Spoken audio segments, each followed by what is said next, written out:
The Psychology of Salesmanship, by William Walker Atkinson. Chapter 1. Psychology in Business. Until the last few years, the mere mention of the word psychology in connection with business was apt to be greeted with a shrug of the shoulders, a significant raising of the eyebrows, and a change of the subject. Psychology was a subject that savored of the classroom, or else was thought to be somehow concerned with the soul, or possibly related to the abnormal phenomena generally classified as psychic. The average businessman was apt to impatiently resent the introduction into business of classroom topics, or speculation regarding the soul, or of theories and tales regarding clairvoyance, telepathy, or general spookiness, for these were the things included in his concept of psychology. But a change has come to the man in business. He has heard much of late years page 10, guarding psychology in business affairs, and has read something on the subject. He understands now that psychology means the science of the mind and is not necessarily the same as metaphysics or psychism. He has had brought home to him the fact that psychology plays a most important part in business, and that it is quite worth his while to acquaint himself with its fundamental principles. In fact, if he has thought sufficiently on the subject, he will have seen that the entire process of selling goods, personally, or by means of advertising or display, is essentially a mental process depending upon the state of mind induced in the purchaser, and that these states of mind are induced solely by reason of certain established principles of psychology. Whether the salesman, or advertiser, realizes this or not, he is employing psychological principles in attracting the attention, arousing the interest, creating the desire, and moving the will of the purchaser of his goods. The best authorities on salesmanship and advertising now recognize this fact and emphasize it in their writings. George French, page 11, in his Art and Science of Advertising, says regarding psychology in advertising, "So we can dismiss the weird word, and simply acknowledge that we can sell things to a man more readily if we know the man. We can't personally know every man to whom we wish to sell goods. We must therefore consider if there are not certain ways of thinking and of acting which are common to all men, or to a large proportion of men. If we can discover the laws governing the action of men's minds, we will know how to appeal to those men. We know how to appeal to Smith, because we know Smith. We know what will please Brown, because we know Brown. We know how to get our way with Jones, because we know Jones. What the advertiser must know is how to get at Smith, Brown, and Jones without knowing any of them. While every man has his personal peculiarities, and while every mind has its peculiar method of dealing with the facts of life, every man and every mind is controlled, in a large sense and to a great extent, by predilections and mind workings which were established before he lived, and are operated in a manner separate from his page 12 personality. Our minds are more automatic, more mechanical, than we are willing to admit. That which we loosely call mind is largely the automatic expression of tendencies controlled by physical conditions wholly apart from conscious intellectual or moral motives or qualities. What those physical conditions are, and how the knowledge of what they are may be utilized by advertisers, forms the body of that new knowledge some like to call psychology, so far as it concerns advertising. Mr. French has well expressed the idea of the important part played in business by psychology. What he says is, of course, as applicable to personal salesmanship as to salesmanship through advertisements. The same principles are present and operative in both cases. In order to bring to the mind of the reader the full idea of the operation of psychological principles in the sale of goods, we shall mention a few particular instances in which these principles have played a part. Each reader will be able to recollect many similar instances, once his attention is called to the matter. Professor Halleck, a well-known authority on page 13, psychology says, "Businessmen say that the ability to gain the attention is often the secret of success in life. Enormous salaries are paid to persons who can write advertisements certain to catch the eye."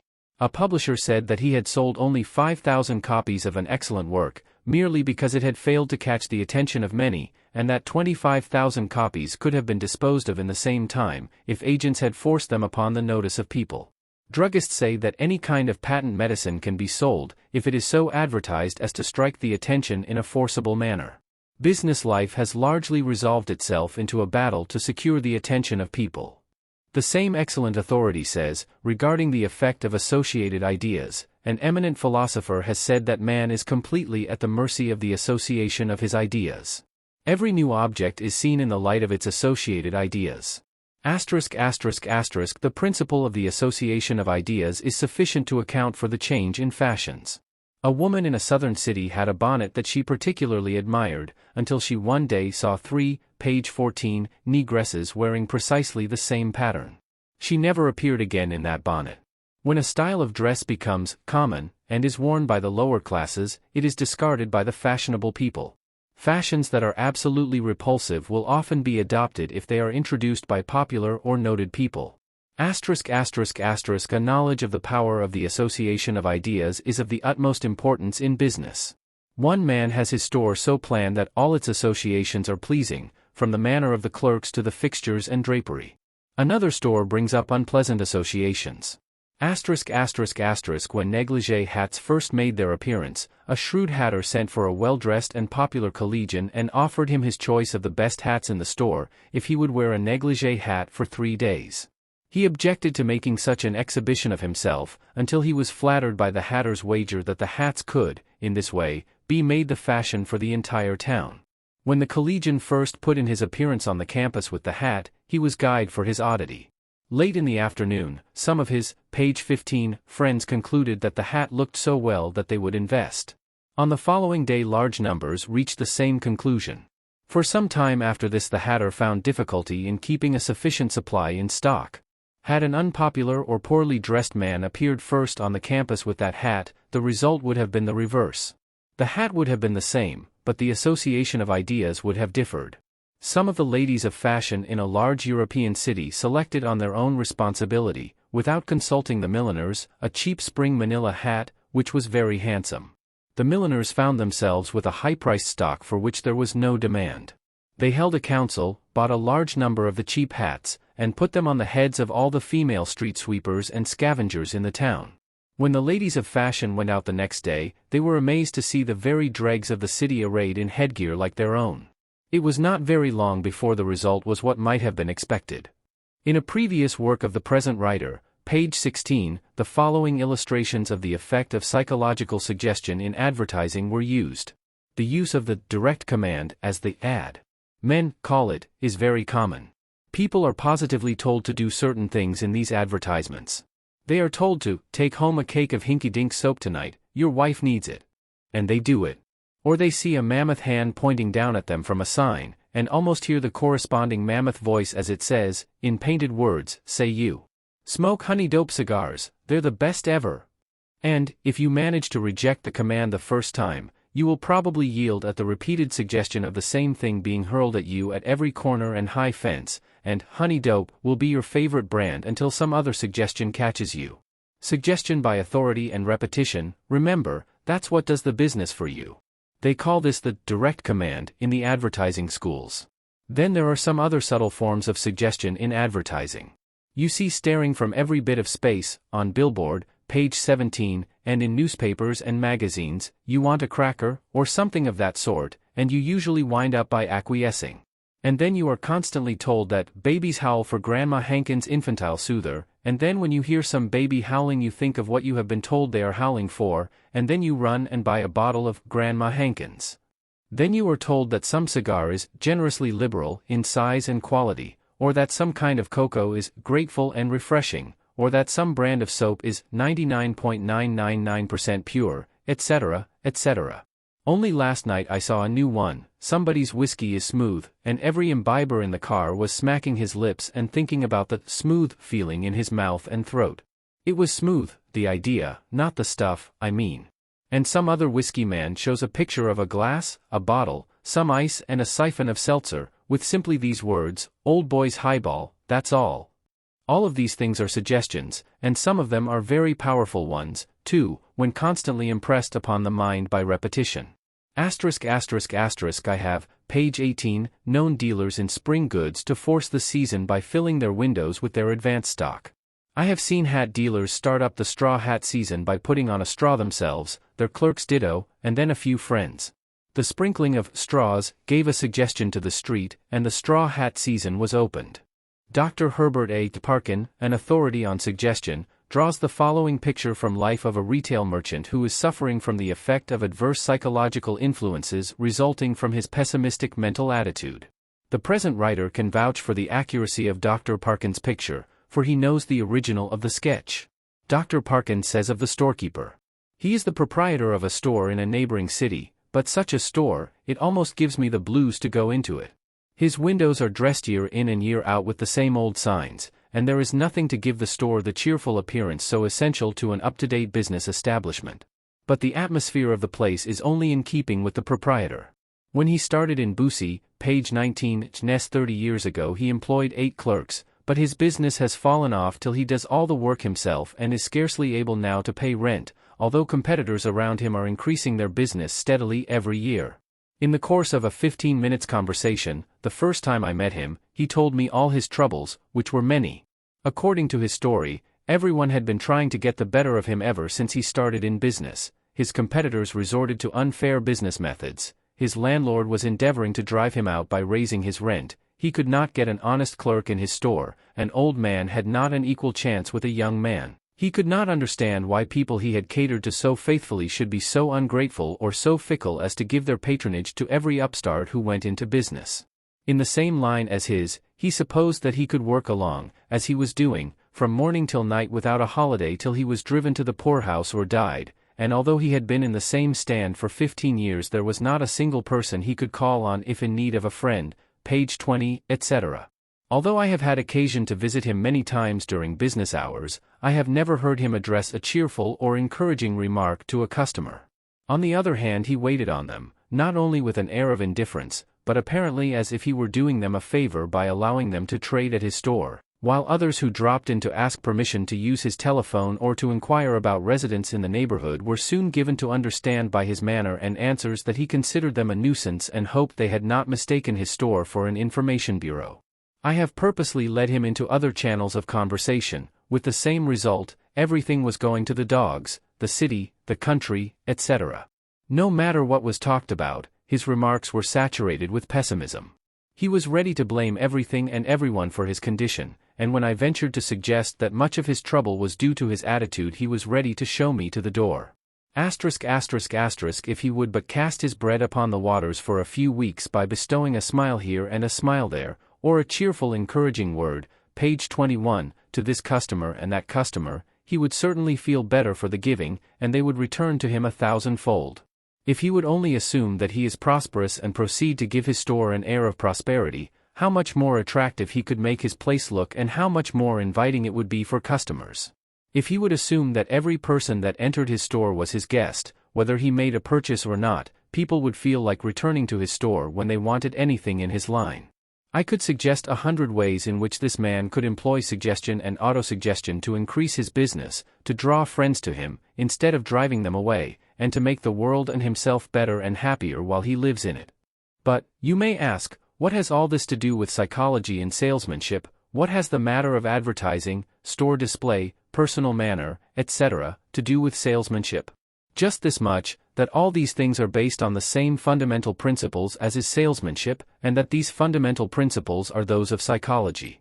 All that, page 22, has been said refers to psychology. All is the effect of psychology pure and simple.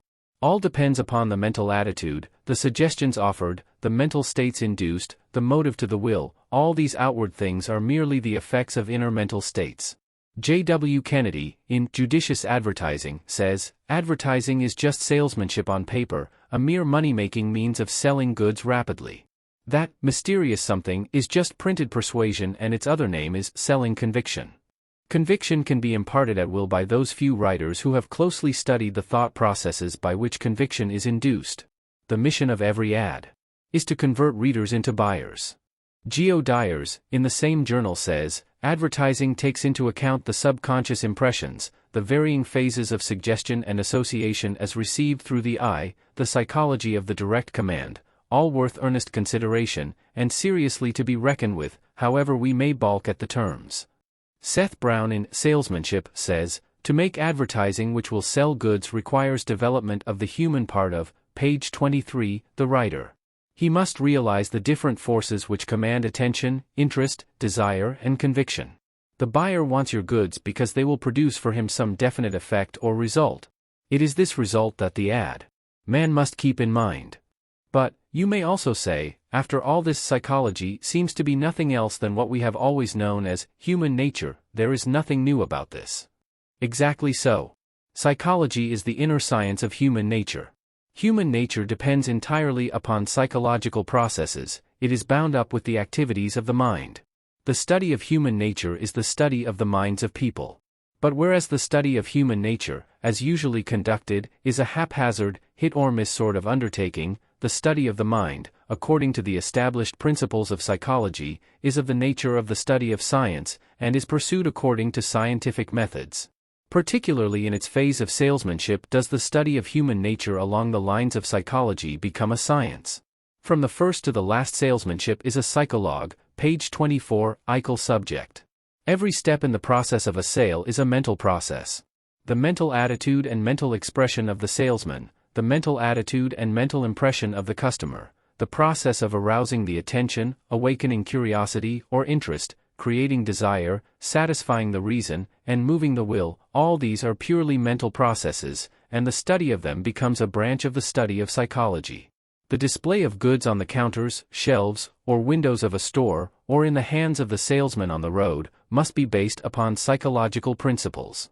The argument of the salesman must not only be logical but must be so arranged and worded as to arouse certain feelings or faculties within the mind of the prospective buyer. This is psychology. And finally, the closing of the sale, in which the object is to arouse the will of the buyer into final favorable action, this also is psychology. From the entrance of the salesman to the final closing of the sale, each and every step is a psychological process. A sale is the action and reaction of mind upon mind, according to well-established psychological principles and rules. Salesmanship is, page 25, essentially a psychological science, as all must admit who will give to the subject a logical consideration. To those who object to the term psychology because of its newness and unfamiliar sound, we do not care to urge the term. Let such cling to their old term of human nature, remembering however that human nature is essentially mental. A dead man, a man asleep or in a trance, or an idiot, manifests no human nature in the sense the word is generally used. A man must be alive, wide awake, and in possession of his senses, before he is able to manifest human nature, and before his human nature may be appealed to according to the well-known principles. Human nature cannot be divorced from psychology, try as we may. We do not for a moment wish to imply that salesmanship is entirely dependent upon a knowledge of psychology. There are other factors concerned. For instance, the salesman must possess a practical knowledge of his goods, of the seasons, of the trend of fashion in relation to his line, of the adaptability of certain goods for certain sections. But, page 26, waiving for the moment the point that even these are concerned with the mind of people at the last, and admitting that they may be considered as independent of psychology, all of these points will avail nothing if the salesman violates the psychological principles of the sale. Give such a man the best goods, of the best house, with a thorough knowledge of the requirements of the trade and the goods themselves, and send him forth to sell those goods. The result will be that his sales will fall below the mark of a man far less well equipped in other respects but who understands the psychology of salesmanship, either intuitively or else by conscious acquirement. Inasmuch as the essence of salesmanship is the employment of the proper psychological principles, does it not seem imperative that the salesman should know something of the mind of man, the instrument upon which he must play in plying his vocation? Should not the salesman possess the same kind of knowledge of his instrument as does the musician, the mechanic, the artisan, the artist? What would be thought of one who would expect to become an expert swordsman without a knoll, page 27, edge of the principles of fencing, or of one who would expect to become a boxer without mastering the established principle of boxing? The instruments of the salesman are his own mind and the mind of his customers. He should acquaint himself thoroughly with both, page 28. Chapter 2. The mind of the salesman. In the psychology of salesmanship there are two important elements, viz., 1. The mind of the salesman, and 2. The mind of the buyer. The proposition, or the goods to be sold, constitute the connecting link between the two minds, or the common point upon which the two minds must unite, blend, and come to agreement. The sale itself is the result of the fusion and agreement of the two minds, the product of the action and reaction between them. Let us now proceed to a consideration of the two important elements, the two minds involved in the process of salesmanship. Beginning our consideration of the mind of the salesman, let us realize that upon his mind depends his character and personality. His character is composed of his individual mental qualities or attributes. His person, page 29, ability is his customary outward expression of his character. Both character and personality may be altered, changed, and improved. And there is in each person a central something which he calls I, which is able to order and manifest these changes in his character and personality. While it may be argued plausibly that a man is merely a composite of his characteristics and nothing more, nevertheless there is always in each the consciousness that in his real I, there is a something which is above and behind characteristics, and which may regulate the latter.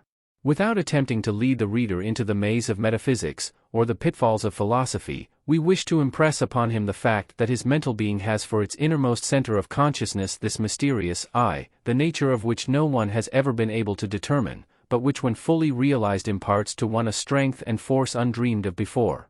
And it is well worthwhile for everyone seeking self-development and self-improvement to awaken to a clear realization of this I within him, to which every faculty, every, page 30 quality, every characteristic is an instrument of expression and manifestation.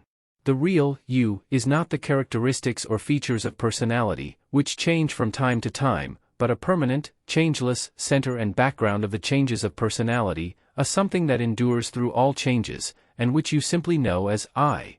In the volume of this series, entitled The New Psychology, in the chapter entitled The Ego, or Self, we have spoken of this in detail. Further mention would be out of place in the present volume, but we may be pardoned for quoting the following from the said chapter, for we feel that a realization of this I is most important to each person who wishes to master his own mind, and to create his own personality. Here follows the quotation. The consciousness of the I is above personality, it is something inseparable from individuality. The consciousness of the I is an actual experience, just as much as is the consciousness of the page before you. The whole subject of the new psychology is bound up with this recognition of the I, it revolves around this I, page 31, as a wheel around its center. We regard the mental faculties, powers, organs, qualities, and modes of expression as merely instruments, tools, or channels of expression of this wonderful something, the self, the pure ego, the I, and this is the message of the new psychology, that you, the I, have at your command a wonderful array of mental instruments, tools, machinery, which if properly used will create for you any kind of personality you may desire. You are the master workman who may make of yourself what you will. But before you can appreciate this truth, before you can make it your own, before you can apply it, you must enter into a recognition and realization of this wonderful I that you are, to which body and senses, yea, even the mind itself, are but channels of expression.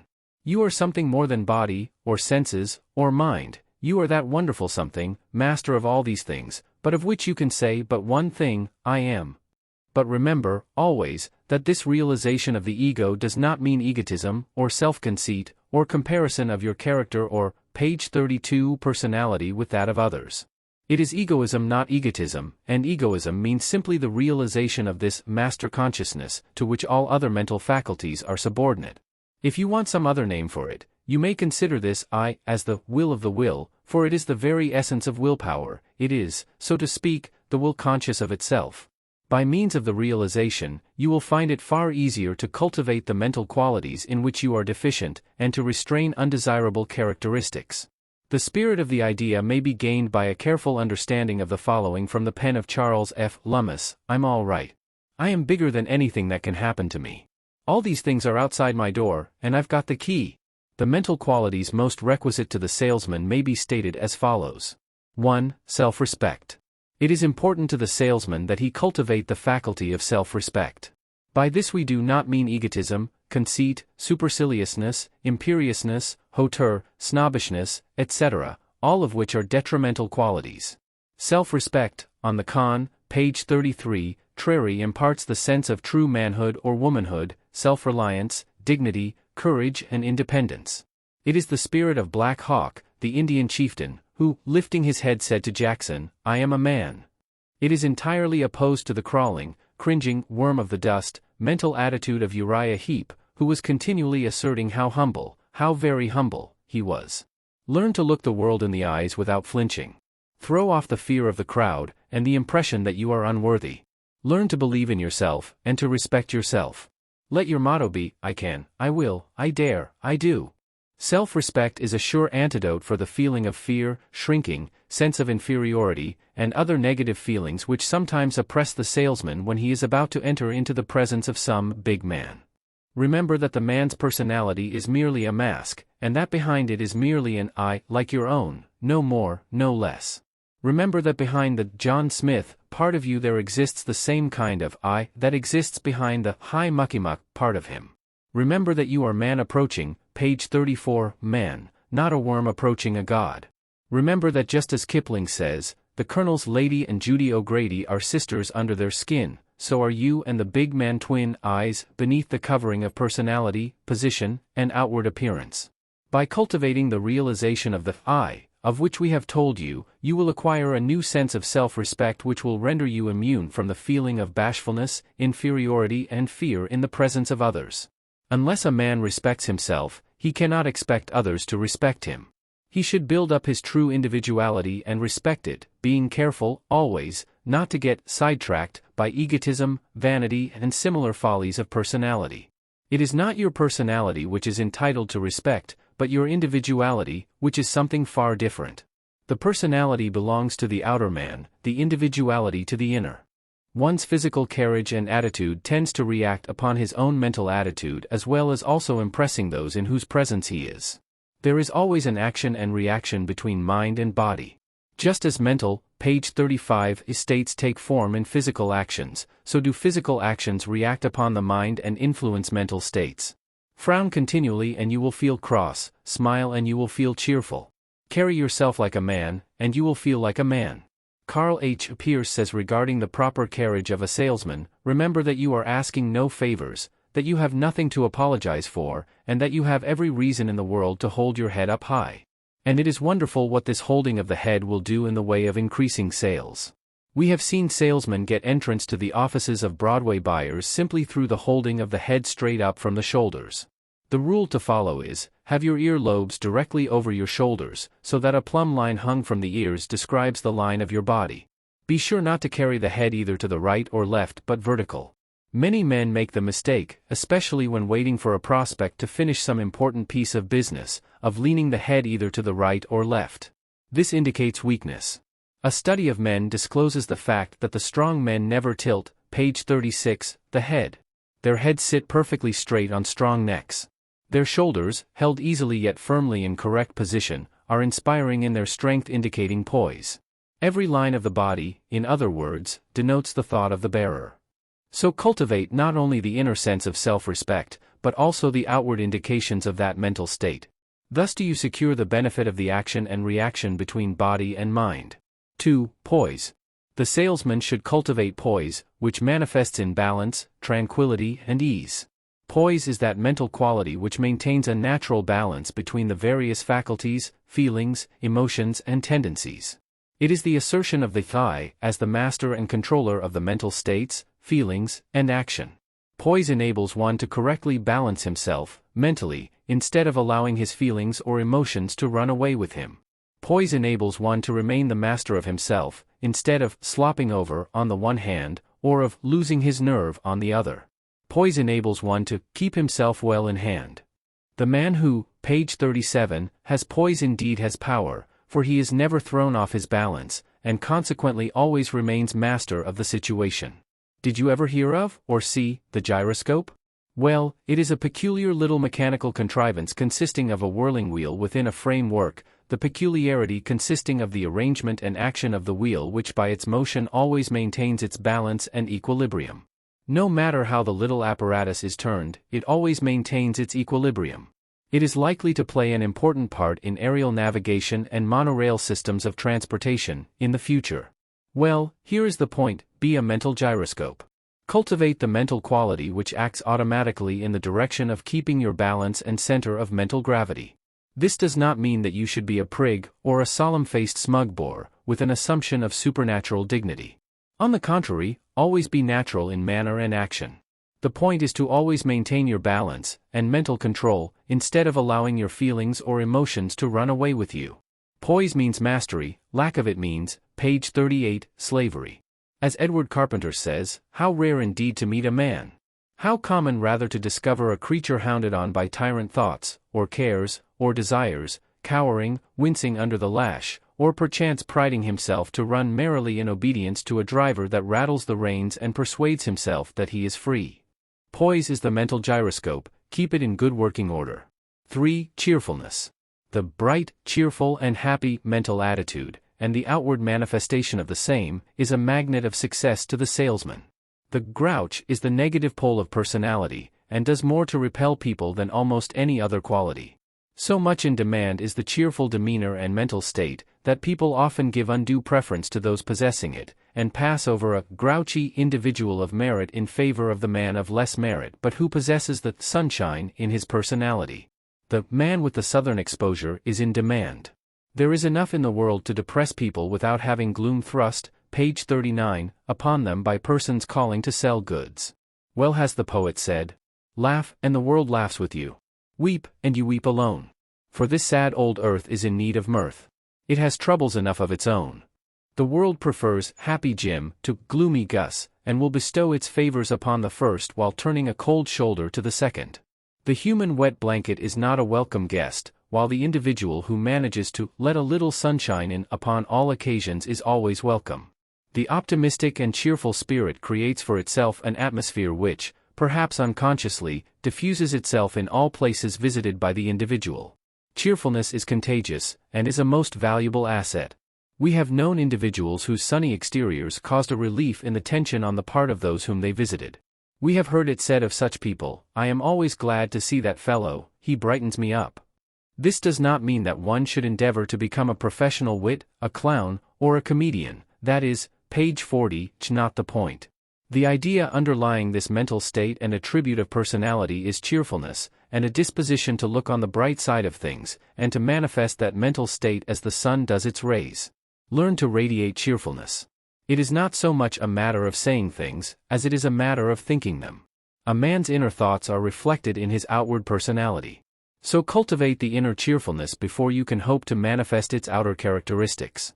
There is nothing so pitiful, or which falls so flat, as a counterfeit cheerfulness. It is worse than the minstrel jokes of the last decade. To be cheerful one does not have to be a funny man. The atmosphere of true cheerfulness can proceed only from within. The higher-class Japanese instruct their children to maintain a cheerful demeanor and a smiling face no matter what happens, even though the heart is breaking. They consider this the obligation of their caste, and regard it as most unworthy of the person, as well as insulting to others, to manifest any other demeanor or expression. Their theory, which forms a part of their wonderful code called, page 41, Bushido, is that it is an impertinence to obtrude one's grief, sorrow, misfortunes, or grouch, upon others. They reserve for their own inner circle their sorrows and pains, and always present a cheerful and bright appearance to others. The salesman would do well to remember the Bushido, he needs it in his business. Avoid the grouch mental state as you would a pestilence. Don't be a knocker, for knocks, like chickens, come home to roost, bringing their chicks with them. 4. Politeness. Courtesy is a valuable asset to a salesman. Not only this, but it is a trait characteristic of gentlemen in all walks of life, and is a duty toward oneself as well as toward others.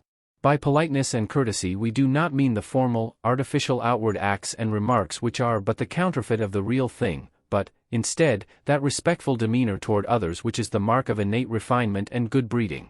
Courtesy and politeness do not necessarily consist of formal rules of etiquette, but of an inner sympathy and understanding of others which manifests in a courteous demeanor to, page 42, ward them. Everyone likes to be treated with appreciation and understanding and is willing to repay the same in like form. One does not need to be a raw jollier in order to be polite. Politeness, true politeness, comes from within, and it is almost impossible to imitate it successfully. Its spirit may be expressed by the idea of trying to see the good in everyone and then acting toward the person as if his good were in plain evidence.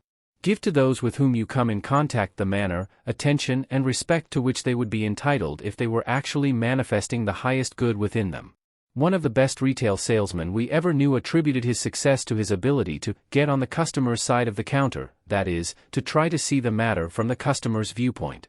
This led to a sympathetic understanding which was most valuable.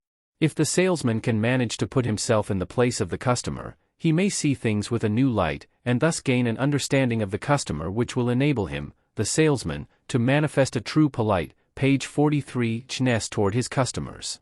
But politeness and courtesy does not mean a groveling, cringing attitude of mind or demeanor. True politeness and courtesy must have as its background and support, self-respect. Allied to politeness is the quality called tact, which is defined as the peculiar skill or adroitness in doing or saying exactly that which is required by, or is suited to, the circumstances, nice perception or discernment. A little consideration will show that tact must depend upon an understanding of the viewpoint and mental attitude of the other person, so that if one has the key to the one, he may open the door of the other. An understanding of the other person's position, and an application of the true spirit of politeness, will go a long way toward establishing the quality of tactfulness.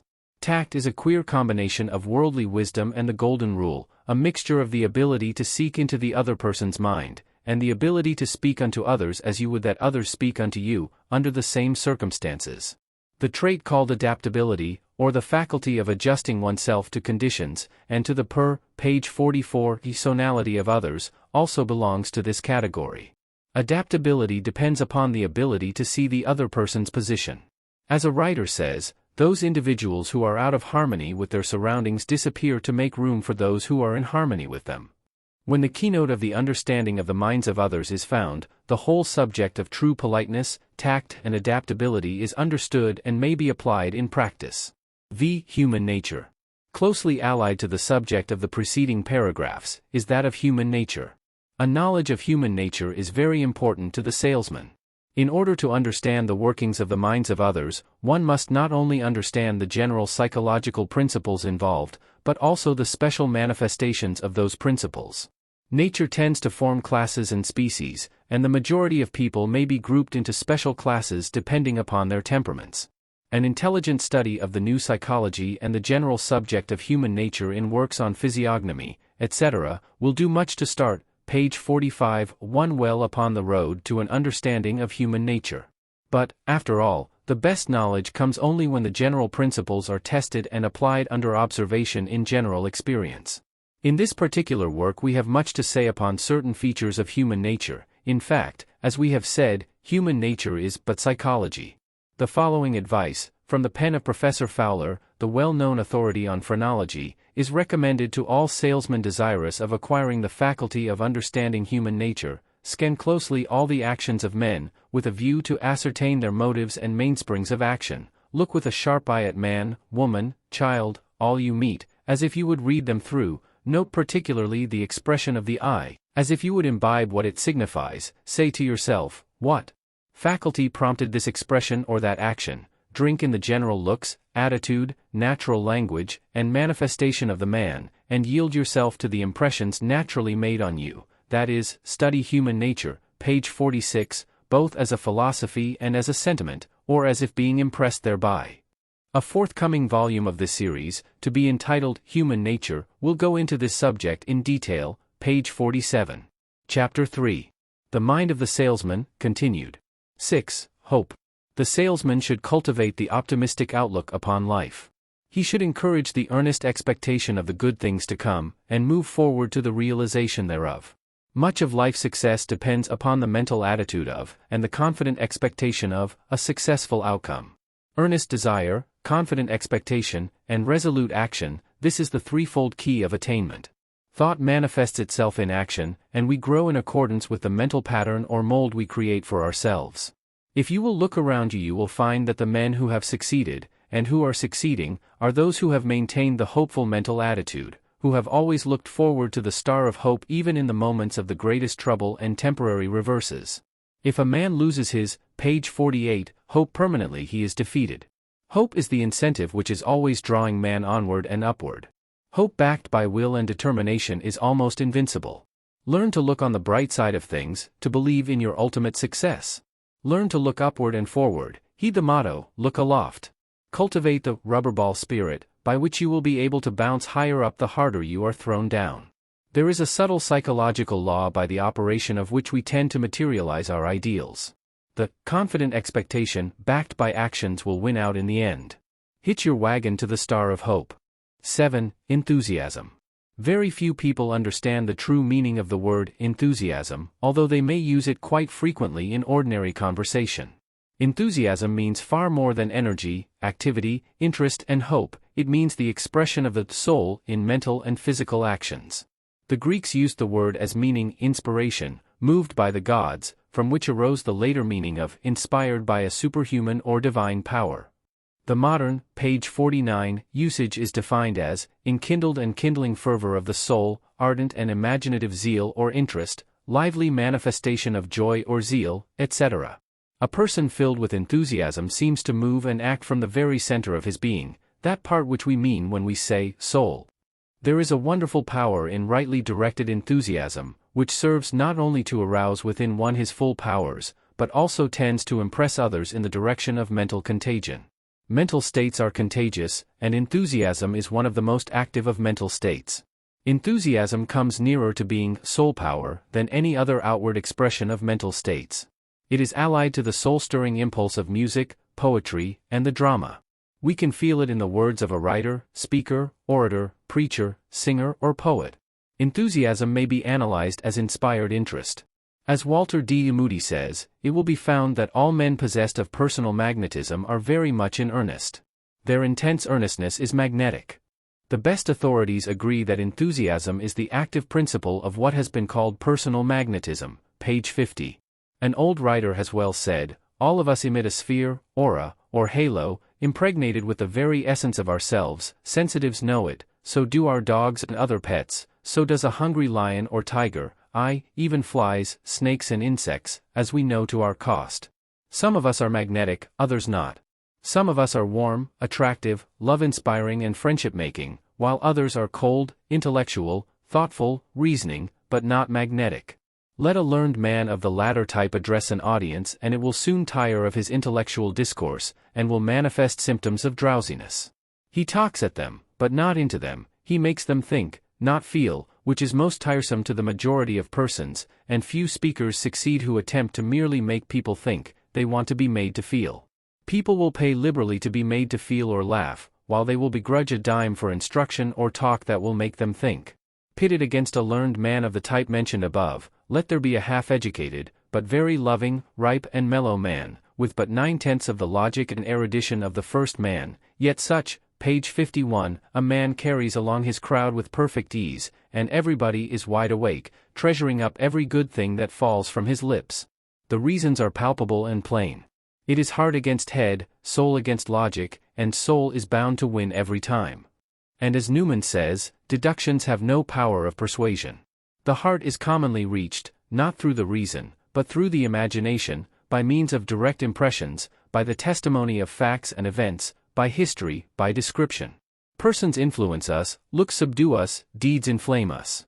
Enthusiasm imparts that peculiar quality that we call life, which constitutes such an important part in the personality of a salesman.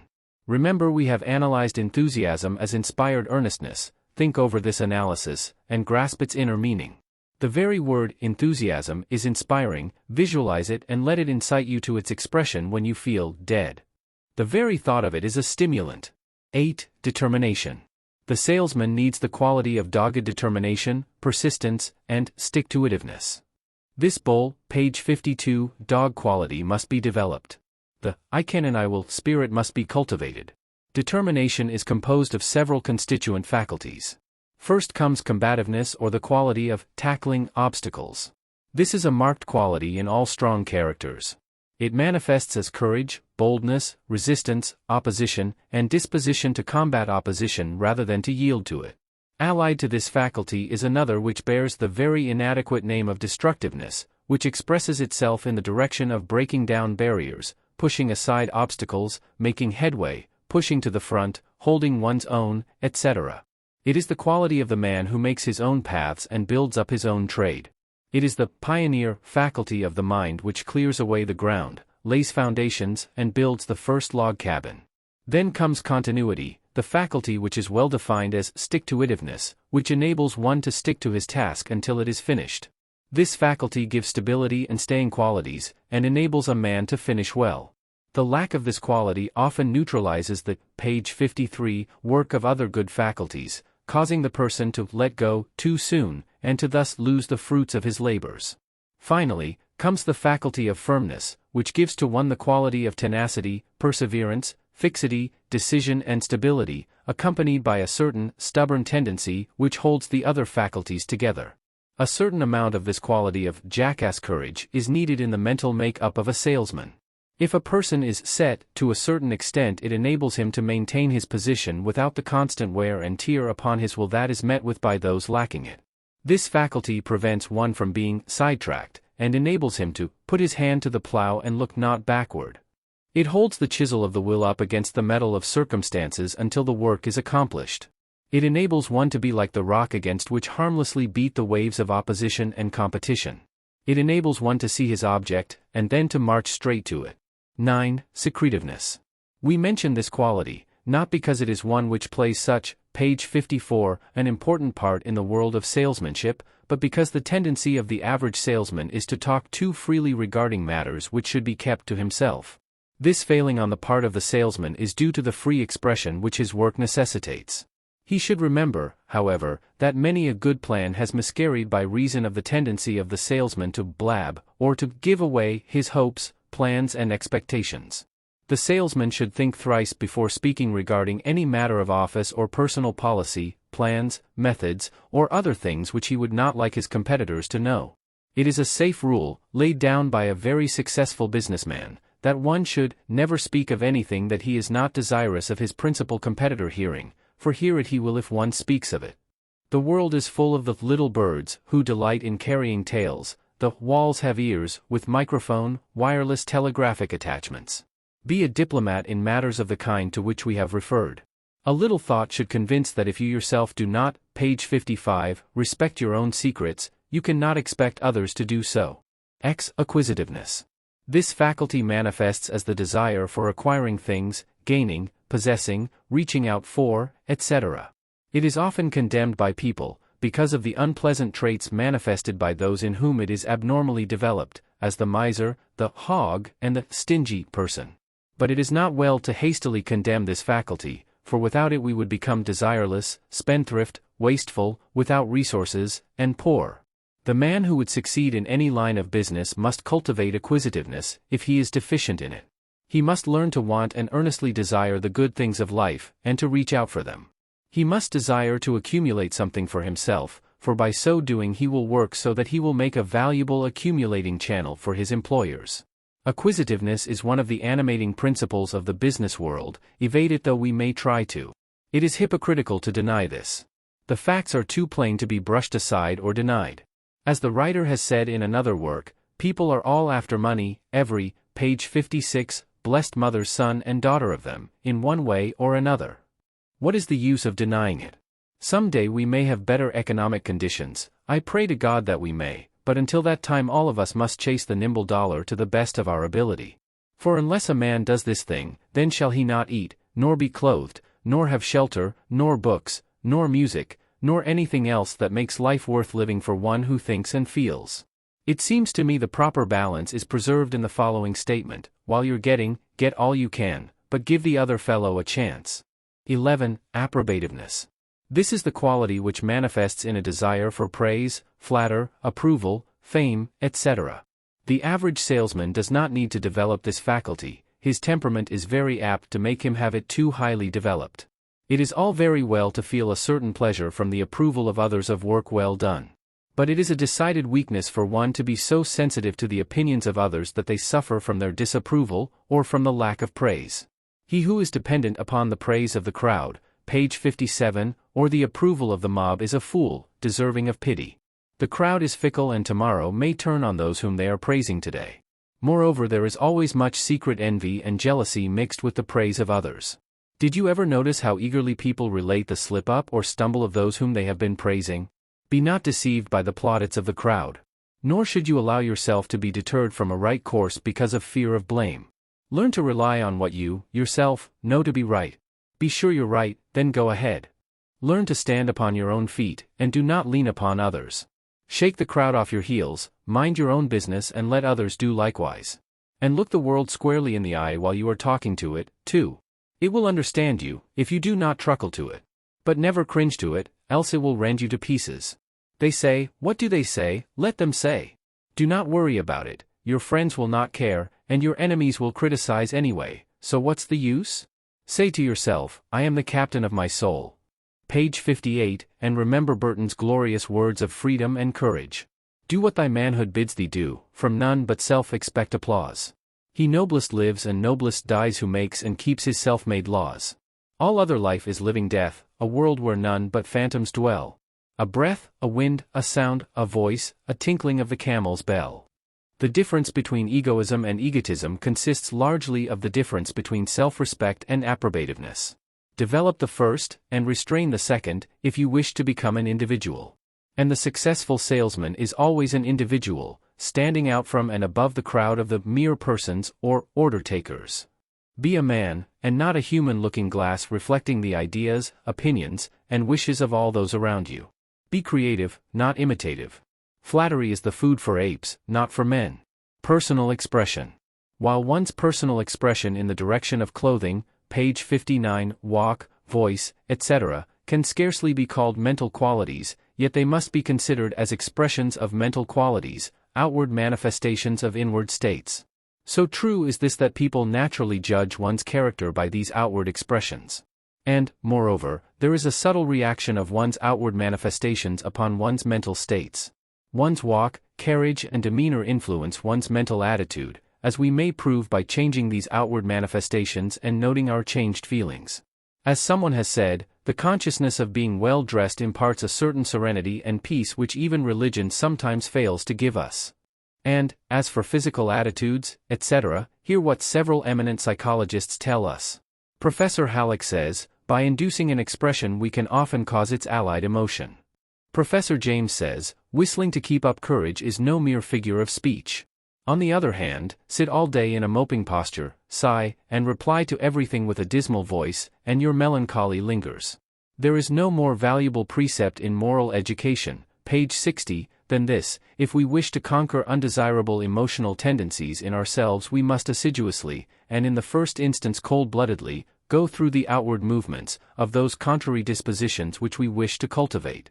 Smooth the brow, brighten the eye, contract the dorsal rather than the ventral aspect of the frame, and speak in a major key, pass the genial compliment, and your heart must indeed be frigid if it does not gradually thaw. Dr. Woods Hutchinson says, to what extent muscular contractions condition emotions, as Professor James has suggested, may be easily tested by a quaint and simple little experiment upon a group of the smallest voluntary muscles of the body, those that move the eyeball. Choose some time when you are sitting quietly in your room, free from all disturbing thoughts and influences. Then stand up, and assuming an easy position, cast the eyes upward, and hold them in that position for 30 seconds. Instantly and involuntarily you will be conscious of a tendency toward reverential, devotional, contemplative ideas and thoughts. Then turn the eyes side, page 61, ways, glancing directly to the right or to the left, through half-closed lids.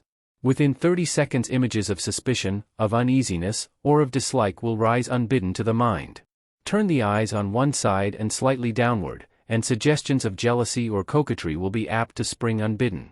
Direct your gaze downward toward the floor, and you are likely to go off into a fit of reverie or abstraction. Maudsley says, the specific muscular action is not merely an exponent of passion, but truly an essential part of it.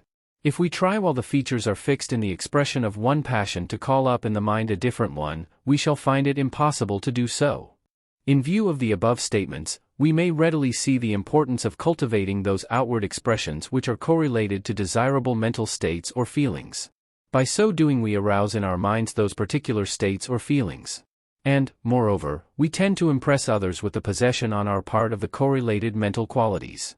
One's outward expression is a powerful instrument of suggestion to others, and people are unconsciously and instinctively affected by it, to our, page 62, benefit or detriment. Let us therefore consider, briefly, the general principles underlying personal expression along the lines indicated. Carriage and walk. In the first part of the previous chapter, under the subhead of self-respect, we have given you the advice of a good authority concerning the proper carriage. The key is, carry yourself in a manner showing your self-respect, poise, and consideration of others. Another authority gives the following directions for the correct position in standing: 1. Heels together. 2. Head up, with chin slightly drawn in rather than protruding. 3. Eyes front. 4. Shoulders thrown back but not elevated. 5. Chest expanded. 6. Abdomen slightly drawn in, and not allowed to protrude. 7. Arms dropped naturally to the sides, with the little fingers lightly touching the sides of the thigh.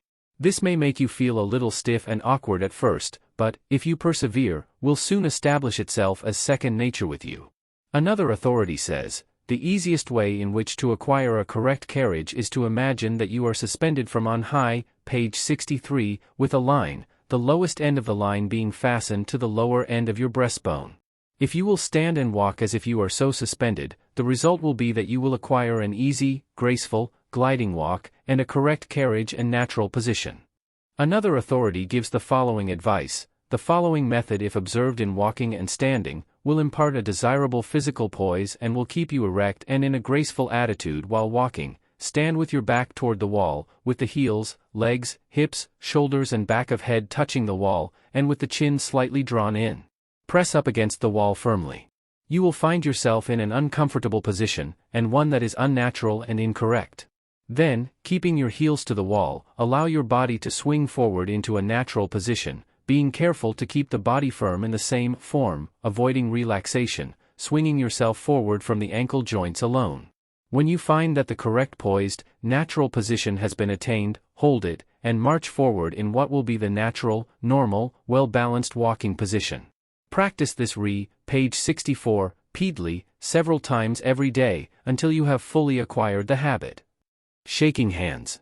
When you grasp another's hand in the act of shaking hands, do not do so in a listless, cold-blooded manner. Do not extend to the other man a flabby, clammy, fish-like hand. But take hold of his hand as if you like to do it. Throw interest into the proceeding. More than this, throw feeling into it. Throw into the handclasp the feeling, I like you and you like me. Then, when you draw your hand away, if possible let your fingers slide over the palm of his hand in a caressing manner, allowing his first finger to pass between your thumb and forefinger, close up in the crotch of the thumb. Practice this well, until you can perform it without thinking of it. You will find merit in the method. Grasp the other person's hand, as if he were your best girl's millionaire father-in-law. Voice. The salesman should cultivate a voice with expression in it. His voice should convey his belief in what he is saying, and his interest in the story. You will find it an aid in this direction if you will learn to visualize your thoughts, that is, to make a mental page 65, tour of the thing you are saying. One can always describe better that which they see before them. In the degree that you can see your mental picture, so will be your degree of power in expressing it to another in words, and so will be the degree of feeling in your tone. The voice should express the meaning of your thought rather than being merely the symbol of it. Try to say "good morning" as if you meant it, then say it in the usual way. Do you see the difference? Throw your thought and feeling into your voice. Forget all about yourself and the other man and concentrate your thought and feeling into your voice. Many people make the mistake of speaking with their muscles instead of with their nerves. They throw muscular energy into their words, when they should use nervous energy, or thought force. The former has but little effect on the mind of the other, while the second vibrates subtly and reaches the feelings of those addressed. Feel, when you wish to speak impressively, and your tones will reflect the same, and induce a similar feeling in others. It is a point worth remembering that one may bring down the voice of, page 66, an excited person to one's own pitch, if the latter is firmly held at the customary pitch, in a firm manner. Not only does this bring down the other man's voice, but his feelings will also follow suit, and besides, you also manage to keep your own temper and poise. Never raise your voice because another raises his, resist the tendency, and maintain your poise and power by so doing. This is worth remembering. The eyes. Learn to look people in the eyes when you are speaking to them.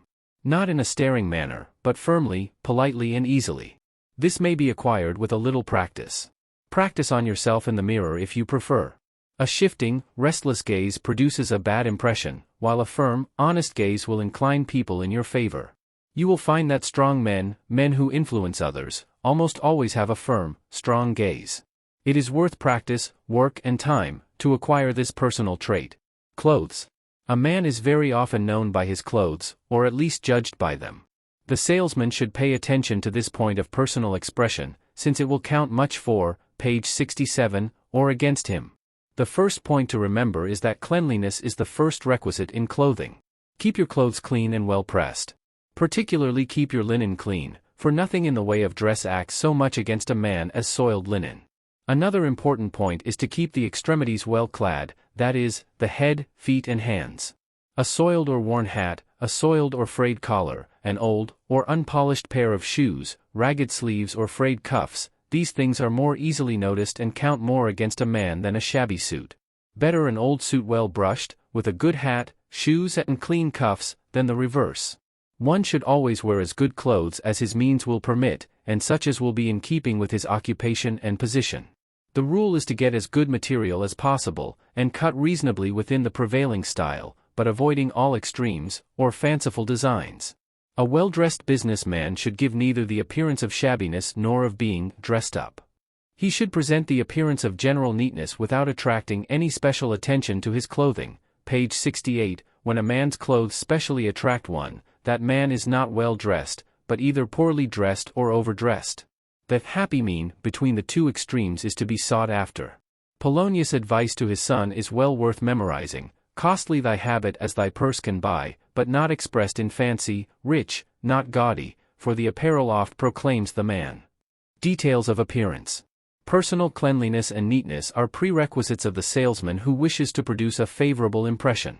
There is nothing that will so tend to prejudice the average businessman against a new caller as the appearance of neglect of personal care. The body should be well bathed, the hair trimmed and neatly brushed, the face cleanly shaven, the teeth well brushed, the nails clean, the shoes polished, the necktie and collar clean, the clothes brushed. Avoid the smell of liquor or tobacco on the breath, and eschew as fatal the odor of strong perfumery on the clothes or handkerchief. The yellow stains of the cigarette showing on the fingers, and the disgusting odor attaching to the cigarette habit, have lost, page 69, many a man of favorable bearing. The cigarette is taboo to many men who smoke other forms of tobacco. These things are instinctively recognized by the buyer as manifestations of the mind of the salesman, a part of his personality, and very rightly so, for if the mind be kept above them they do not manifest. All these things go toward forming the impression which one person always makes upon another at the first meeting, and which have so much to do with securing a favorable notice during the approach of the salesman. Page 70. Chapter 4. The mind of the buyer. The second important element in a sale is the mind of the buyer. In the mind of the buyer is fought the battle of the sale. Within its boundaries are manifested the movements which win or lose the day. As a writer on the subject has said, the buyer's brain is the board upon which the game is played. The faculties of the brain are the men. The salesman moves or guides these faculties as he would chess men or checkers on a board. In order to understand the ground upon which your battle must be fought, and the mental elements which you must combat, persuade, move, push or attract, you must understand the various faculties of the mind, as well as the mind as a whole. Let us, therefore, consider the various mental faculties which are employed actively by a buyer in the mental process of a purchase. Quality. In the first place, let us consider that which the phrenologists call quality, by which they express the various degrees of fineness or coarseness in a man's mental makeup, which is usually indicated by his appearance and physical characteristics. This quality in a man is akin to what we call class, breeding, or blood in the higher animals. It is difficult to explain, but is universally recognized. At one extreme of quality, we find those individuals who are fine-grained, refined, high-strung, intense, and inclined to be susceptible to emotional or sentimental influence, poetry, music, etc., and are apt to be more or less impractical and out of harmony with the material world of men and affairs. At the other extreme we find those individuals who are coarse-grained, of coarse and unrefined tastes, animal, gross, unrefined, and generally swinish. Between these two extremes we find many degrees in the scale. The outward physical signs of the person, such as the coarseness or fineness of his skin, hair, nails, ears and facial features, as well as his general form and characteristics, will usually give the careful observer the key to, page 72, the degree of a man's quality. It will be well for the salesman to acquaint himself with these characteristics, for they throw much light on the general character of people. Next in order come what are called the temperaments, by which term phrenologists designate the general classes into which individuals fit. As a rule, however, an individual manifests the elements of several of the temperaments, that is, they blend in him. The best phrenological authorities classify the temperaments as follows: 1. The vital, 2. The motive, 3. The mental, the characteristics of which are described as follows. the vital temperament. This temperament is indicated by a predominance of the purely physical or animal propensities. Those in whom it predominates are distinguished by a round head, wide space between the corners of the eyes and the ears, side head full, broad forehead, not necessarily high. They are generally fleshy with a well-fed appearance, inclined to be broad-shouldered and deep-chested and with a bull neck, splendid animals, in fact. Their mental page 73, characteristics are love of eating and drinking, and animal comforts, impulsiveness, impetuosity, hardiness, quick temper, zeal and ardor, often shrewd and cunning but without great depth, susceptible to flattery and appeal to selfish emotions and prejudices, and loving pleasure. They are generally selfish and grasping toward that which caters to their pleasure and physical welfare. Try to get all that is coming to them, and yet at the same time tend toward conviviality and are desirous of being thought good fellows. Are usually excitable, and are easily thrown off their balance.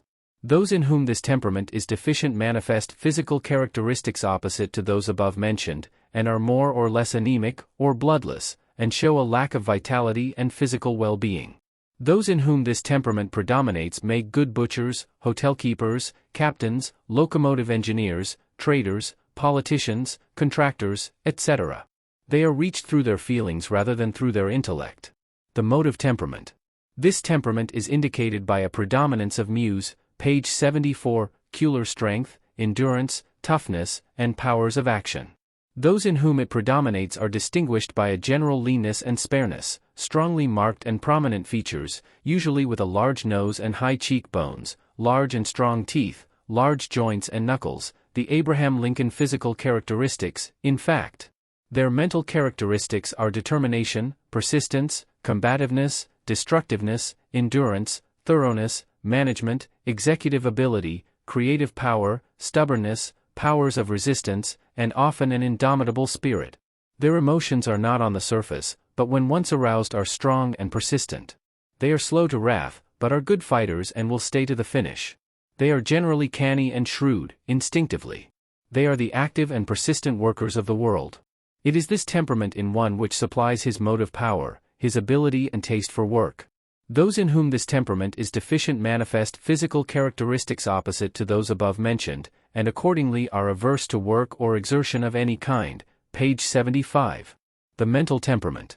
This temperament is indicated by a predominance of nervous force, mental activity, reasoning power, imagination, and a brain development rather than bodily strength or physical activity. Those in whom it predominates are distinguished by a slight build, small bones and muscles, general fineness of structure, quick motions, signs of nervous energy, sharp features, thin lips, thin, finely shaped, and often pointed nose, high forehead, and expressive eyes. Their mental characteristics are activity in reasoning processes, active imagination, susceptibility to disturbance from uncongenial environment and distasteful company, love of mental activity and often a distaste for physical activity, sensitiveness, extremes of feeling and emotion, eager and enthusiastic, and the general traits popularly designated as temperamental. Those in whom this temperament is deficient manifest characteristics opposite to those above mentioned, and are averse to mental activity. Blended temperaments. Nearly every individual possesses the three temperaments blended in various proportions and co-mina, page 76, tie-ins. In some, one temperament predominates largely and gives us the distinctive characteristics of that class. But in others, often two temperaments will predominate, leaving the third scarcely manifest. In others, the three are so well blended and balanced that the individual is known as well-balanced temperamentally, this being considered the ideal condition. Professor Fowler, one of the old authorities in phrenology, says of the blended temperaments, excessive motive with deficient mental gives power and sluggishness, so that the talents lie dormant. Excessive vital gives physical power and enjoyment, but too little of the mental and moral, along with coarseness and animality. Excessive mental confers too much mind for body, too much sentimentalism and exquisiteness, along with greenhouse precocity. Whereas their equal balance gives an abundant supply of vital energy, physical stamina, and mental power and susceptibility. They may be compared to the several parts of a steamboat and its appurtenances. The vital is the steam power, the motive, the hulk or framework, the, page 77, mental, the freight and passengers. The vital predominating, generates more animal energy than can well be worked off, and causes restlessness, excessive passion, and a pressure which endangers outbursts and overt actions. Predominant motive gives too much frame or hulk, moves slowly, and with weak mental is too light freighted to secure the great ends of life. Predominant mental overloads, and endangers sinking, but all equally balanced and powerful, carry great loads rapidly and well, and accomplish wonders.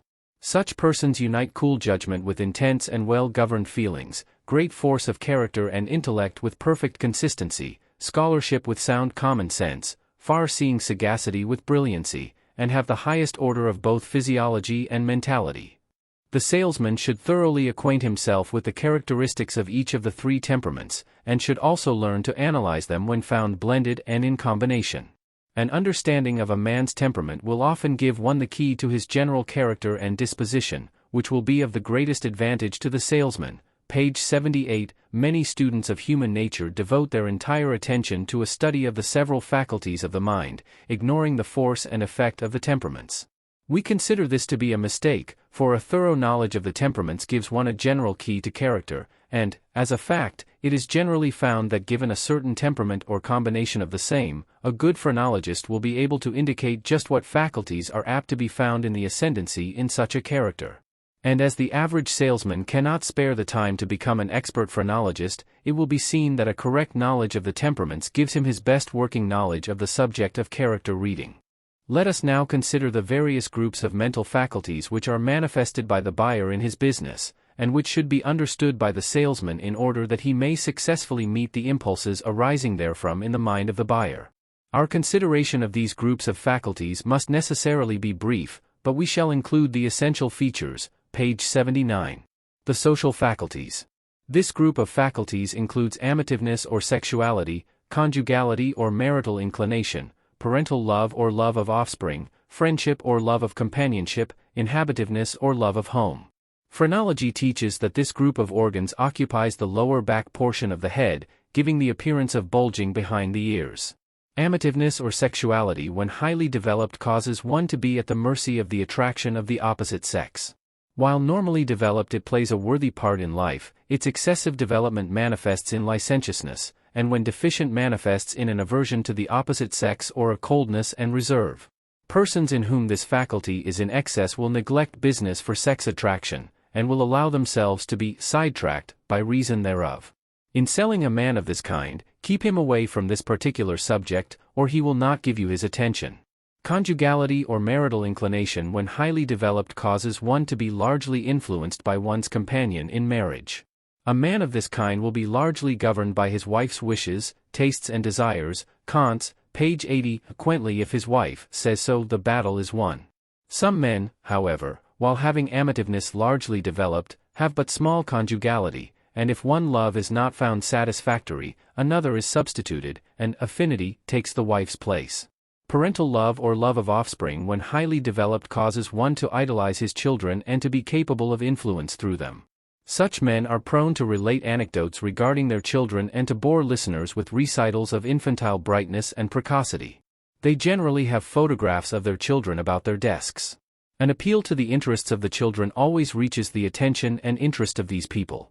Friendship, or love of companionship, when highly developed causes one to seek society, form attachments of friendship, enjoy social pleasures, do favors for those whom they like, enjoy entertaining and being entertained.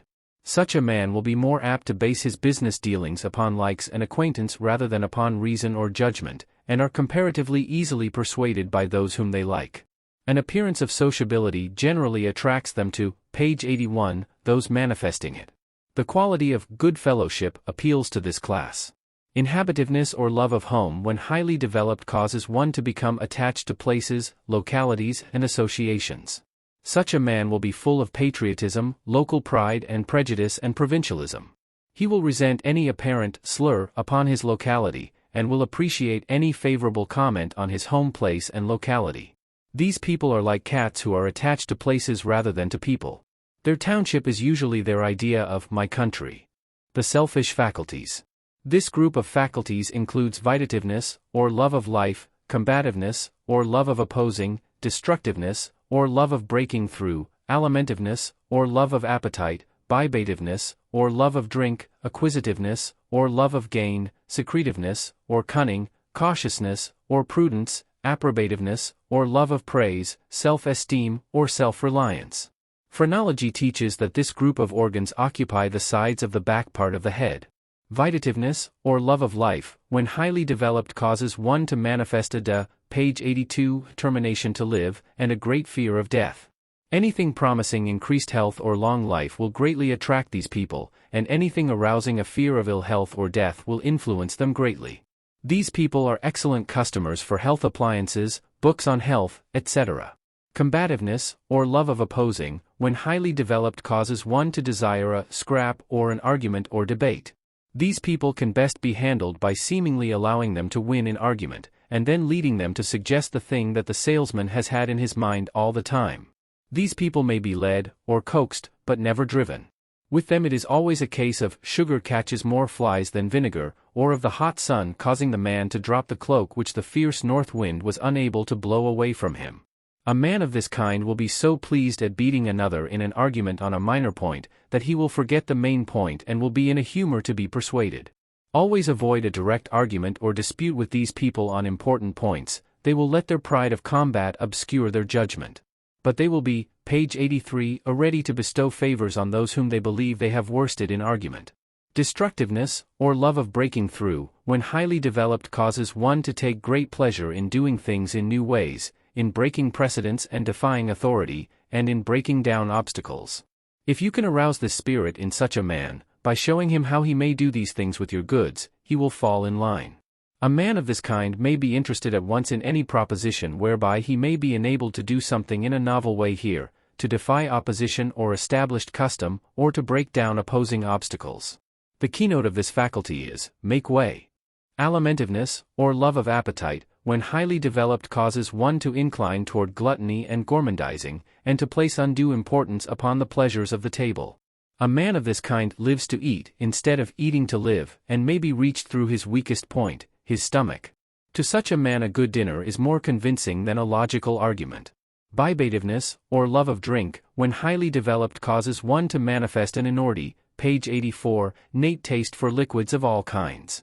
In some cases, where alcoholic drinks are avoided by such people, they will run to excess in the direction of soft drinks such as ginger ale, soda water, etc. It does not follow that these people are fond of the effects of alcohol, the craving seemingly being for liquids in some form. Such people, if their appetites are not controlled, will let their taste for drinks run away with their judgment and reason. Acquisitiveness, or love of gain, when highly developed, causes one to be very grasping, avaricious, and often miserly. But, when not so highly developed, it causes one to manifest a keen trading instinct, and is a necessary factor in the mental makeup of the successful merchant. Those in whom it is highly developed will be interested in any proposition which seems to them to promise gain or saving. In selling such a man, the effort should be to keep the one point of profit or saving always in evidence. In some cases this faculty, too highly developed and not counterbalanced by other faculties, will make a man penny wise and pound foolish, and will focus his mental gaze so closely on the nickel held close, page 85, to his eye that he will not see the dollar a little further off. The money talk is the only one that will appeal to these people. Secretiveness, or cunning, when highly developed, causes one to incline toward double-dealing, duplicity, trickery, and deception. It is the foxy faculty which, while useful to a certain degree, becomes undesirable when carried to excess. In dealing with a man of this kind, be on guard so far as accepting his statements at full value is concerned. Accept his statements with a grain of salt. Those who wish to fight the devil with his own fire can reach these people by allowing them to think that they are overreaching or getting the best of the salesman.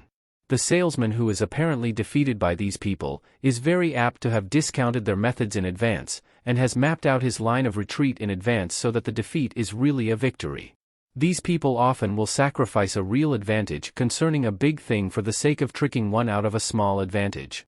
To trick another causes them to feel a glow of righteous well-being and self-satisfaction, and makes them forget the main point in the deal. Page 86, a small victory thus one acts on them like the good dinner to the alimentive man, or flattery to the approbative person.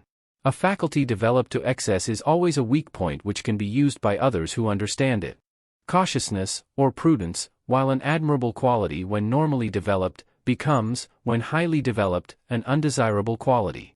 When highly developed, it causes one to be overanxious, fearful, afraid to act, liable to panic, etc. These people must be cultivated carefully, and led to acquire confidence and trust. One should be very careful in dealing with these people not to cause suspicion or alarm. They should be treated with the utmost fairness, and given full explanations of matters of which they are in doubt. As a rule, they are very slow in giving confidence, but when they once place confidence in a person, they are very apt to stick to him. Their very fearfulness acts to prevent their making changes when confidence is once secured. These people cannot be rushed. As a rule, they require time in order to gain confidence. They are, however, subject to an occasional rush by reason of their panicky disposition. Page 87, if they can be made to fear that if they do not act some competitor will be given the chance, or that prices will advance if they do not order at once. These people must be handled carefully, and the salesman who masters their nature will be well repaid for his trouble and pains. Approbativeness, or love of praise, when highly developed, causes one to be susceptible to flattery, desirous of praise, fond of showing off and displaying himself, vain, sensitive to criticism, and generally egotistical and often pompous. This quality when highly developed is a weakness and gives to an adversary a powerful lever to work. The salesman, while secretly detesting this quality in a buyer, nevertheless finds it a very easy channel of approach and weapon of success, when he once understands its characteristics. These people can be reached by an apparent falling in with their opinion of themselves, and a manifestation of the proper respect in manner and words. These are the people to whom the soft soap is applied liberally, and who are carried away by an apparent appreciation of their own excellence. They will be willing to, page 88, bestow all sorts of favors upon those who are sufficiently able to understand them, and to perceive the existence of those superlative qualities which the cruel, cold, unfeeling world has ignored. These are the people for whom the word jolly was invented, and who are ready to absorb the available world supply of that article. Self-esteem, or self-reliance, is a very different quality from that just described, although many people seem unable to make the distinction. Self-esteem when highly developed causes one to appreciate one's powers and qualities, while not blinding oneself to one's faults. It gives a sense of self-help, self-respect, self-reliance, dignity, complacency, and independence. Carried to an extreme, it manifests as hauteur, superciliousness, imperiousness, and tyranny. It is a characteristic of the majority of successful men who have made their own way by their own efforts. These people insist upon having their own way, and using their own minds. They resent apparent influence or suggestions, and often deliberately turn down a proposition simply because they think that an effort is being made, page 89, to force them into it. The best way to deal with these people is to frankly acknowledge their right to think for themselves, both in your manner, tone, and actions, and to present the proposition to them in an impersonal way, apparently leaving the whole matter to their own good judgment. A logical appeal appeals to them providing you do not make the mistake of pitting yourself against them as an opponent in argument. You may play the part of the lawyer to them, but remember always they want to play the part of judge, and not that of the opposing counsel. If a matter be subtly suggested to them in such a way as to make them think that they have thought it themselves, they will favor it. Always give them a chance to think out the point themselves, they like it. One need not cringe to or flatter these people. All that is necessary is to maintain your own self-respect, but at the same time let them walk a little ahead of you, or stand just a little bit higher. That is all they need to make them feel comfortable. They much prefer being a little higher or ahead of a strong man than a weakling. It is more calm, page 90, plimentary to them. They appreciate the one who forces them to use their heaviest guns, but who finally allows them to claim the victory, page 91. Chapter The mind of the buyer, continued. The faculties of application. This group consists of two qualities, that of firmness, or decision, and that of continuity, or patience. These faculties, together with self-esteem, are located at the upper back, or back upper, part of the head. Firmness, or decision, when highly developed, causes one to manifest stability, tenacity, fixedness of purpose, often reaching the point of obstinacy, mulishness, and stubbornness. These people cannot be driven, or forced into anything.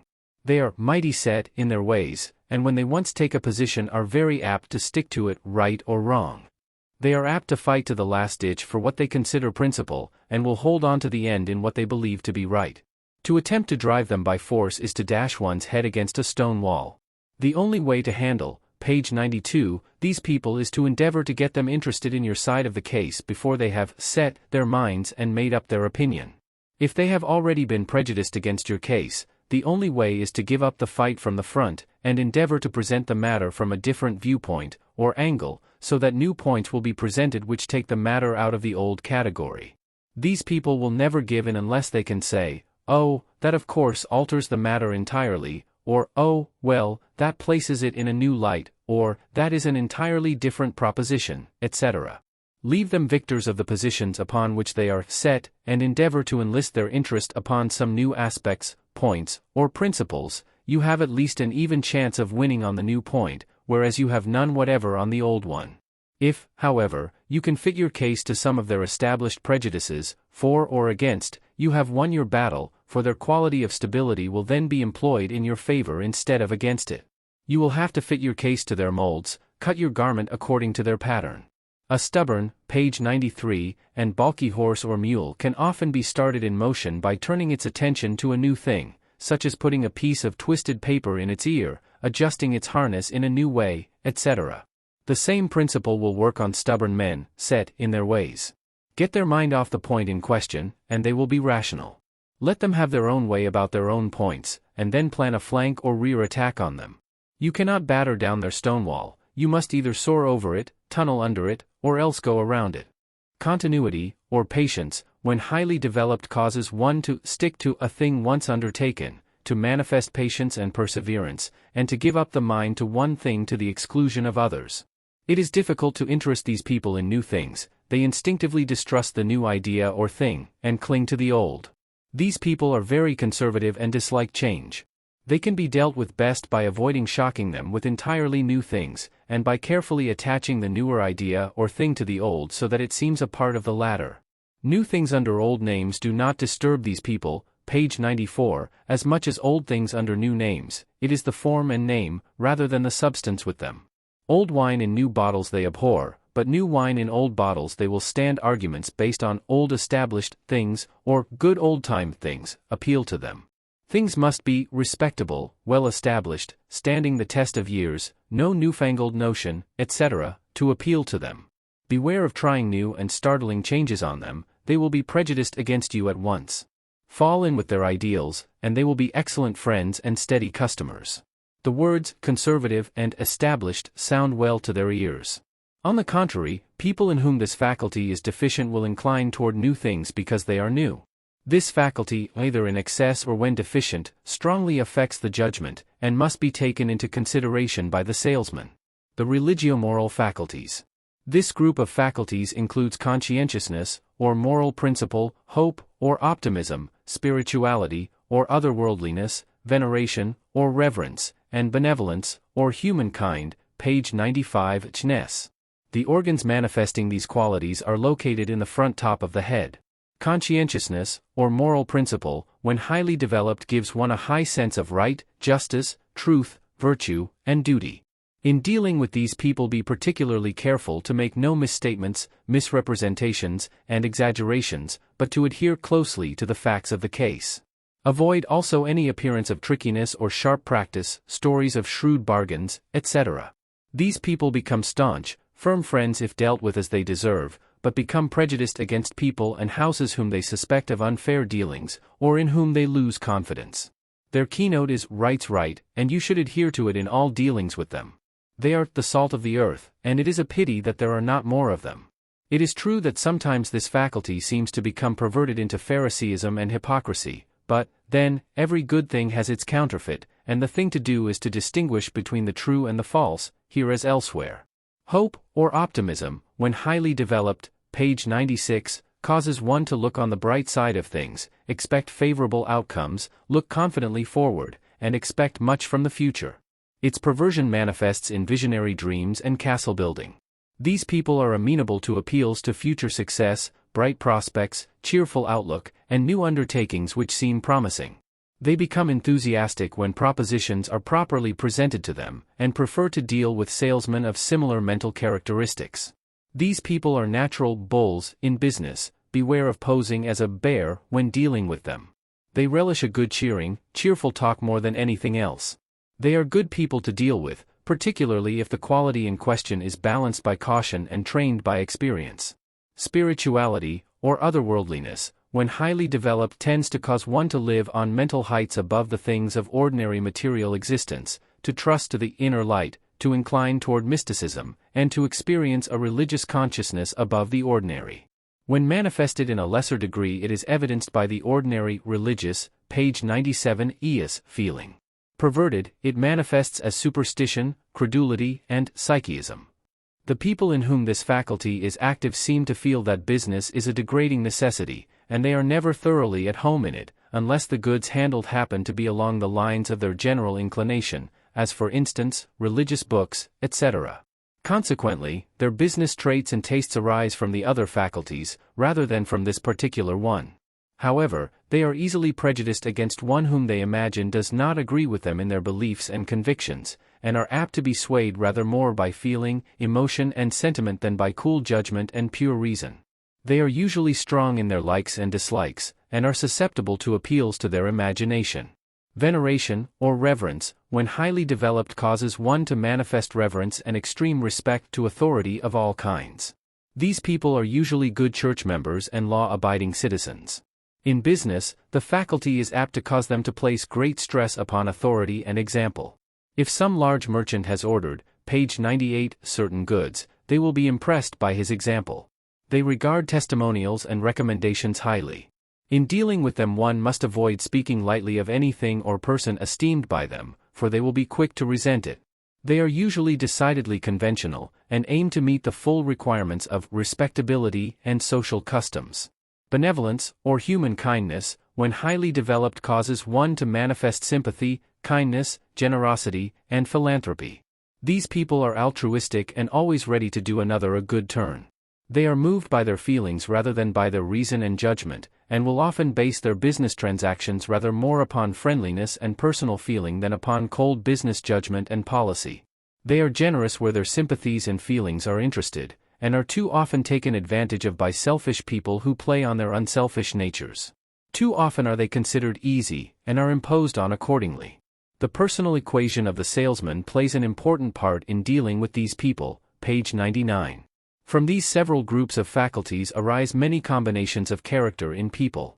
While it is true that there is almost infinite variety among people, nevertheless, it is true that there are a few general classes into which the majority of buyers may be fitted or grouped for convenience. Let us now consider some of the more common classes, and see how the faculties, in combination, manifest themselves. The argumentative buyer. This man finds his greatest pleasure in arguing, combating and disputing with the salesman, argument for the sake of argument, not for the sake of truth or advantage. This trait arises from developed combativeness and destructiveness. Do not take these people too seriously. Let them enjoy a victory over you on minor points, and then after yielding gracefully coax them along the main lines of the selling talk. At the best, they are arguing over terms, definitions, forms, etc. and not over facts. Let them make their own definitions, terms and forms, and then take their order for the goods which you have fitted into their side of the argument. If, however, the argument is based upon true, page 100, a reasoning and with a legitimate intent, then reason with him calmly and respectfully. The conceited buyer. This fellow is full of approbativeness. We have told you about him elsewhere. Meet him on his own plane, and give him the particular bait indicated for his species, he will rise to it. Appearing to defer to him, you may work in your arguments and selling talk without opposition. Prefacing your explanation with, as you know by your own experience, or, as your own good judgment has decided, etc., you may tell your story without much opposition. You must always let him feel that you realize that you are in the presence of a great man.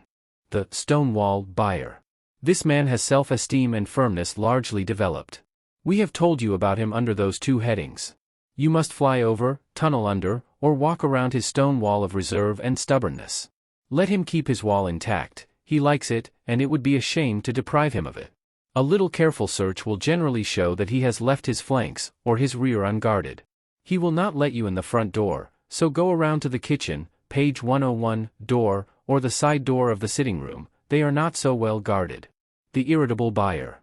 This is an unpleasant combination of approbativeness and combativeness, in connection with poor digestion and disordered nerves. Do not quarrel with him, and let his manner slide over you like water off a duck's back. Stick to your selling talk, and above everything keep cool, confident, and speak in even tones. This course will tend to bring him down. If you show that you are not afraid of him, and cannot be made angry, if your tones are firm yet under control and not loud, he will gradually come down to meet you. If you lose your own temper, you may as well walk out. Simply ignore his grouch, deny it out of existence, as our New Thought friends would say. The roughshod buyer. This man has large destructiveness and self-esteem and wants to run things himself. He will try to ride roughshod over you. Keep cool, even-tempered, self-possessed, and firm yet respectful. Do not let him rattle you. It is often more of a bluff than anything else. Keep on sawing wood, and do not be, page 102, scared off. These people are often but lath and plaster instead of the iron and steel they appear to be at first sight. Keep firm and calm is the keynote in dealing with them. The cautious buyer. This man generally has cautiousness and continuity well developed, and hope deficient. He is conservative and fearful. Avoid frightening him with ideas of new things or experiments. If you are selling new things or ideas, manage to blend them in with things with which he is familiar, associate the new and unfamiliar with the old and familiar. And be conservative and careful in your talk. Do not give him the idea that you are a radical or a newfangled idea man. To him, be an old-fashioned person. The cunning buyer. This fellow has large secretiveness or cunning. He belongs to the fox tribe. He likes to scheme out things for himself, so if you will content yourself with giving him broad hints, accompanied by expressive glances, regarding what can be done with your goods, he will be apt to scheme out something in that direction, and thinking he has done it all himself, he will be pleased, page 103, and interested. Let him know that you appreciate his shrewdness, particularly if he shows that his approbativeness is well developed. But, if not, better let him think that he is deceiving you regarding his true nature. The majority of cunning people, however, take pride in it, and relish a little grim appreciation of their quality. The dignified buyer. This man has large self-esteem, and probably also large approbativeness. In either case, let him play the part for which nature has cast him, and you play yours. Your part is in recognizing and respecting his dignity, by your manner and tone. Whether the dignity be real or assumed, a recognition of and falling in with it is appreciated and relished. Imagine that you are in the presence of your revered great-grandfather, or the bishop, and the rest will be easy. We once knew of a jovial, but indiscreet, salesman who lost a large sale to a buyer of this kind, by poking him in the ribs and calling him old chap. The buyer barely escaped an attack of apoplexy, the salesman entirely escaped a sale. The mean buyer. This man is moved, page 104, by acquisitiveness. He is suspicious of you from the start, for he feels that you intend to get some money from him. Don't blame him, he's built that way. Instead, get his mind off the subject and on to another, by plunging in at once with the statement that you have something upon which he can make money, or something that will save him money. Emphasize these points, and you will have aroused his curiosity. Then proceed along the same lines, something to make money for him, or something to save money for him. These are the only two arguments he can assimilate. The intelligent buyer. These people depend almost entirely upon reason and judgment. They are scarce. When you meet one of them, drop all attempts to play upon weak points, prejudices or feelings, and confine yourself strictly to logical and rational statements, presentation of your proposition, and argument thereon. Do not attempt sophistry, argument from false premises, or other fallacies. He will detect them at once, and will feel indignant. Talk straight from the shoal, page 105 either, and confine yourself to facts, figures, principles, and logic. So far we have dealt with the voluntary or outer mind of the buyer. Let us now consider his involuntary or inner mind. There are many other terms used by psychologists to designate these two phases of mind. The important fact is that there are two phases or planes of mind which are operative in a sale. Let us see how they work, rather than what they are, or what they are called. Discarding, for the time being, the current psychological theories and terminology, let us take a plain look at the facts of the case. A little consideration will show us that there are two parts to a man's mind, or two phases of activity. In the first place, there is a part of one's mind which acts as does the mind of the higher animal, the savage, the child. That is, it acts upon impulse and without restraint of the will. Its attention is easily attracted, but held with difficulty unless the interest and curiosity is awakened.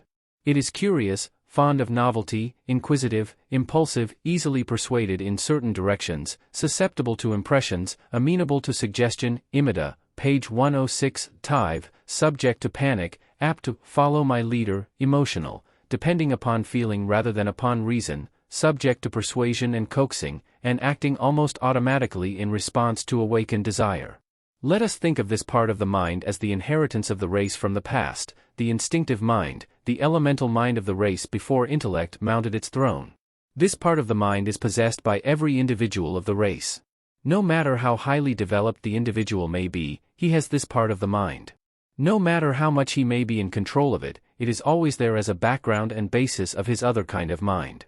The difference in the self-control of individuals depends almost altogether upon the other part of the mind, which we shall now consider, the voluntary mind, in which the intellect and will are the predominant elements. The phase which we have just considered may be called the involuntary mind, in which desire and feeling are the predominant elements. The voluntary mind has come to man in the course of evolution. It is not nearly so highly developed in the majority of people, page 107, as one might at first suppose. The majority of the race have the involuntary mind predominant, and are swayed more by feeling and desire than by intellect and will. Those in whom the voluntary mind is highly developed place the intellect over the feelings, the will over the desires. They submit their feelings to the inspection and approval of their intellect, and hold their desires in check by their will. We are in the habit of thinking of will as a something which acts, but in the majority of instances it is found to be employed in checking action of the desires, in holding back rather than in pushing forward. One of the chief duties of the developed will is that of inhibition, or restraint. And inhibition depends upon the decision of the judgment or intellect. The animal, savage, or child has but little power of this kind. The average individual has more than the child or savage but less than the developed individual. The developed individual has better self-control, and subordinates his emotional desires and feelings to his judgment and will, by inhibition or restraint. Every individual has both of these phases of mind, the involuntary and volun, page 108, Terry, the latter, however, being manifested in an infinite variety of degrees of development and power. Back of every involuntary mind is to be found the protecting voluntary mind, and likewise, back of every voluntary mind, no matter how strong it may be, there is ever the involuntary mind chafing under restraint and striving to escape its master's eye and express itself in its own way. And the master often relaxes its attention, or gets tired of its strenuous task, and then the hidden nature plays while the cat's away. Perhaps the salesman may be able to remember this classification of the two phases of the mind, by picturing them as two partners engaged in business. The salesman is trying to secure the trade of the firm. The one brother is an easygoing fellow, possessing curiosity and childish interest, capable of being jollied, persuaded and coaxed, and apparently acting always from his momentary desires and feelings, desirous of appearing well in the eyes of others, and anxious to make a good impression, finding it easier to say yes than no, easier to fall in, page 109, with the wishes of others than to oppose them, being vain and complacent. This partner's name is Easy Boy. The other partner is an entirely different sort of fellow. He is cold and calculating, manifesting very little feeling or emotion, submitting everything to his reason and judgment, not moved by prejudices for or against, driving a close bargain and resenting attempts to coax or drive him. His name is Hard Fellow. In the firm of Easy Boy and Hard Fellow, the work is divided. Easy Boy has much to do about the place, attending to many things for which his temperament specially fits him. Hard Fellow, however, does the buying, for experience has taught him that Easy Boy is not fitted for the task, being too much under the sway of his feelings and being too easily influenced. Easy Boy never could say no, anyway, but Hard Fellow finds it almost as hard to say yes. So, Hard Fellow does the buying, but Easy Boy always hangs round when a salesman is talking, for he is naturally inquisitive, and, being jealous, rather resents Hard Fellow's authority in the matter. Sometimes he, page 110, breaks in, and Hard Fellow lets him have his say, and at times indulges him in minor purchases, for being a partner he must accord him some consideration in spite of the arrangement regarding duties. A strange thing is that Easy Boy is possessed of the notion that he would make an ideal buyer, far better than Hard Fellow in fact, and he loses no opportunity of manifesting his supposed quality, notwithstanding the fact that he usually makes a bungle of it. For hard fellow is often so busy that he cannot give his full attention to the business of buying. Then again he becomes tired, and at such times his judgment is not so good, and he is apt to be influenced by easy boy at such times, and, again, he becomes interested in one feature of the purchase and overlooks the others. At such times easy boy gets in his fine work, and takes a hand in the buying. The salesmen who visit the firm are fully aware of this condition of affairs, and plan things so as to have easy boy on hand and able to play his part. They can do anything with him, and the more he is in evidence the better are their chances.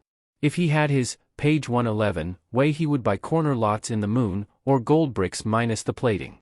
He likes to say yes when coaxed, jollied, or led. But the salesmen having a straight business proposition of merit get along well with hard fellow, for he is reachable on such lines when logically presented and explained in a business way.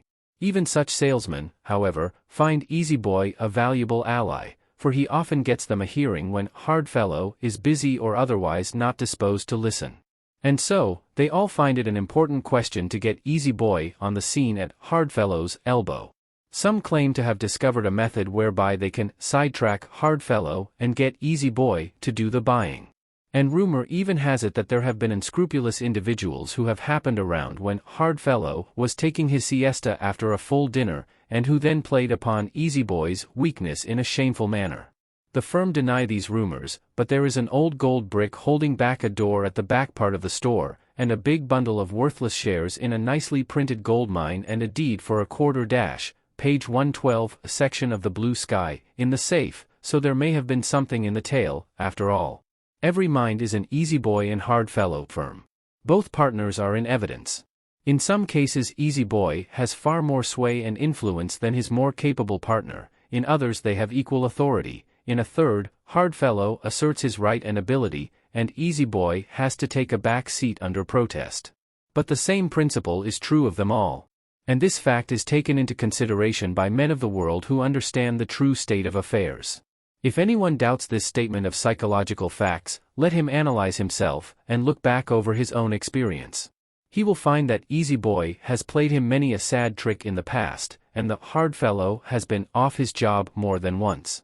Then let him begin to analyze others with whom he comes in contact. He will see the same state of affairs existing there.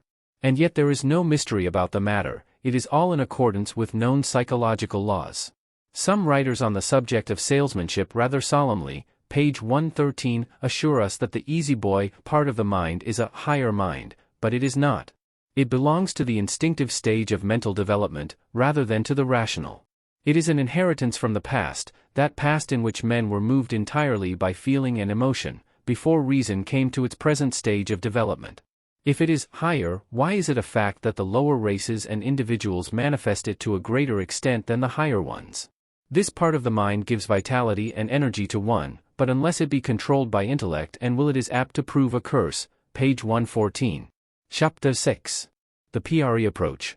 Nearly all teachers of or writers upon salesmanship lay much stress upon what is called the pre-approach, by which term is indicated the preliminaries leading up to the approach or interview with the buyer. What we have said under the head of the mind of the salesman is really a part of the pre-approach, for it is in the nature of the preparation of the mind of the salesman for the interview with the buyer. But there is more than this to the pre-approach. The pre-approach is the mapping out of the campaign, organizing victory, it has been called. It is the accumulation of ammunition for the fight, and the laying out of the strategy. McBain says, the pre-approach is the groundwork upon which the salesman builds. It comprises all the information obtainable by him that will be of importance in, page 115, making his approach in selling the customer. A sale, in fact, resembles chimney building, in which it takes more time for preliminary scaffold making than it does to build the permanent structure once the scaffold is made. In the first place, an important part of the pre-approach is a correct and complete knowledge of your goods. Too many men rush to the approach without knowing what they have to sell. It is not enough to know brands and prices, one should know his goods from top to bottom, inside and outside, from the raw material to the finished article. He should feel perfectly at home with his goods, so that he may have full information regarding them on tap, and thus have his mind free for the strategy of the sale. A little close, earnest intelligent study of one's line of goods will not only supply one with an efficient weapon, but will also impart to him a sense of certainty and confidence that he cannot have otherwise. What would be thought of a teacher of natural history who did not understand animals? And yet many salesmen are equally as ignorant about their subject.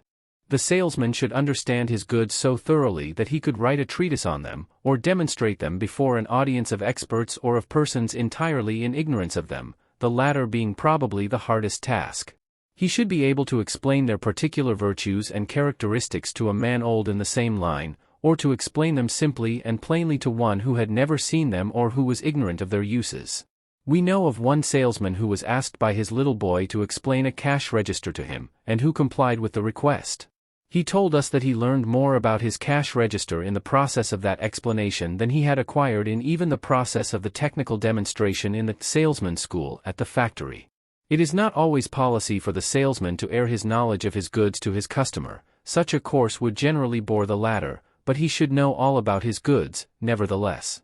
The man who knows his goods in this way plants his feet on the solid rock and cannot be swept away, while the man who builds on the shift, page 117, ing sand of half-knowledge is always in danger. But the more popular branch of the pre-approach is the knowledge of the customer. Get as many points regarding the characteristics, habits, likes and dislikes of the customer as possible. Find out as much as you can about his trade and manner of conducting his business, as well as his business history. McBain says, there is really no information about a prospective customer that can be said to be valueless. On the other hand, a knowledge of one or two of the characteristics of the man to be approached may be considered sufficient, the ready intuition of the salesman being relied upon for the rest. It is assumed, of course, that a salesman will be able to call his man by name, pronouncing the name correctly upon the very first interview. This is the prime requisite, and the remaining knowledge should be grouped about this in the order of its importance. The data regarding your prospective customer is obtainable in many ways. Much of it you may obtain from your house if they have had previous dealings with him. Other sales, page 118, men will also add to the data, but one must be on the lookout here and not allow himself to be prejudiced against the customer, or frightened by adverse reports regarding his manner and characteristics coming from other salesmen. Pierce says, it would seem that the good characteristics of the prospect are desirable to learn. But it is a conviction that by denying to oneself the unfavorable things said about your prospect, you will not accentuate the very qualities you hope to obviate. One attempt at a sale is recalled where the prospect was said to be the meanest man on earth. Almost terrified by the description, the salesman went at the prospect the wrong way, displeased him, lost the sale. Hotel clerks, or better still, hotel proprietors, are often very well informed regarding merchants in their town, and often valuable information may be obtained in this way, although the judgment and experience of the hotel people must be appraised before basing one's own opinion regarding the customer. Other customers may also be diplomatically pressed into service in obtaining information, page 119, regarding their competitors, although allowance must always be made for the personal bias in such cases. It is a good idea for the salesman to make a record of these advance reports, so as to have them on file where he may refer to them when needed. Some salesmen have a card index devoted to this purpose, which they have found very useful. Another, and a very important point about the pre-approach is that of developing the proper mental attitude in yourself. You must get yourself right first, before you can get anything else right. Pierce says regarding this, someone has said that the greatest bane to selling goods is fear. As a matter of fact, the only thing you are afraid of is that you won't make the sale, get the check. But, if you waive this point, and say, now, I don't care whether I get this sale or not. I do know this, I am honest, my goods are honest, and if this man does not want them there are plenty of men who do, you will find the fear melting like the mist before sunshine. Fear cannot live in the presence of your smile, your confidence, your knowledge of the business and your industry. Page 120. In this connection, reread what we have said to you regarding the I and self-respect in the chapter entitled The Mind of the Salesman. This chapter was written to cover just such cases as the one in question. If you can realize the I within you, your fear will disappear quickly. Remember, there's nothing to fear but fear.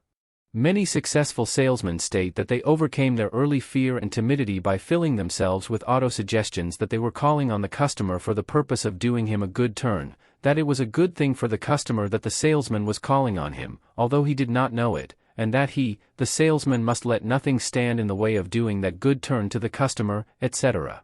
As ridiculous as this may appear to some, it will be found to work well in many cases. And it is based upon truth, too, for if the goods are right, and the prices are likewise, the salesman is doing the customer a good turn. And right here, let us impress upon you the necessity of working yourself up to the point of believing thoroughly in your own proposal, page 121, tie-in. You must get yourself into the state of mind in which, if you were in the customer's place, you would surely want to take advantage of it. You must convert yourself before you can expect to convert the customer. We know an ad man who tells us that he never feels satisfied with an ad that he is writing until he can make himself believe that he wants to buy the article himself. And he is right. And the salesman will do well to take a leaf from his book. Enthusiasm and belief are contagious. If you believe thoroughly in a thing, you run a much better chance of making others believe in it also, than if you feel otherwise. You must learn to sell to yourself first, then you may sell to the customer. W.C. Holman, in Salesmanship, says, "One cannot make others believe what he himself believes, unless he himself is an earnest believer." Dwight L. the Moody swayed enormous audiences by the simple power of his own wonderful earnestness. No one could listen to Moody without saying, "This man believes absolutely every word he is speaking. If he feels what he says so tremendously," page 122, "there must be something in it." If every salesman realized how largely the attitude of the prospect depended upon the salesman's own mental attitude, he would be as careful to get into the right frame of mind when he started out to approach a prospect as he would be to carry a sample case. It is a simple matter for him to do this. All that is necessary is for him to take account of stock just before he starts out, to enumerate to himself all the strong, convincing points in his proposition, to consider the good high qualities of the goods he is selling, run over in his mind the splendid characteristics of his house, think of the great number of customers who have bought his product, and of the supremely satisfying reasons why other customers should buy his goods. In other words, before a salesman starts to sell other men, he should sell himself. He should make this sale to himself at the beginning of every day's work. The student should acquaint himself thoroughly with the creative force of suggestion and autosuggestion in character building, and in producing and maintaining the proper, page 123, mental attitude. The volume of this series entitled Suggestion and Autosuggestion gives both the theory, principles, and methods of applying autosuggestion in the directions named. One need no longer be a slave of his mental attitude. On the contrary, he may create and preserve the mental attitude he deems advisable and necessary at any time. Mr. W.C. Holman, one of the best of the inspirational writers on salesmanship, gives the following interesting instance of the use of autosuggestion by a salesman. He says, "One of the best salesmen the writer ever knew got up what he called his catechism. He used to put himself through it every morning before starting out. Oftentimes he repeated it aloud if he had the opportunity. The questions he would repeat in a quiet tone, but the answers he would pronounce with all the earnestness of which he was capable. His catechism ran somewhat as follows. Am I working for a good house? Yes. Has my house the reputation and prestige of being one of the best in its line? Yes. Have we made hundreds of thousands of, page 124, sales like the sales I am going to make today? Yes. Have we an enormous body of satisfied users? Yes. Am I selling the best goods of the kind made anywhere in the world? Yes. Is the price I am asking a fair one? Yes. Do the men I am going to call on need the article I am selling? Yes. Do they realize that now? No. Is that the very reason I am going to call on them, because at present they don't want my goods, and haven't yet bought them? Yes. Am I justified in asking a prospect's time and attention to present my proposition? By all the powers, yes. Am I going to get into the office of every man that I call on, if there is any earthly way to do it? Yes. Am I going to sell every man I call on today? You bet I am. Referring to the above catechism of Mr. Holman, we would say that if a man would work himself up to the point of asking and answering these questions in earnest, and, page 125, would carry the spirit thereof through the day, he would render himself almost invincible. A spirit like that is the spirit of the Light Brigade, of Napoleon, of the Berserker Norseman who made a way for himself. Such a man would make opportunities, instead of begging for them. Such a man would be inspired. This is autosuggestion raised to the nth power. Try it, you need it in your business. The second phase of the pre-approach is that of obtaining an interview with the prospective customer, generally known as the prospect. In many instances the salesman is able to secure the interview by simply walking into the presence of the prospect, the latter being in full view in his store or office and no intermediary being present to intercept the approach. In such cases the second phase of the pre-approach is passed over, and the actual approach is entered into at once.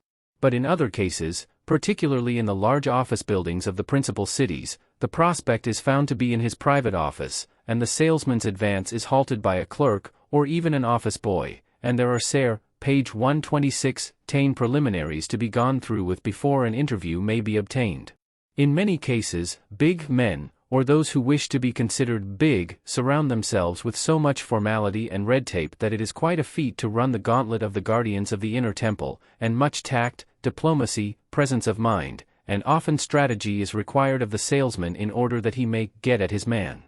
McBain, in his work entitled Selling, says of this stage, between the pre-approach and the actual approach sometimes lies a trying time for the salesman. It is no uncommon thing for a prospective customer to keep a salesman waiting, either outside the office door and out of sight, or inside and in the presence of the prospective buyer. This is known as breaking the salesman's nerve. It is often done with the idea of deliberately making the salesman nervous and consequently unable to make such an approach as otherwise would be possible. Perhaps one of the most common forms of this is seen when the prospective customer appears to be very busily interested in something at his desk and, page 127, allows the salesman to stand an indefinite length of time and then turns suddenly upon him. This is especially disconcerting to the young man, but the experienced salesman recognizes it as an indication that either the man is very busy and actually hates to take his mind off his work, or that he is afraid of being talked into something that he will later regret. The salesman consequently shapes his introduction accordingly and will in no wise be disconcerted by this attempt, as it will enable him to study carefully the outward characteristics of the man whom he is about to approach. In many cases this waiting is forced on the salesman by a prospect who also knows something of the laws of psychology, for such knowledge is not confined to the salesman by any means, the buyer having posted himself in many cases. In the game of checkers or drafts, quite an important advantage accrues to the player securing what is technically known as the move, which, however, is a very different thing from the first play. There is in the psychology of the sale, or of the interview between two people of equal, page 128, strength, a something which corresponds very closely with the move in checkers. This something gives a decided advantage to the person securing it, and it is worth striving for. This something is subtle and almost indescribable, although apparent to every one who has dealings with his fellow men. It seems to be a matter of mental balance and poise. The salesman, if he be well balanced and poised, is positive to the buyer, the latter being in a listening, and therefore passive, attitude. So far the salesman has the move, which however he may later lose if the prospect plays scientifically. Well, to get back to the waiting stage, the prospect, by disturbing the salesman's poise, and breaking his nerve by keeping him waiting on the anxious bench in a state of suspense, often manages to get the move on him, unless he understands the psychology of the process and accordingly avoids it. Suspense is the most nerve-breaking mental state on the psychological list, as all realize who have experienced it. Beware of losing the move. An important factor in getting past the stockade of the outer office is the conscious, page 129, ness of self-respect and the realization of the I, of which we have spoken. This mental attitude impresses itself upon those who guard the outer works, and serves to clear the way. As Pierce says, remember, you are asking no favors, that you have nothing to apologize for, and that you have every reason in the world for holding your head high.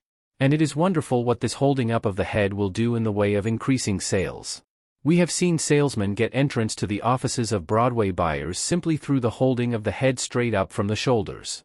But it is the mental attitude back of the physical expression that is the spirit of the thing, don't forget this.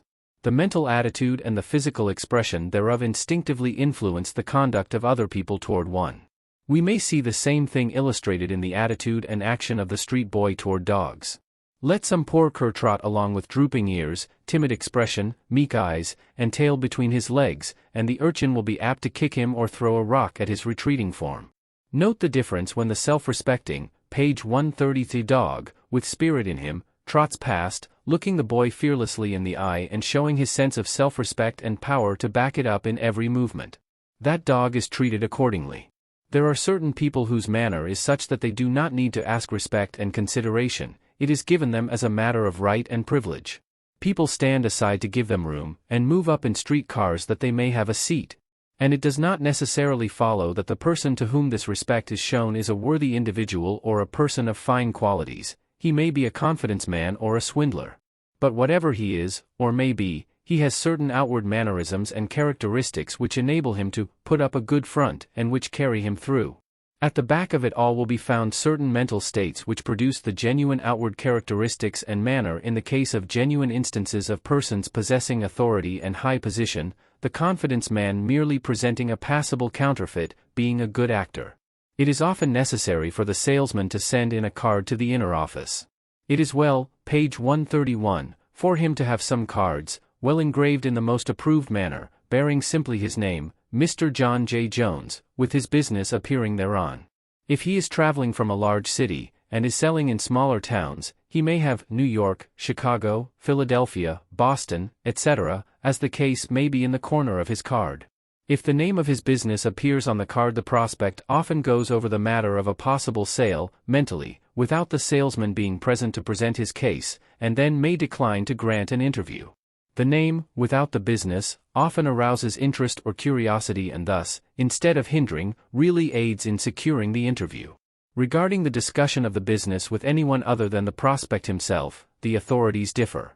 As a matter of fact, it would seem to depend largely upon the particular circumstances of each case, the nature of the articles to be sold, and the character and position of the subordinate in question.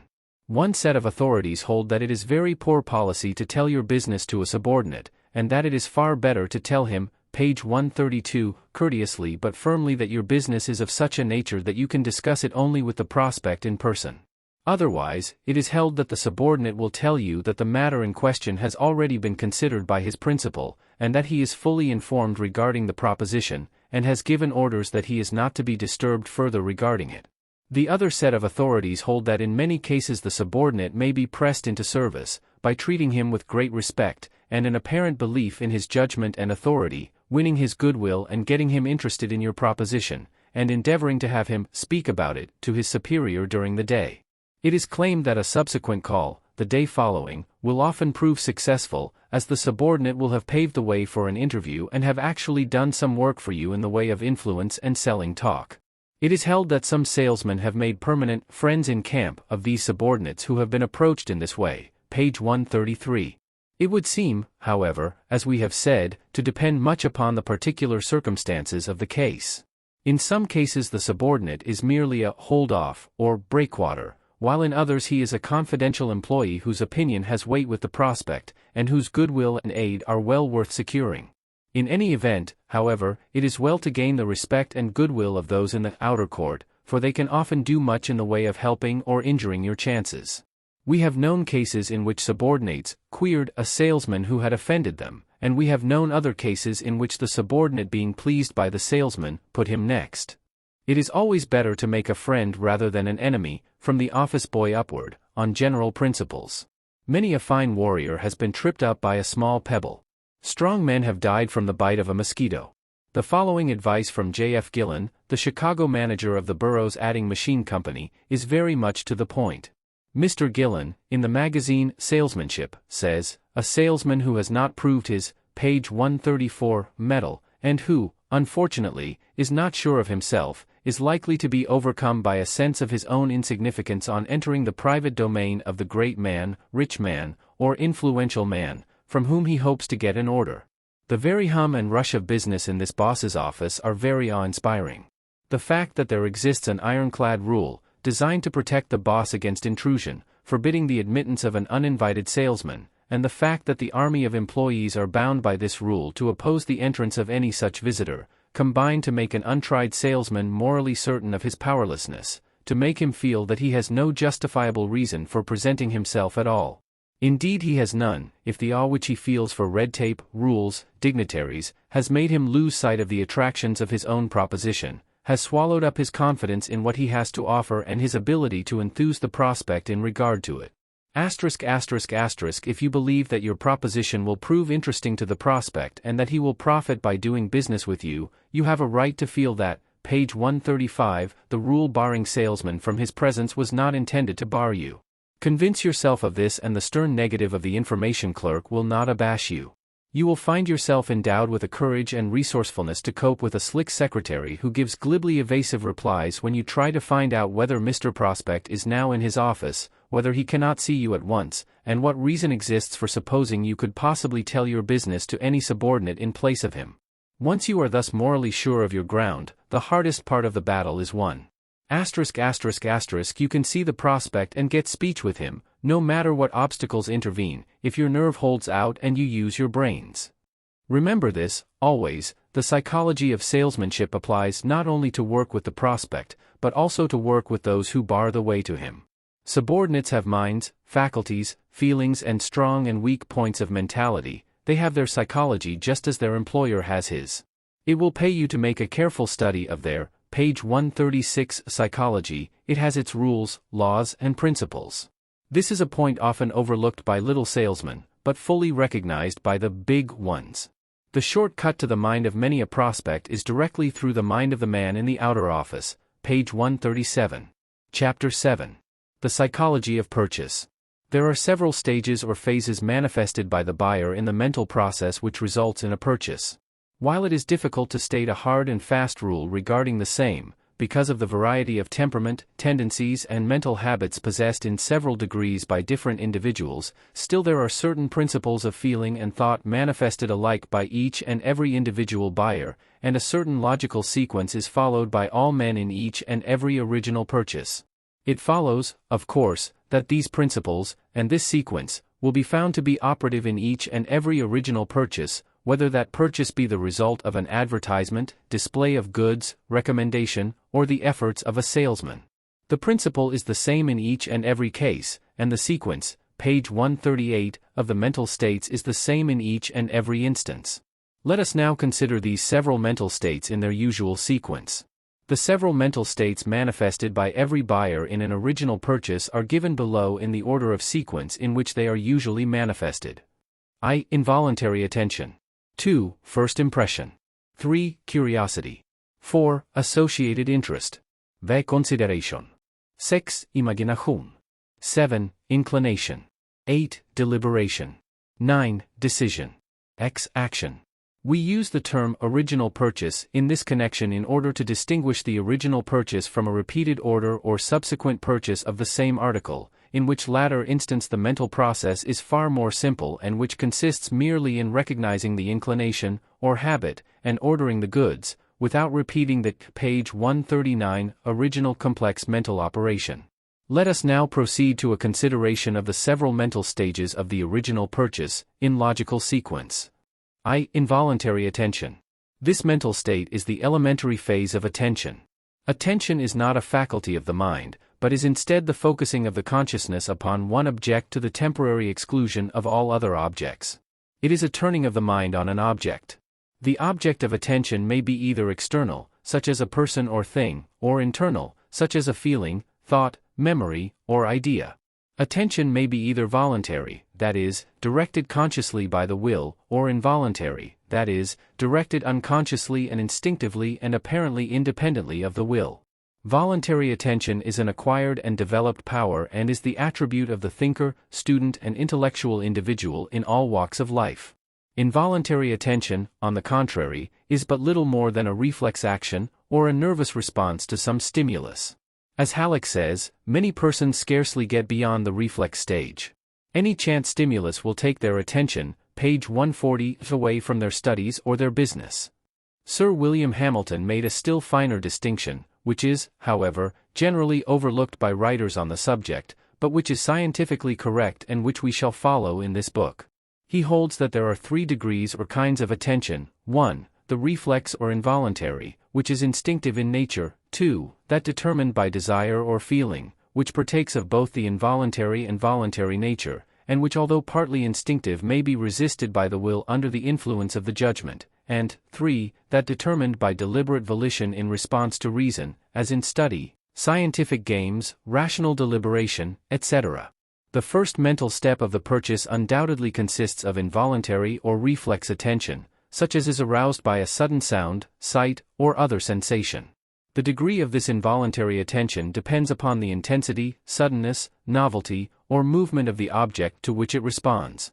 All persons respond to the stimuli arousing this form of attention, but in different degrees depending upon the preoccupation or concern, page 141, tration of the individual at the time. The striking or novel appearance of an advertisement, the window display of goods, the appearance of the salesman, all these things instinctively arouse the involuntary attention, and the buyer turns his mind on them. But this turning the mind on belongs to Hamilton's first class, that of the instinctive response to the sight or sound, and not that aroused by desire or deliberate thought. It is the most elemental form of attention or mental effort, and to the salesman means simply, "Well, I see you." Sometimes the prospect is so preoccupied or concentrated on other things that he barely sees the salesman until an added stimulus is given by a direct remark. 2. First impression. This mental state is the hasty generalization resulting from the first impression of the object of attention, the advertisement, suggestion, display of goods, or the salesman, depending in the last case upon the general appearance, action, manner, etc., as interpreted in the light of experience or association.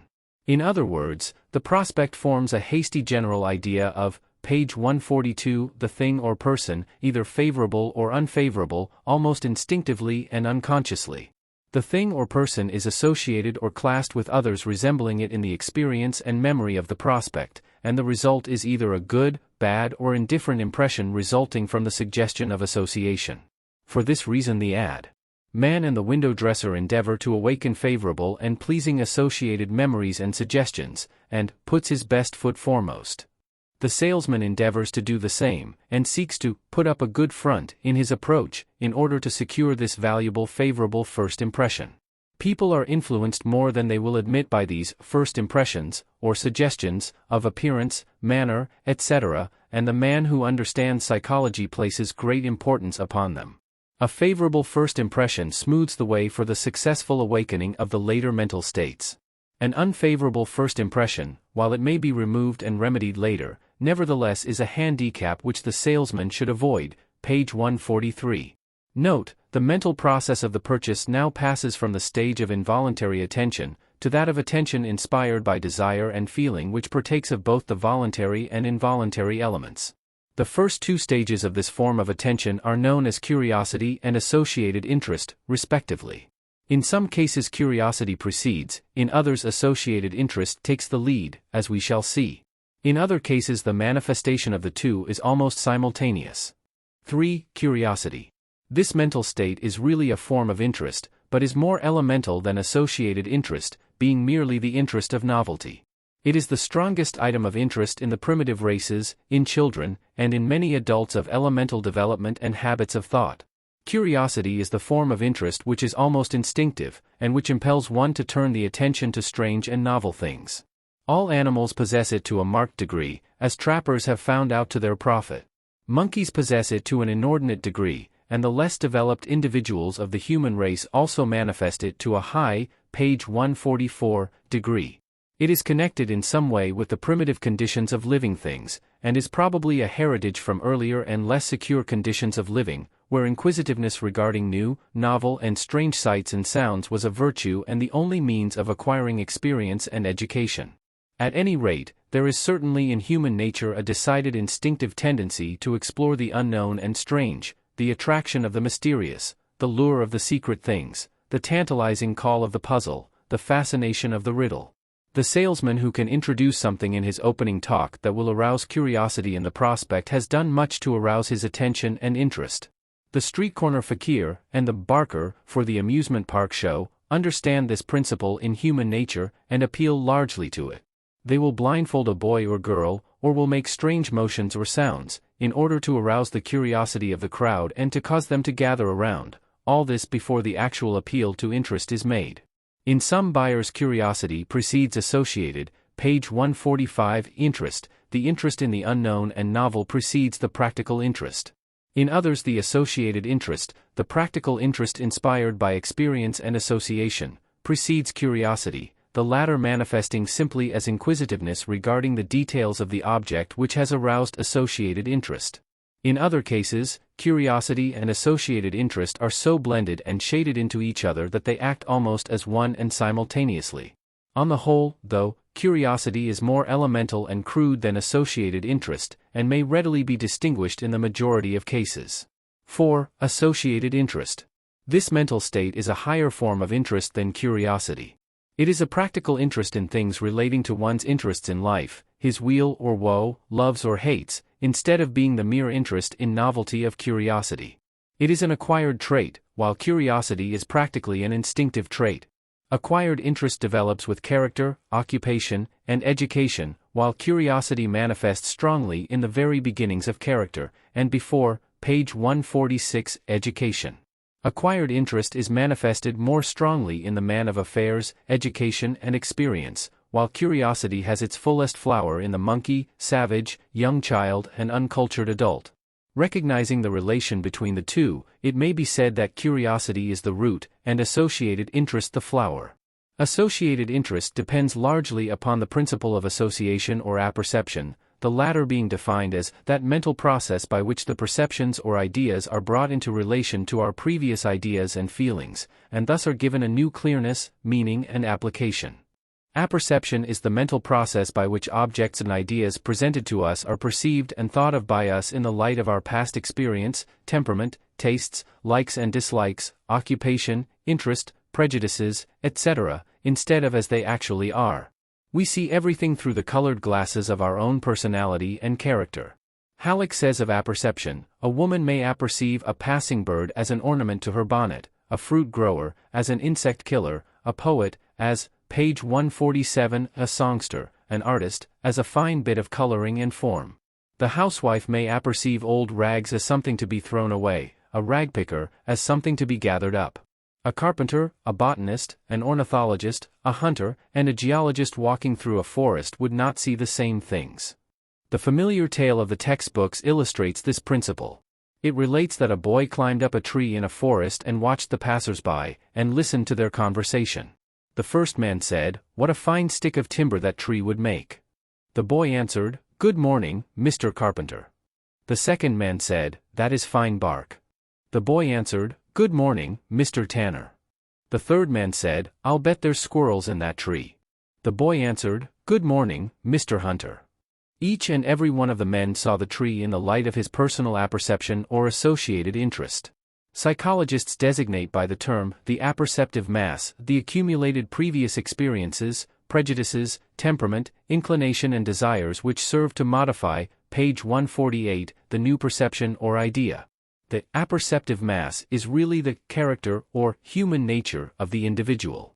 It necessarily differs in each individual, by reason of the great variety of experiences, temperament, education, etc., among individuals. Upon a man's apperceptive mass, or character, depends the nature and degree of his interest, and the objects which serve to inspire and excite it. It follows then that in order to arouse, induce and hold this associated interest of the prospect, the salesman must present things, ideas or suggestions which will appeal directly to the imagination and feelings of the man before him, and which are associated with his desires, thoughts and habits.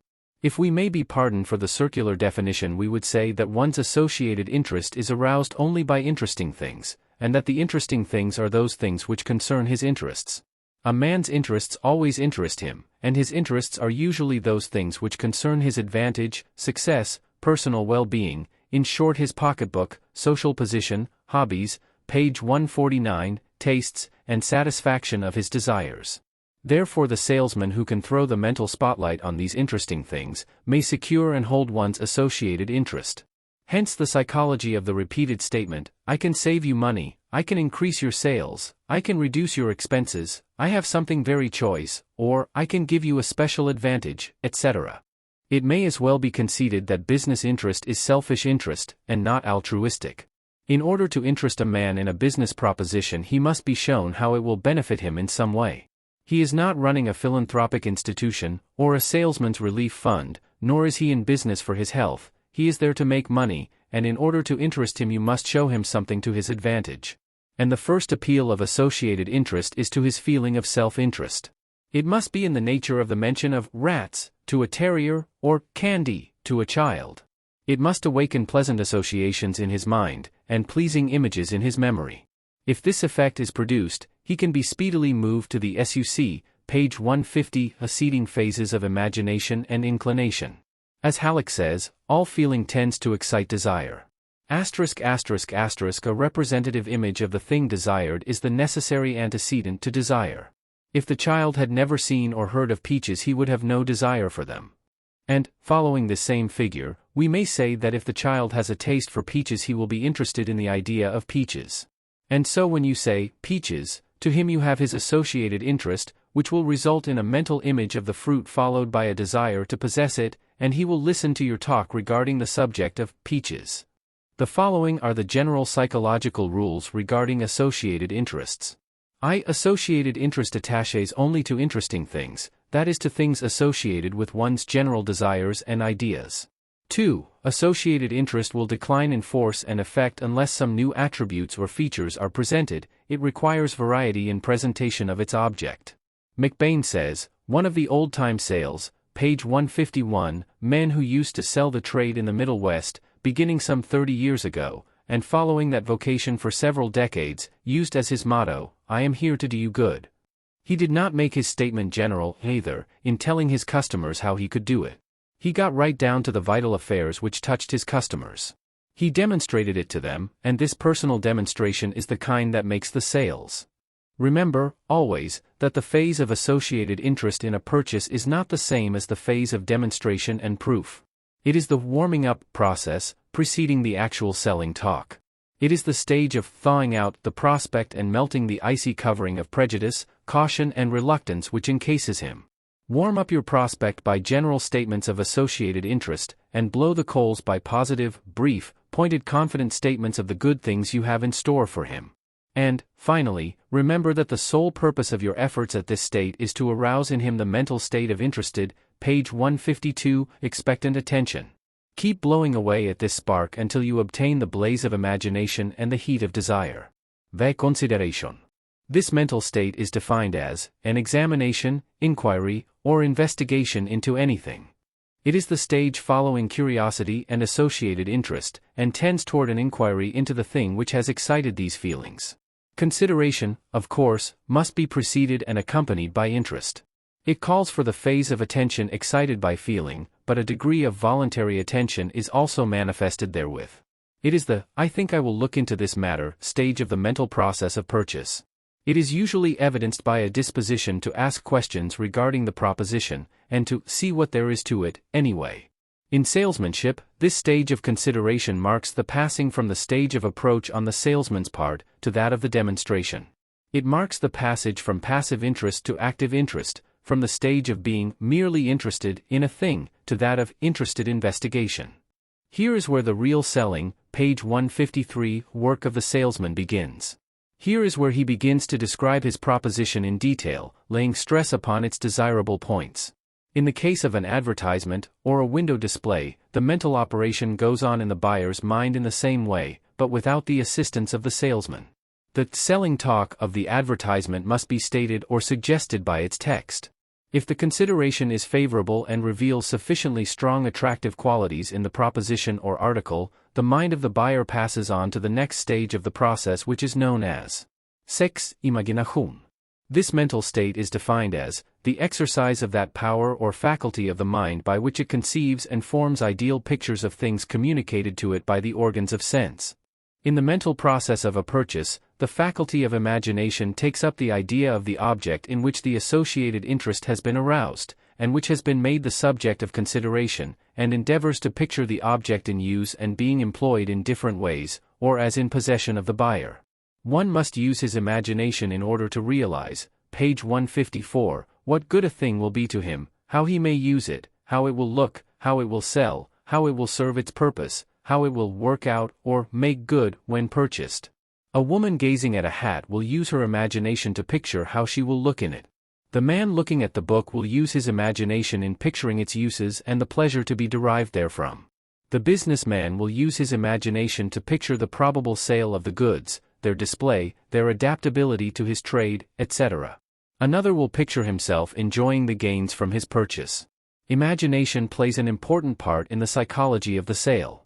It is the direct inciter of desire and inclination. The successful salesman realizes this, and feeds the flame of the imagination with the oil of suggestion. In fact, suggestion receives its power through the imagination.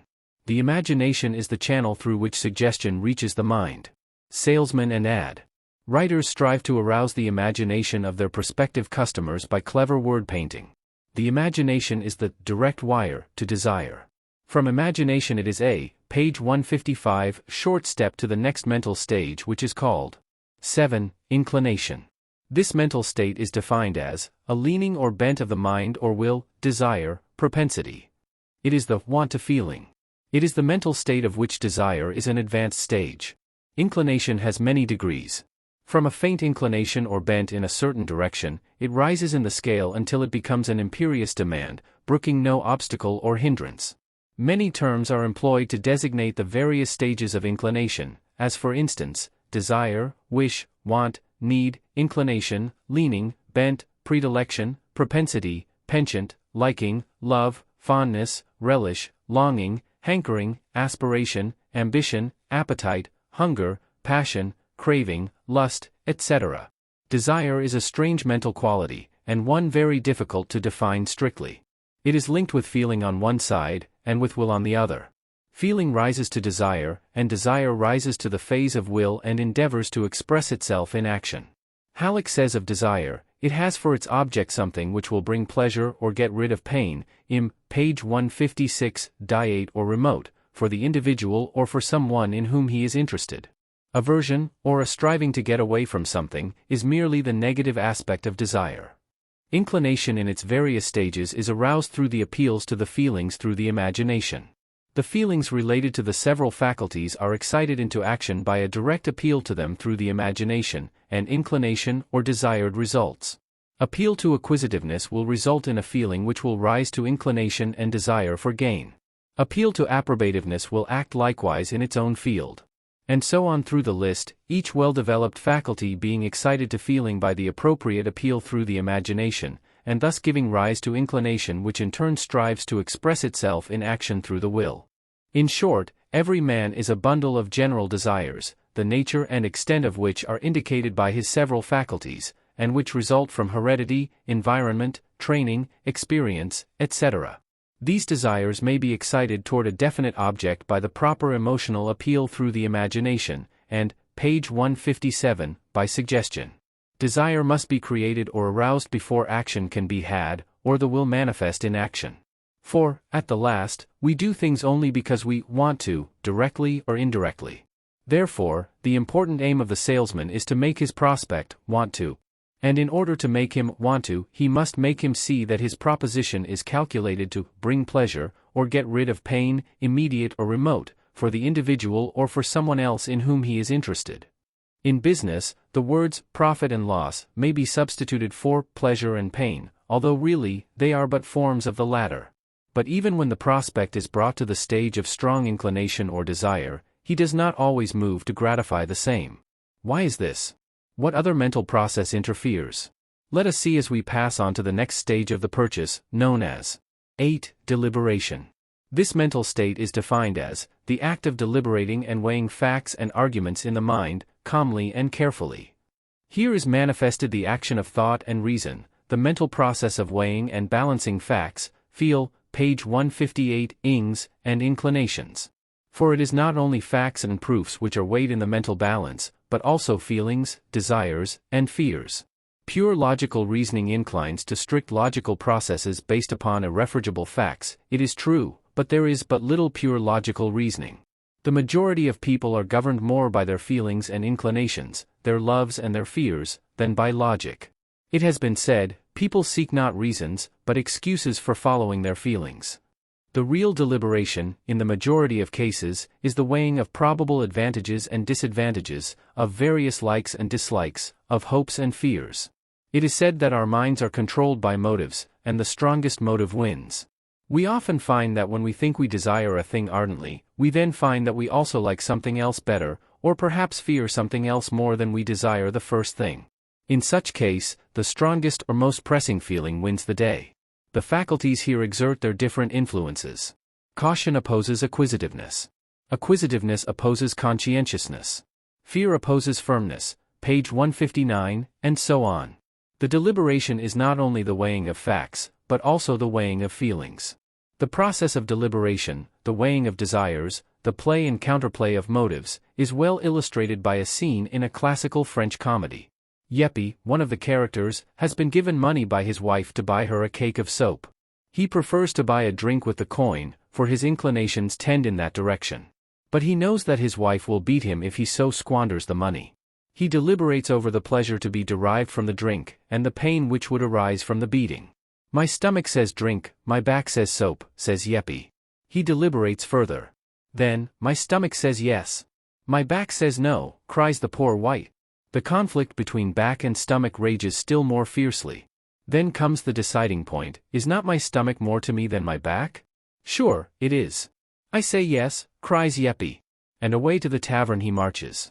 It has been remarked that if the active suggestion of the distant sight of his wife armed with the cudgel had been added, page 160, to the situation, Yeppy would have bought the soap. Or, if the tavern had not been so handy, the result might have been different. Sometimes a mental straw tips the scale. The above illustration contains the entire philosophy of the action of the mind in the process of deliberation. The salesman will do well to remember it. Halleck thus well states the immediate and remote factors in choice. The immediate factors are *****, 1. A preceding process of desire, 2. The presence in consciousness of more than one represented object or end, to offer an alternative course of action, 3. Deliberation concerning the respective merits of these objects, 4. The voluntary fiat of decision, which seems to embody most the very essence of will. The remote factors are extremely difficult to select. The sum total of the man is felt more in choice than anywhere else. Before a second person could approximate the outcome, he would have to know certain remote factors, the principal being, 1. Heredity, 2. Environment, 3. Education, 4. Individual peculiarities. This eminent authority might well have, page 161, added an additional element, a most important one, as follows. 5. Suggestion. The salesman, watching carefully the shifting scale of deliberation, injects a telling argument or suggestion into the scale, which gives weight to his side at a critical stage. He does this in many ways. He may neutralize an objection by a counterfact. He adds another proof or fact here, a little more desire and feeling there, until he brings down the scale to a decision. It must be remembered that this deliberation is not regarding the desirability of the proposition. The prospect has admitted his desire, either directly or indirectly, and is now engaged in trying to justify his desire by reason and expediency. He is seeking for reasons or excuses to back up his desire, or perhaps, is endeavoring to strike a balance of his conflicting desires and feelings. His mental debate is not over the question of desiring the goods, but over the expediency and probable result of buying them. It is the to buy or not to buy stage. This is a delicate part of the process of the purchase, and many prospects act like seesaws during the process. The clever sales, page 162, man must be ready with the right argument at the right place. To him this is the argumentative stage. Finally, if the salesman's efforts are successful, the balance drops, and the process passes to the next stage, known as 9. Decision. This mental stage is defined as the mental act of deciding, determining, or settling any point, question, difference, or contest. It is the act of the will, settling the dispute between the warring faculties, feelings, ideas, desires, and fears. It is will acting upon reason, or, alas, too often, upon mere feeling. Without entering into a metaphysical discussion, let us remind you that the practical psychology of the day holds that the strongest motive at the moment wins the choice. This strongest motive may be of reason or of feeling, conscious or unconscious, but strongest at that moment it must be, or it would not win. And this strongest motive is strongest merely because of our character or nature as manifested at that particular moment, in that particular environment, under the particular circumstances, and subject to the particular sugs, page 163, tie-ins. The choice depends more upon association than we generally realize, and association is awakened by suggestion. As Halleck says, it is not the business of the psychologist to state what power the association of ideas ought to have. It is for him to ascertain what power it does have. And as Ziehen says, we cannot think as we will, but we must think just as those associations which happen to be present prescribe. This being the case, the salesman must realize that the decision is based always upon, 1. The mental states of the man at that moment, plus, 2. The added motives supplied by the salesman. It is up to the salesman to supply those motives, whether they be facts, proofs, appeals to reason, or excitement of feeling. Hope, fear, like, dislike, These are the potent motives in most cases. In business, these things are known as profit or loss. All the faculties of the mind supply motives which aroused may be thrown into the balance affecting decision. This is what argument, demonstration, and appeal seek to do, supply motives. Note, it might naturally be supposed, page 164, that when the final stage of decision has been reached, the mental process of purchase is at an end. But, not so. Will has three phases: desire, decision, and action. We have passed through the first two, but action still is unperformed. A familiar example is that of the man in bed in the morning. He ponders over the question of rising, and finally decides to get up. But action does not necessarily result. The trigger of action has not been pulled, and the spring released. So thus we have another mental state, known as action.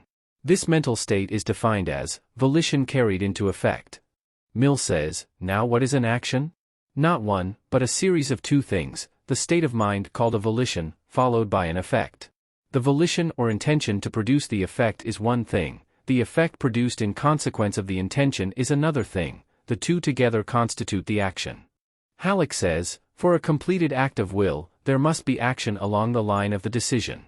Many a decision has not aroused the motor centers to action, nor quickened the attention, for any, page 165, a length of time. There are persons who can frame a dozen decisions in the course of a morning, and never carry out one of them. Sitting in a comfortable chair, it may take one but a very short time to form a decision that will require months of hard work. Some persons can never seem to understand that resolving to do a thing is not the same as doing it. There may be desire, deliberation, and decision, but if these do not result in action along the indicated line, the process of will is practically incomplete. Many a person decides to do a thing but lacks the something necessary to release the motive impulses. They tend to procrastinate and delay the final act. These people are sources of great care and work to the salesman. Some men can get their prospects to the deciding point, but fail to get them to act. Others seem specially adapted to closing these cases. It requires a peculiar knack to close. The effort is entirely psychological. We shall consider it in a subsequent chapter under the head of closing. To be a good closer is the ambition of every salesman, for it is the best paid branch of his profs, page 166, shown. It depends largely upon the scientific application of suggestion. To lead a prospect to action is to pull the trigger of his will. To this end all the previous work has been directed. Its psychology is subtle. What makes you finally get out of bed in the morning, after having decided to several times without resulting action? To understand this, is to understand the process of the final action in the mind of the buyer. Is it not worth learning? In the succeeding chapters we shall consider the several stages of the salesman's progress toward a sale, the approach, the demonstration, and the closing. In these stages of the salesman, we shall see the action and reaction upon the mind of the buyer, along the lines of the psychology of the purchase. In the sale-purchase the minds of the salesman and the buyer meet. The result is the signed order. The psychological process of the sale is akin to the progress of a game of chess or checkers. And neither is the result of chance. Well-defined principles underlie each, and established methods are laid down for the student, page 167. Chapter 8. The Approach. Old salesmen hold that in the psychology of the sale there is no more important stage or phase than the introductory stage, the stage of the approach. Pierce says, experienced salesmen will tell you that the first 5 minutes in front of a prospect is worth more than all the remainder in the matter of getting the check. Why? Because it is then that the prospect is forming his impressions of you. Usually he is obliged to form this quick size-up of the man he meets, in order to conserve his time for important duties. Therefore it is your duty to have this first impression the best within your power. And the best way to develop this is to be genuine. But it must never be lost sight of that the first impression is solely for the purpose of obtaining an entrance for the fine edge of your wedge of salesmanship, which you must, page 168, then proceed to drive home to its logical conclusion, the order. An impression for impression's sake is a fallacy. Remember the old story of the salesman who wrote in that he was not making sales, but that he was making a good impression on my customers. The firm wired back to him, go out and make some more impressions, on a snowbank. Do not lose sight of the real object of your work, in obtaining the preliminary results. The National Cash Register Company instructs its salesmen regarding the first impression, as follows: remember, the first 5 minutes of speaking to a man is likely to make or break you as far as that sale is concerned. If you are in any way antagonistic or offensive to him, you have hurt your chances badly from the start. If you have failed to definitely please or attract him, you have not done enough. It isn't sufficient to be merely a negative quantity. You should make a positive favorable impression, and not by cajolery nor attempted wit nor cleverness. The only right way to gain a man's liking is to deserve it. The majority of men do not often know, page 169, just what the characteristics of a man are which makes him pleasing or displeasing to them, but they feel pleased or displeased, attracted or repulsed, or indifferent, and the feeling is definite and pronounced, even though they cannot understand just what makes it. A storekeeper in the smallest way of business in a little country village is just as susceptible of being pleased or offended as any merchant prince. It should never be forgotten that whatever his position may be, a man's a man for a that. It is not so much what a man says when he approaches the prospect, as the way he acts. It is his manner, rather than his speech. And back of his manner is his mental attitude. Without going into subtle psychological theorizing, we may say that it may be accepted as a working hypothesis that a man radiates his mental state, and that those he approaches feel these radiations. It may be the suggestion of manner, or it may be something more subtle. No use discussing theories here, we haven't the time. The fact is that it acts as radiations would act. This being recognized, it will be seen that the man's mental, page 170, attitude in the approach must be right. In the previous chapters we have had much to say to you regarding the factors which go to create the mental attitude. Now is the time to manifest what you have learned and practice, for you are making the approach. Carry in mind Holman's Catechism, of which we have told you. Maintain your self-respect, and remember that you are a man. Pierce says of this, one reason for this is that self-respect is necessary in your work. And self-respect cannot obtain where there is lack of confidence either in your own ability or in your line of goods. Assuming that you take only such a line as you yourself can enthusiastically endorse, it must be remembered that your goods place you absolutely on a par with the merchant. Hence, you talk to him shoulder to shoulder, as it were. You are not as a slave to a master, as a hireling to a lord, as a worm to a mountain, although this is the usual attitude untrained salesmen consciously or unconsciously assume. They are timid. They feel they might know their goods better. They feel, perhaps, that the prospect knows their goods or their competitors' goods page 171, than they do themselves. Fear is written all over their faces as the approach is made. 9/10 of the fear is due to ignorance of the goods. The other 10th is lack of experience. Regarding this matter of fear, we would say that the experience of the majority of men who have lived active and strenuous lives, meeting with all sorts of people under all sorts of circumstances, is that the cause of fear of people and things exists chiefly in the imagination. It is the fear of anticipation rather than the fear of actual conditions. It is like the fear felt upon approaching a dentist's office, worse than the actual experience of the chair. Suspense and fearful expectation are two of the great sources of human weakness. Experience shows us that the majority of things we fear never happen, that those which do happen are never so bad as we had feared. Moreover, experience teaches us that when a real difficulty confronts us, we usually are given the strength and courage to meet and bear it, or to overcome it, while in our moments of fearful anticipation these helpful factors are not apparent. Page 172, sufficient for the moment are the evils thereof, it is not the troubles of the moment which bear us down, but the burdens of future moments which we have added to our load. The rule is to meet each question or obstacle as it arises, and not to add fear of trouble beyond to the work of the moment. Do not cross your bridge till you come to it.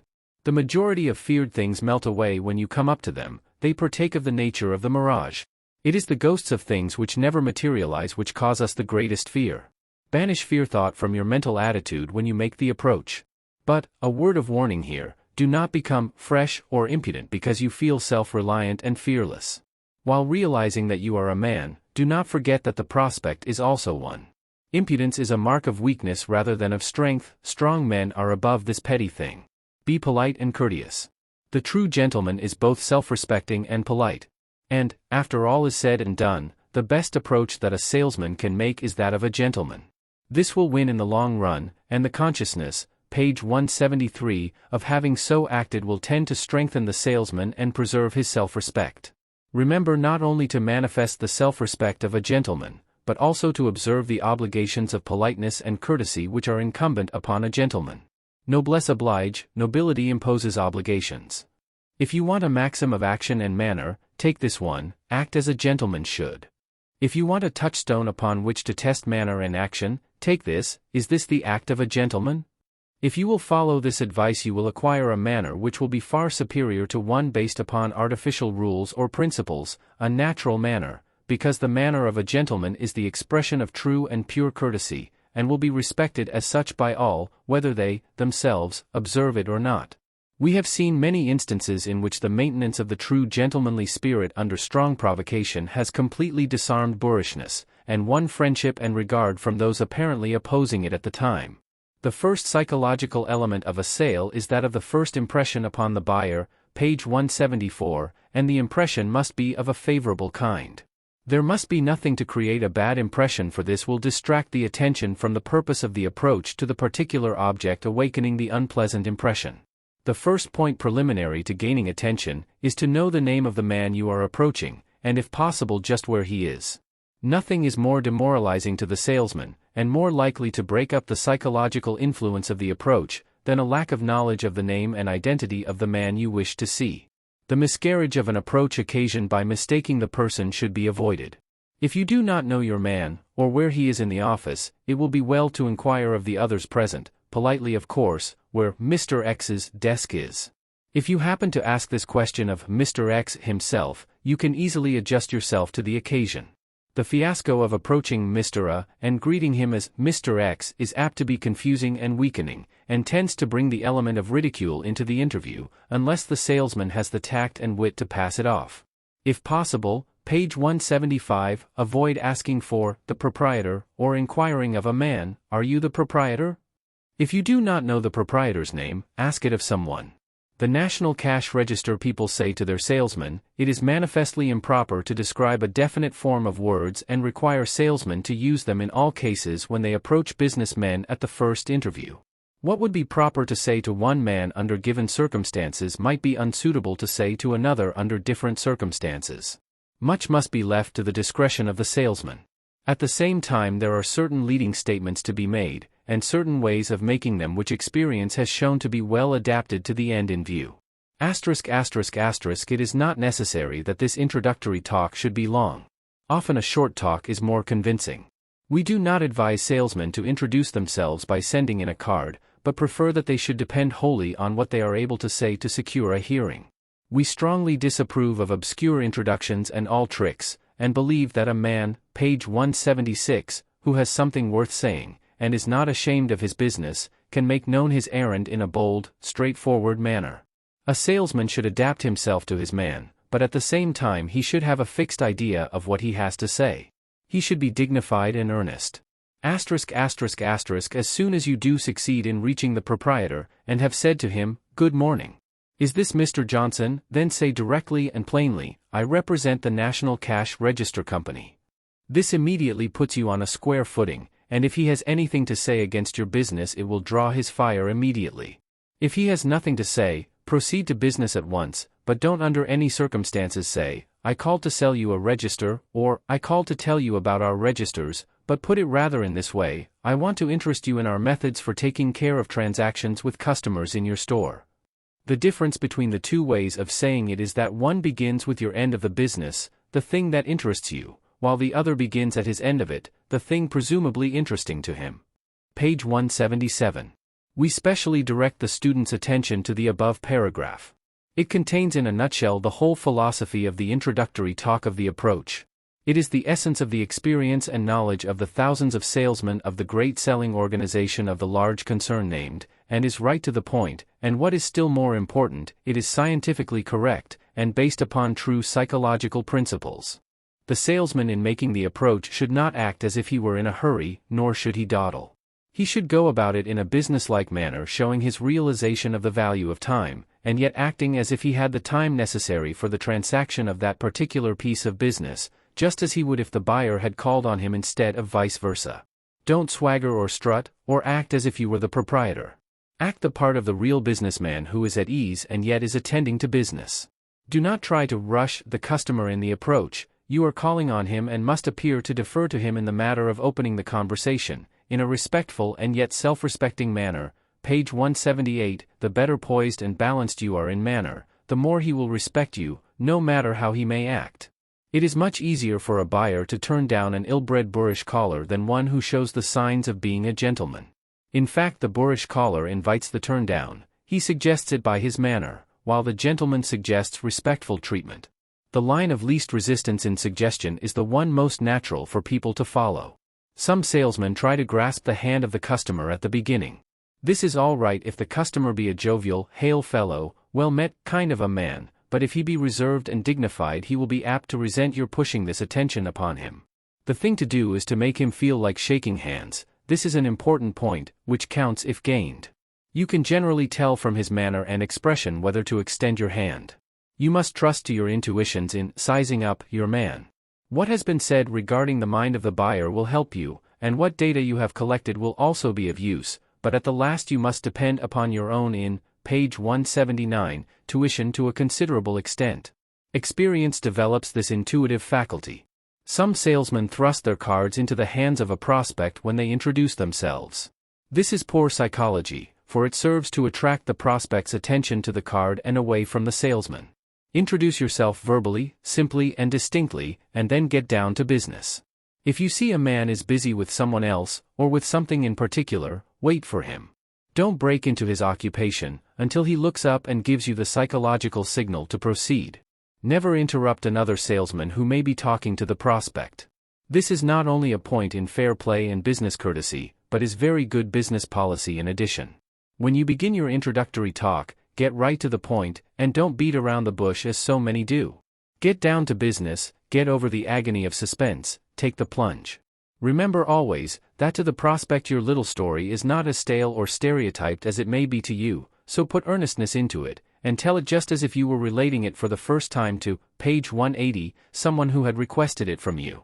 Maintain your interest, if you would arouse that of the prospect. Never commit the folly of asking a prospect, "Are you busy?" or, "I fear you are busy, sir?" This is a very bad suggestion for the prospect, and makes it easy for him to say yes. You mold bullets for him to fire at you. If he really is too busy to give you the proper attention, you may do well to tell him so, and then get out, but never suggest anything of this kind to him if you expect to proceed. It is akin to the doleful, "You don't want to buy any matches, sir, do you?" of the forlorn vendors of small articles who float into offices at times. Never make it easy for a prospect to turn you down, or out. If he is going to do these things, make him work hard to do it. This might seem like needless advice, but many young salesmen commit this particular fault. Avoid the apologetic attitude and manner. You have nothing to apologize for. You are using up your time as much as the prospect's time, let it go at that. Never apologize for anything but a fault or mistake. Your call is not a fault or a mistake, unless, page 181, you make it so by assuming it to be such. Some men would like to apologize for being alive, but they never make salesmen. Be careful what adverse suggestions you may put into the prospect's mind by this apologizing and explaining business. What's the use of this nonsense anyway? It never sold any goods, and never will. It is merely a sign of weakness and lack of nerve. Better stop it. The trouble with these apologetic and explanatory fellows is that they do not thoroughly believe in the merit of their propositions. If they really believed as they should, if they had sold themselves, they would realize that the prospect needs their goods, and that although he might not know it now, he is being done a favor by having his attention called to them.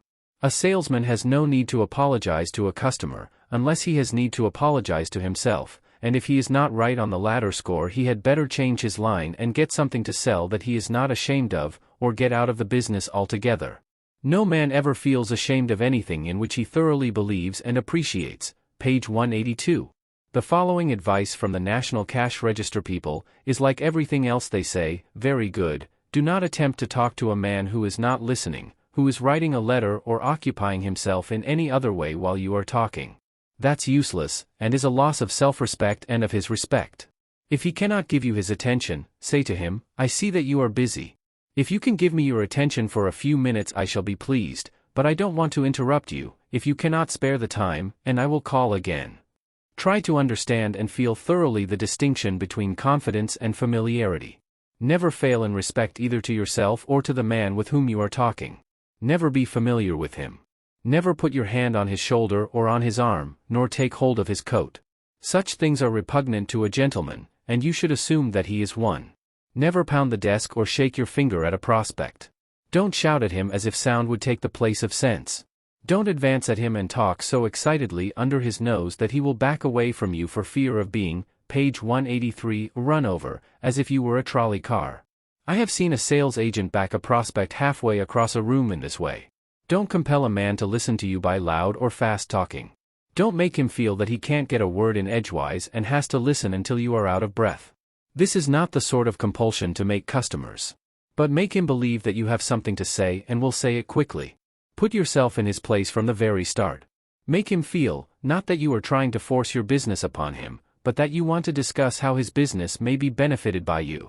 One of the best salesmen this particular company ever had has passed down to the selling core of that concern the following axiom: if you do but one thing, in approaching a prospect, say, it will save you money, 7 times, and you have made a good approach. And so say we. Concrete facts, stated in terse terms, are the essence of the opening talk and the life of the approach. What we have said so far has reference to the stage of first impression, which followed the preliminary stage of involuntary attend, page 184, tie-in which was caused by your presence. The purpose of the favorable first impression is to make the way easy for the real process of selling which is to follow. The principle of first impression rests upon the associated experience of the buyer, and its effect arises from suggestion. The hasty, general idea or impression of the salesman's personality, which we call the first impression, is almost unconscious on the part of the prospect, and is due largely to the suggestion of association.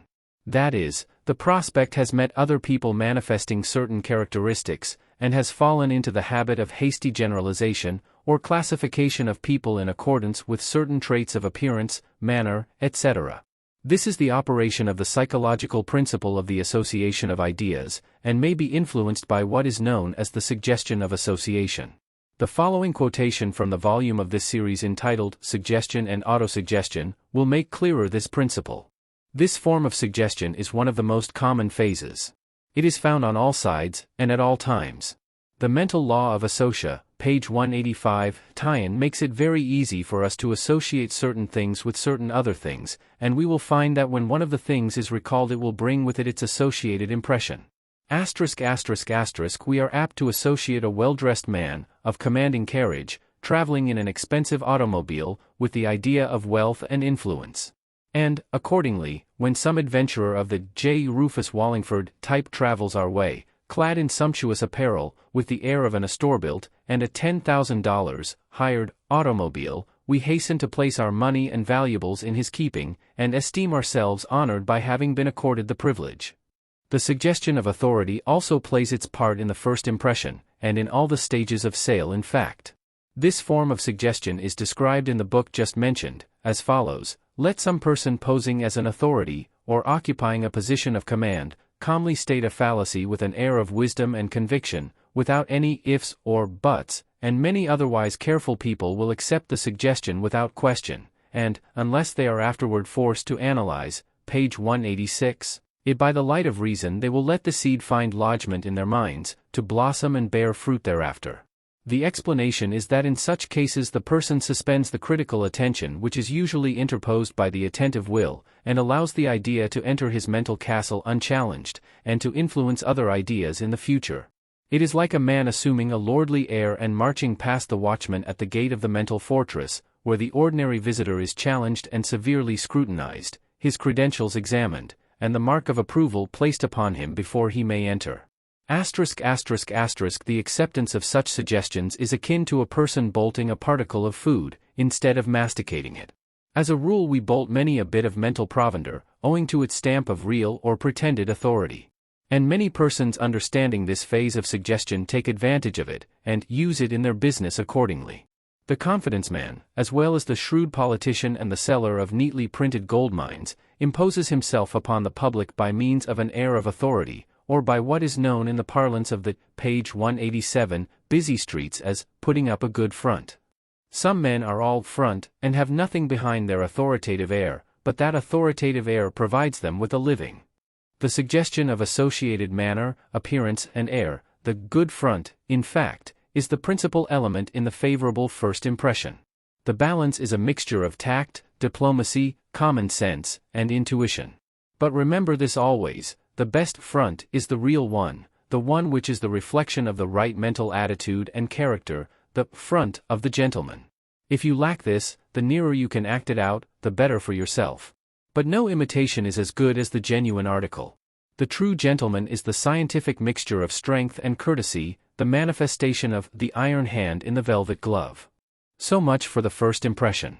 The mental stages of curiosity and associated interest on the part of the buyer are also to be induced by the salesman in the approach.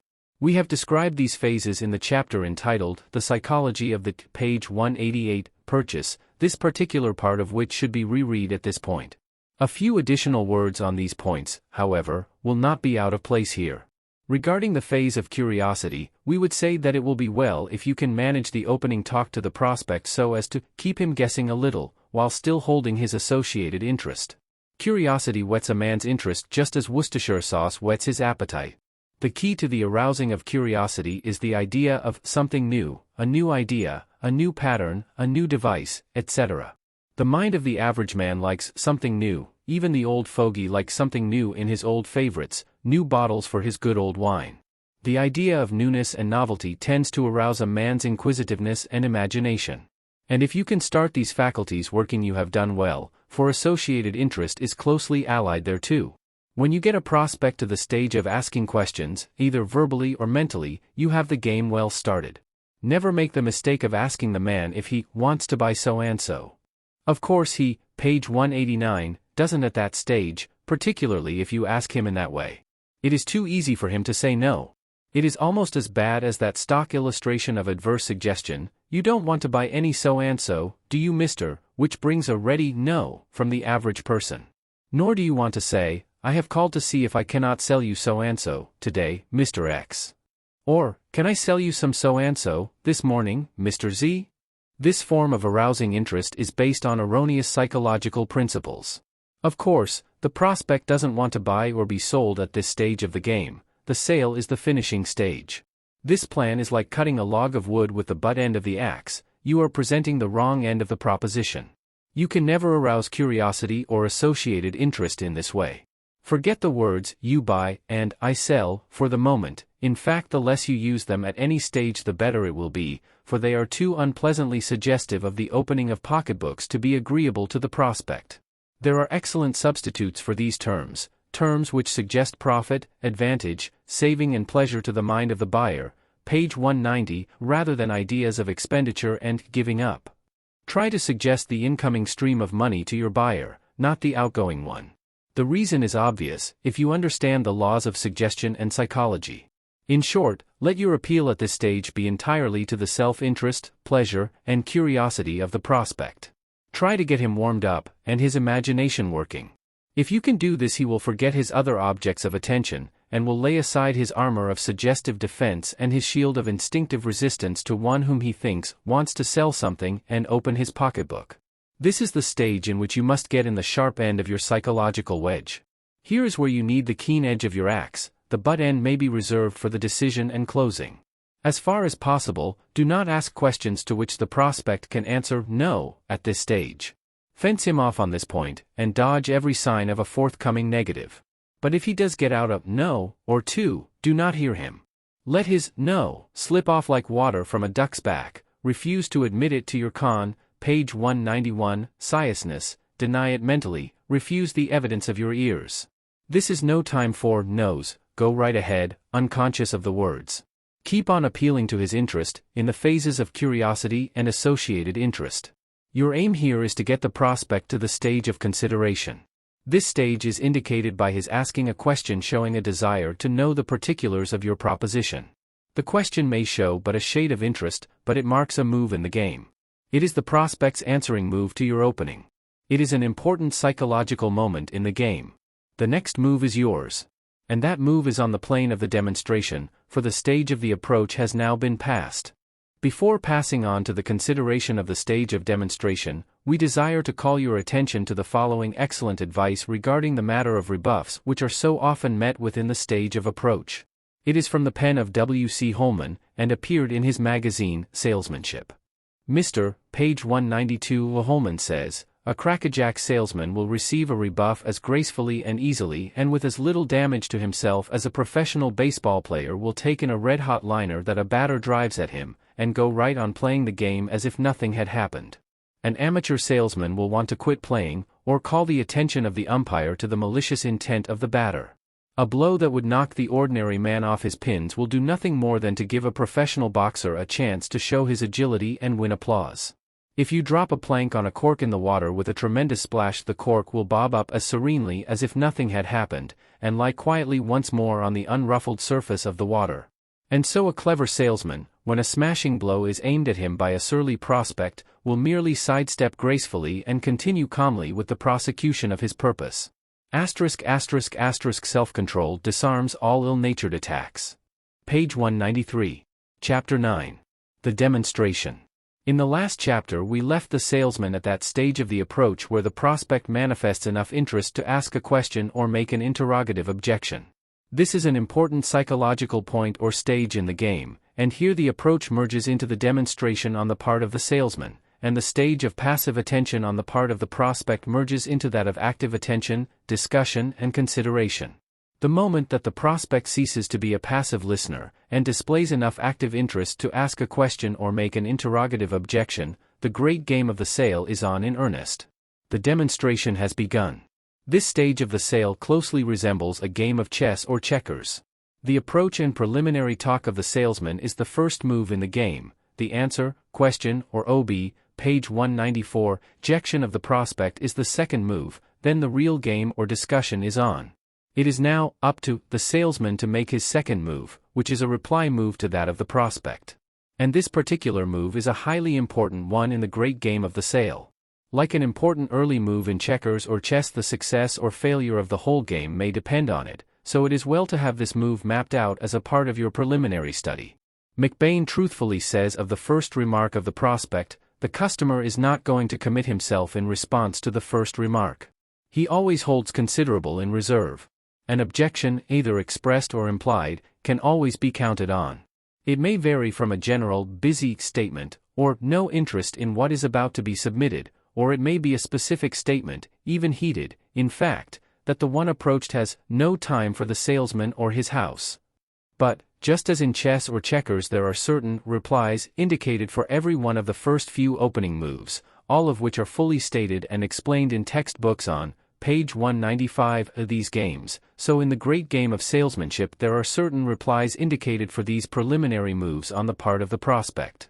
The large selling concerns have schools of instruction, personal or correspondence, in which the salesman is furnished with the appropriate and logical answers to the objections and questions usually advanced by the prospect.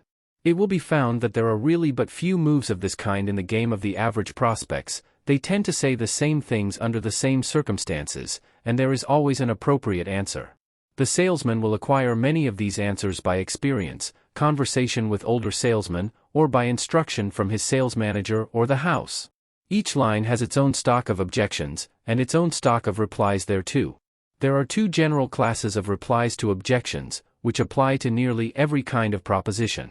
The first is that of deftly catching the objection on your mental fencing foil, allowing it to glance off, and at the same time getting a thrust on your opponent. President Patterson of the National Cash, page 196, a register company, is credited with special cleverness in this kind of reply, and his salesmen are said to be instructed to listen carefully to the prospect's objection and then to turn it back on him by a remark based on the principle of, "Why, that's the very reason why you should," etc. In other words, the objection should be twisted into an argument in favor of the proposition.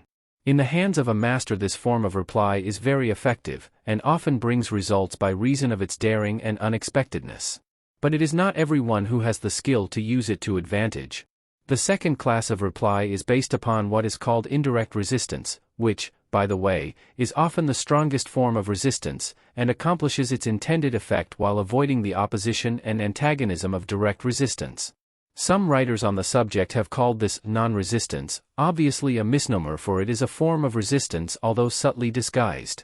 It is analogous to the tree that bends in order to avoid breaking under the blasts of the storm, of the flexible steel which bends to the pressure, instead of breaking as would iron, but both of, page 197, which spring back into place immediately.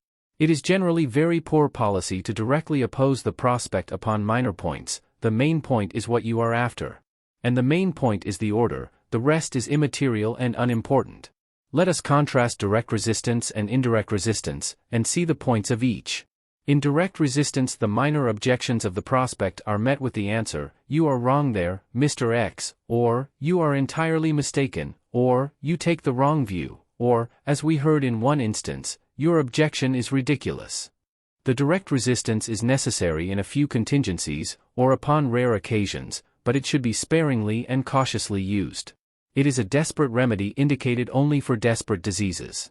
The indirect resistance expresses itself in answers of, "That is possibly true in some cases, but," etc., or, "There is much truth in what you say, Mr. X, but," etc., or, "As a general proposition that is probably correct, but," etc., or, "I quite agree with you, Mr. X, that," etc., "but in this particular case I think an exception should be made," etc. Page 198, the value of this form of resistance lies in the fact that it costs you nothing to allow the prospect to retain his own ideas and entertain his own prejudices, provided they do not interfere with the logic of your general argument, nor affect your main point, the order.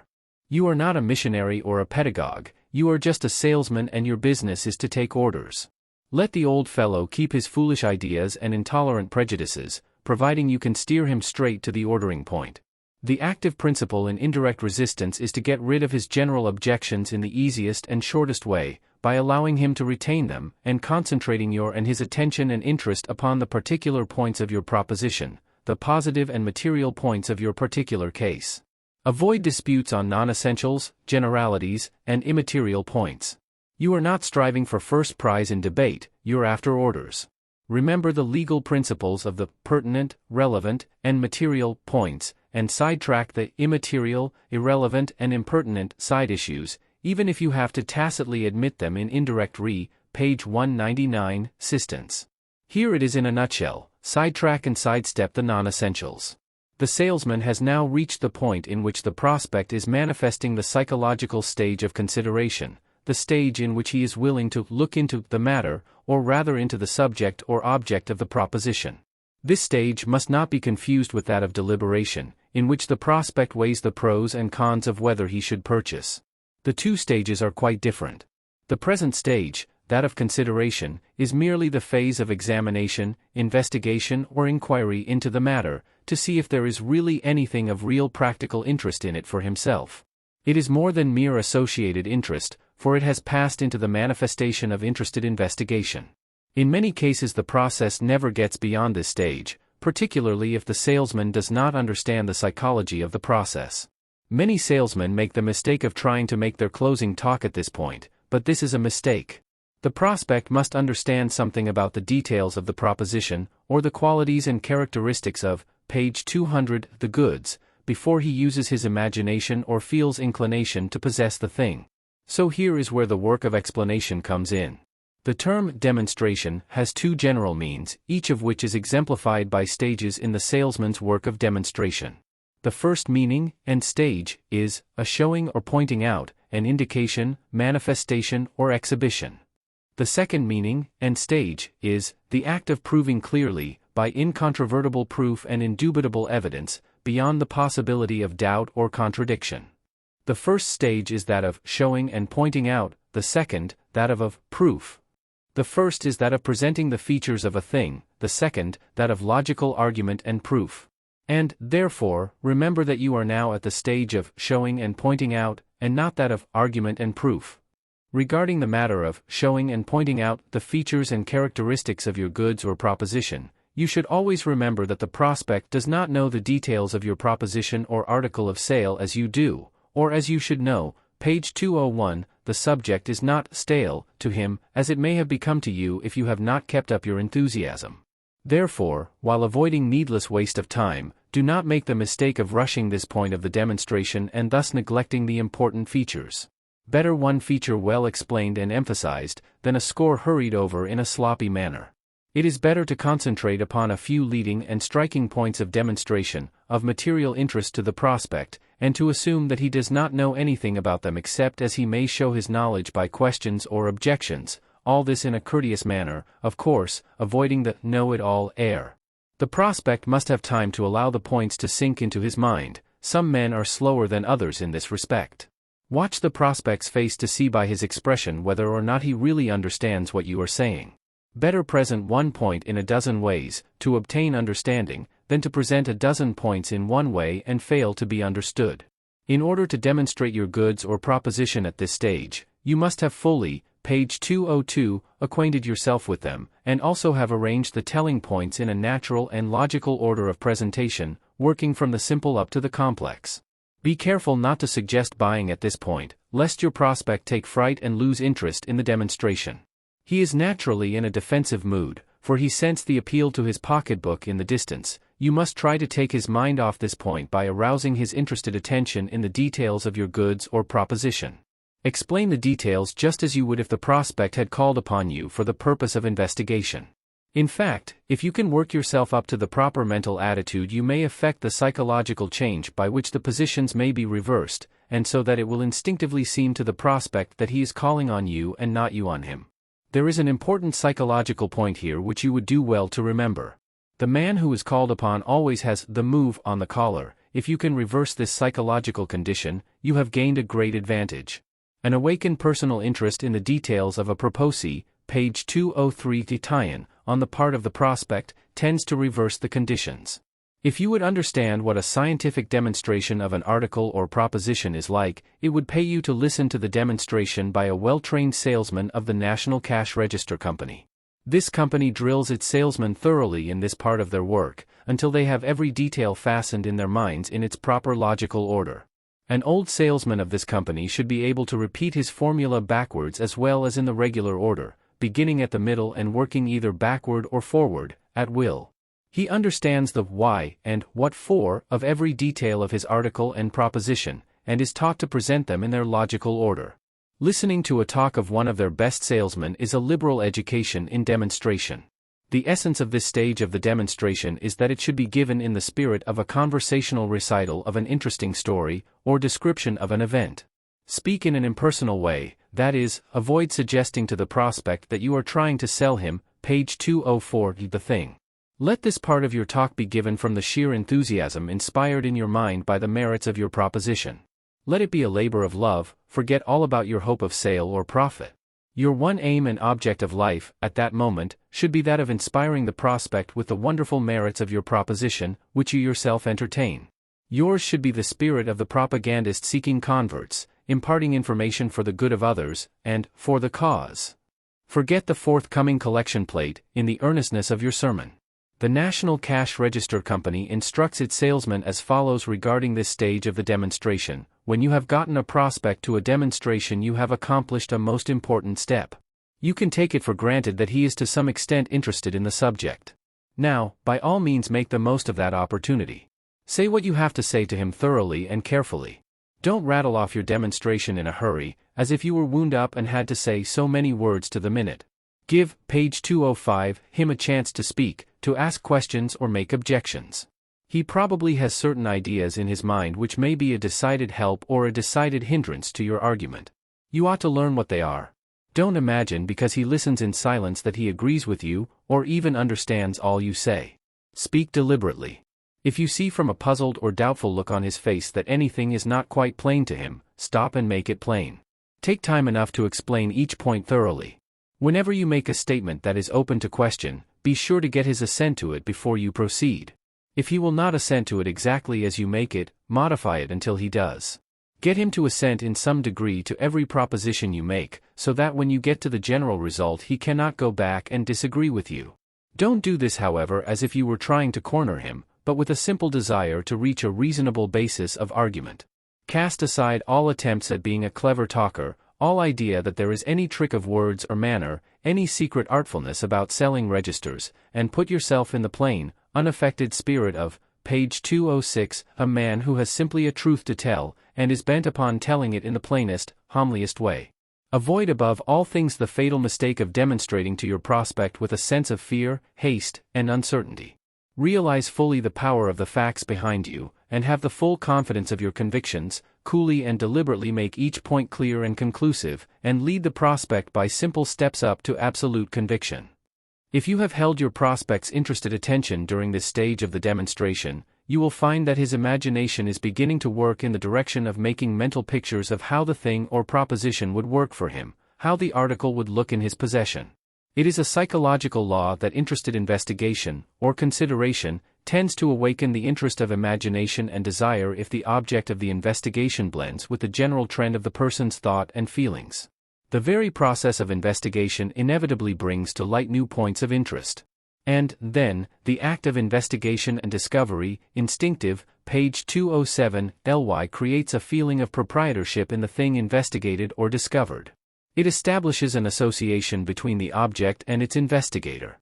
Halleck says, we must not forget that anyone not shallow and fickle can soon discover something interesting in most objects the attention which they are able to give generally ends in finding a pearl in the most uninteresting looking oyster.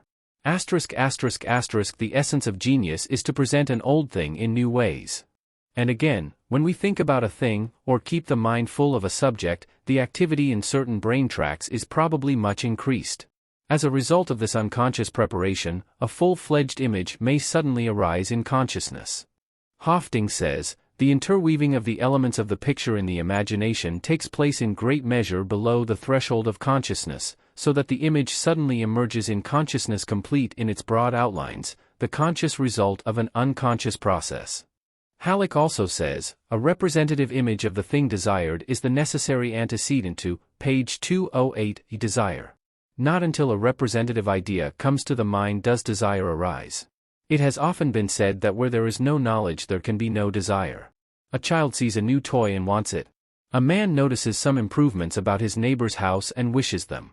One nation finds out that another has a warship of a superior model, and straightway desires something as good or better. A scholar sees a new cyclopedia or work of reference, and desire for it arises. A person returns and tells his friends how delightful a foreign trip is. Their desires for travel increase. Knowledge gives birth to desire, and desire points out the point to will. In this paragraph we have quoted eminent authorities, showing the direct line of psychological progress from interested investigation, through imagination, to desire and will. One investigates and gains favorable knowledge regarding a subject, then his imagination operates to show him the possibility of its successful application to his personal case, then his desire for the thing is awakened. The stage of imagination is reached when the prospect begins to think of the thing or, page 209, proposition in connection with himself. He then begins to picture it in its application to his needs or requirements, or in relation to his general desires, tastes, and feelings. The salesman, in order to awaken the imagination of the prospect, should endeavor to paint word pictures of the thing in its workings, application, value, and utility. He should endeavor to make the prospect see, mentally, the desirability of the thing to any man, how it will work for good, how it will benefit one, how great an advantage it will be for one, how much good it will be in every way for its possessor. Avoid the personal application, even at this late stage. Make the application general, so as to avoid scaring off the prospect's pocketbook. The whole idea and aim of this stage of the process of sale is to awaken inclination in the prospect, to make his mouth water for the thing, to make him begin to feel that he would like to have it, himself.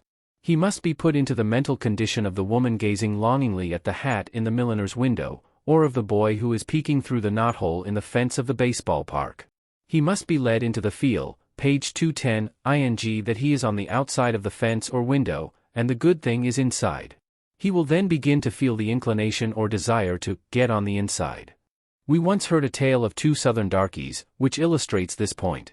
The two were riding on the same mule's back coming home from work. The foremost darky began relating the story of some roast possum he had feasted upon the preceding night. He pictured the possum as fat and tender, how they first brûled him, and then roasted him in the oven, how juicy and brown he looked, how nice he smelt, how he was served up with coon gravy poured all over him, and finally how nice he tasted when the narrator dug his teeth into him. The darky in the rear displayed increasing signs of uneasiness as the tale proceeded and as he imagined first the sight, then the smell, and then the taste of the possum. Finally he groaned, and shouted out, "Shet up, yer fool nigger. Does yer wanter make me fall clean offen dis yer mule?" This is the point, you must make your prospect see, smell, and taste the good, page 211, possum you have, until he is ready to fall offen de mule. Words describing action, taste, feelings, or in fact anything which relates to sense perceptions, tend to arouse the imagination. If the salesman cultivates the art of actually seeing, tasting or feeling the thing in his own imagination, as he talks, he will tend to reproduce his mental pictures in the mind of his prospect. Imagination is contagious, along the lines of suggestion. Descriptions of sensations, or feelings, tend to awaken a sympathetic response and representation in the minds of others, along the lines of suggestion. Did you never have your imagination and desire fired by the description of a thing? Didn't you want to see, feel, or taste it yourself? Did you never feel the effect of words like delicious, fragrant, luscious, sweet, mild, invigorating, bracing, etc., in an advertisement? How many young people have been hurried into matrimony by an illustration or word picture of a happy home, a little wife to meet you at the door, little children clustering around you, and all the rest of it? A well-known, page 212 installment furniture dealer of Chicago is said to be psychologically responsible for thousands of weddings, by his suggestive pictures of the happy home and his kind statement that, "We will feather your nest," and "You find the bride, and we will do the rest." The salesman who can paint bright pictures in the mind of his prospect will succeed in awakening the imagination and arousing the inclination and desire. Newman well said, "Deductions have no power of persuasion. The heart is commonly reached, not through the reason, but through the imagination." Persons influence us, voices melt us, looks subdue us, deeds inflame us. And so we pass to the stage of inclination or desire, by the road of the imagination. The mental state of inclination, or desire, following upon the arousing of the appropriate faculties through the imagination which arises in the stage of consideration, may be briefly described as the feeling of, "This seems to be a good thing, I would like to have it." This inclination has been aroused by demonstration and suggestion, and the prospect begins to experience the feeling that, page 213, the possession of the thing will add to his pleasure, comfort, well-being, satisfaction, or profit. You will remember the statement regarding desire given in a previous chapter. Desire has for its object something which will bring pleasure or get rid of pain, immediate or remote, for the individual or for someone in whom he is interested. Aversion, or a striving to get away from something, is merely the negative aspect of desire. It is this feeling that you have aroused in some degree in the mind of the prospect. You have brought him to the first stages of inclination, which naturally brings him to a deliberation as to whether he is justified in purchasing it, and to the point where he will begin to weigh the advantages and disadvantages of the purchase, the question of whether he is willing to pay the price for it, which is, after all, the vital question in nearly all forms of deliberation following inclination and desire.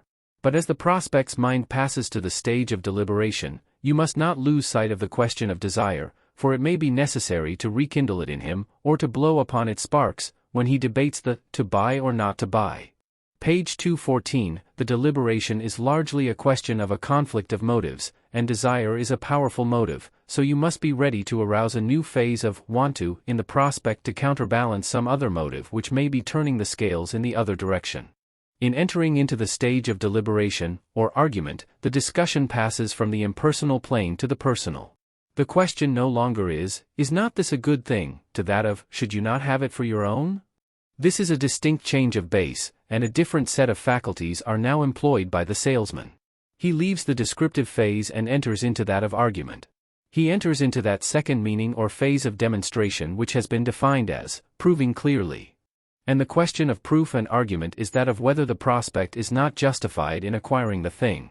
The prospect's mind is already considering the two sides of the question, his caution combating his inclination. He is like Yeppy, of whom we told you in a previous chapter. It is now a question of my back or my stomach with him. The salesman's boosie, page 215 now is to demonstrate to him that he can and should acquire the thing. This is a proceeding in which the salesman's tact, resources, knowledge of human nature, persuasive power, and his logic are needed. The salesman has an advantage here which he often overlooks. We refer to the fact that the very objections of the prospect and his questions give a key to his mental operations, which may be followed up by the salesman. He knows now what is on the prospect's mind, and what are his general feelings, views, and inclinations regarding the matter. When he begins to talk, he gives you a glimpse at his motives, prejudices, hopes, and fears. It is quite an art to lead the prospect to ask the questions or to make the objections to which you have a strong answering argument. You then are able to turn back upon him his own argument. It is a psychological fact that the force of a statement made in answer to an interrogative objection is much stronger than would be the same statement made without the question or objection. McBain says, Lincoln, it is related, early learned in beginning the study of law, that he, page 216, did not know what it was to prove a thing. By means of careful, conscientious study, in which he took up the problems of Euclid, one by one, he satisfied himself that he then realized absolutely what it meant to prove a proposition. One of the most eminent judges of the Iowa judiciary regards every legal problem as a proposition to be proved by a chain of reasoning. The salesman who determines with absolute accuracy what it means, first, to prove a proposition, and second, to apply the general principles of demonstration to an immediate matter in hand, knows just how far to go in making his demonstration, what to include and what to exclude. He can see in his mind's eye the chain of evidence that he is fashioning and will make that fabric of his mind exact, logical, and convincing. Note, in order to train the student in logical thinking, development of the logical faculties, and the art of expressing one's thoughts in a logical and effective manner, we would suggest that he make inquiry regarding the volumes of the present series known as The Art of Logical Thinking, or, page 217, The Laws of Reasoning, Thought Culture, or Practical Mental Training, and The Art of Expression.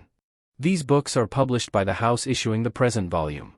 It will be seen that the field of discussion in this stage of deliberation covers not only the subject of the value and utility of the goods or proposition, but also the question of the price, the advisability of the purchase at this time, the special advantages possessed, the overbalancing of assumed disadvantages, and in fact the whole question of purchase from beginning to end. The one thing to be held in the mind of the salesman, however, is, this will do you good, this will do you good, this will do you good. Keep hammering away at this one nail, in 100 ways, hold it up to view from 100 viewpoints and angles. It is the gist of the whole argument, at the last. Don't allow yourself to be sidetracked from this essential proposition, even if the argument spreads itself over a wide field. The point is that, 1. The thing is good, 2. The prospect needs it, and 3. That you do him a good turn by making him see, page 218, that he needs it. We once knew of a very successful life insurance salesman who had but 2 points to his selling talk. These were, 1. Life insurance is a necessity, and 2. My company is sound. He brushed aside all other points as immaterial, and insisted with all his heart and soul upon his 2 points. He was not an educated man, nor was he versed in the technicalities of life insurance, but he knew his 2 points from cellar to garret. He outsold many men with actuarial minds and extended knowledge. He followed the rifle-ball policy instead of the shotgun plan. When he struck the target, he made a mark. It is the mental attitude of the salesman which is the power behind his argumentative rifle balls. It is his enthusiasm which warms up the prospect's imagination and desire. And, back of these, must always be his belief in his own proposition. The salesman must sell himself over and over again, as friend Holman has suggested. He must answer every objection which occurs to himself, as well as those which are thrust upon him in his work. If the goods are right, there must be, page 219, an answer to every objection, just as there is a return move to every move in chess, just as there always is the other side to everything. He must find this move, and this other side, to every objection to which his proposition is open. And he must sell himself over and over again, as we have said. The National Cash Register people say to their salesmen, selling registers is a straightforward, serious work. You have a plain statement to make of the facts which you are convinced are true, and which you are certain it is for the prospect's benefit to know. You should be as sincere about it as if you were a clergyman preaching the gospel. If you go at it in this sincere spirit, the prospect will feel the importance of what you say, and it will carry its due weight. It is a fact which you must fully believe, that the register is a great benefit to any man who buys it, that it will save any merchant many times its cost while he is paying for it. Pierce says, so in selling, it is absolutely essential to be genuine. First, last and foremost, be genuine. Practice absolutely what you preach. Be honest. Never under, page 220, take a line of goods that you cannot enthusiastically endorse. Otherwise you cannot sell yourself. And selling oneself is by all means necessary. Students have asked us, how about being honest when the customer asks you a question that you know in your heart you cannot answer straightforwardly? The answer is, drop that line, the sooner the better. It is true that there are men who wear the livery of heaven in which to serve the devil, and who practice self-hypnotization upon themselves until they get to actually believe that they are advocating an honest proposition in place of the fake they are proposing. And many of these confidence men and green goods men throw themselves so earnestly into their acting that they persuade their victims by reason of their earnestness. We remember Bulwer's tale of the French beggar whose tears wrought havoc upon the hearts of his susceptible victims. "How are you able to weep at will?" he was asked. "I think of my poor father who is dead," he answered. Bulwer adds, "The union of sentiment with the ability of swindling made that, page 221, Frenchman a most fascinating creature. But every genuine thing must have its counterfeit, the existence of the latter only serves to prove the former. The success of the J. Rufus Wallingfords of real life are more than equaled by their final downfall. No man can continue to prostitute his talents and be happy, or even ultimately successful. The law of compensation is in full operation. No, we're not preaching, just indulging in a little philosophy, that's all. Let us now proceed to the stage of the salesman's closing, and the prospect's decision and action. Chapter 10. The closing. The closing is a stage of the sale that is an object of dread to the majority of salesmen. In fact, some salesmen content themselves with leading the prospect to the point bordering on decision and action, and then lose heart, leave the prospect, and later bring around the sales manager or special closer for the concern. They can lead the horse to the trough, but they cannot make him drink. While it is true that the stage of closing is a delicate one, and involving as it does some practical psychological strategy, nevertheless we are of the opinion that many salesmen are victims of their own adverse autosuggestions in this matter. They make a boogaboo of the thing which is often found to be but lath and plaster instead of solid iron and granite. Many a salesman is defeated in his closing by his own fears rather than by the prospect. Page 223. This stage of the sale is one in which the salesman should draw on his reserve store of enthusiasm and energy, for he needs it in order to carry the day. As Holman once wrote, General Grant said that in almost every battle, after hours of fighting, there came a critical moment in which both parties were tired out, and the side that braced up at that moment and pounded hard would win. This is probably so in selling. A good salesman knows that critical moment, and pounds. The main cause of the failure to bring the prospect to a favorable decision, the first of the two final stages of the closing, is that the salesman has not done his best work in the preliminary stages of the demonstration. He has not demonstrated the proposition properly, or has not awakened the imagination and inclination of the prospect to a sufficient extent. Many salesmen slight the preliminary process of the demonstration in their anxiety to reach the closing, but this is a great mistake, for no structure is stronger than its foundation. The closing should follow as a logical and legitimate conclusion of the preceding stages.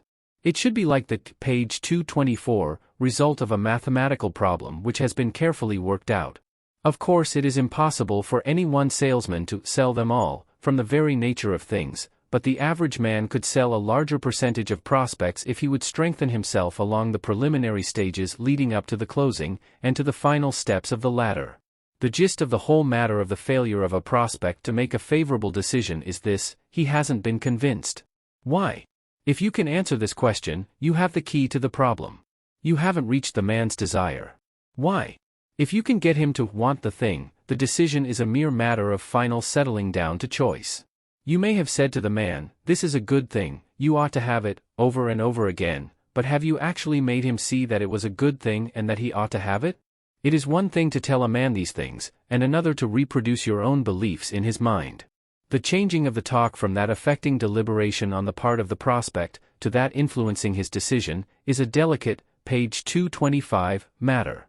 There is a psychological moment for the change which some men seem to perceive intuitively, while others have to learn it by hard experience. It is the critical balancing point between enough and too much talk.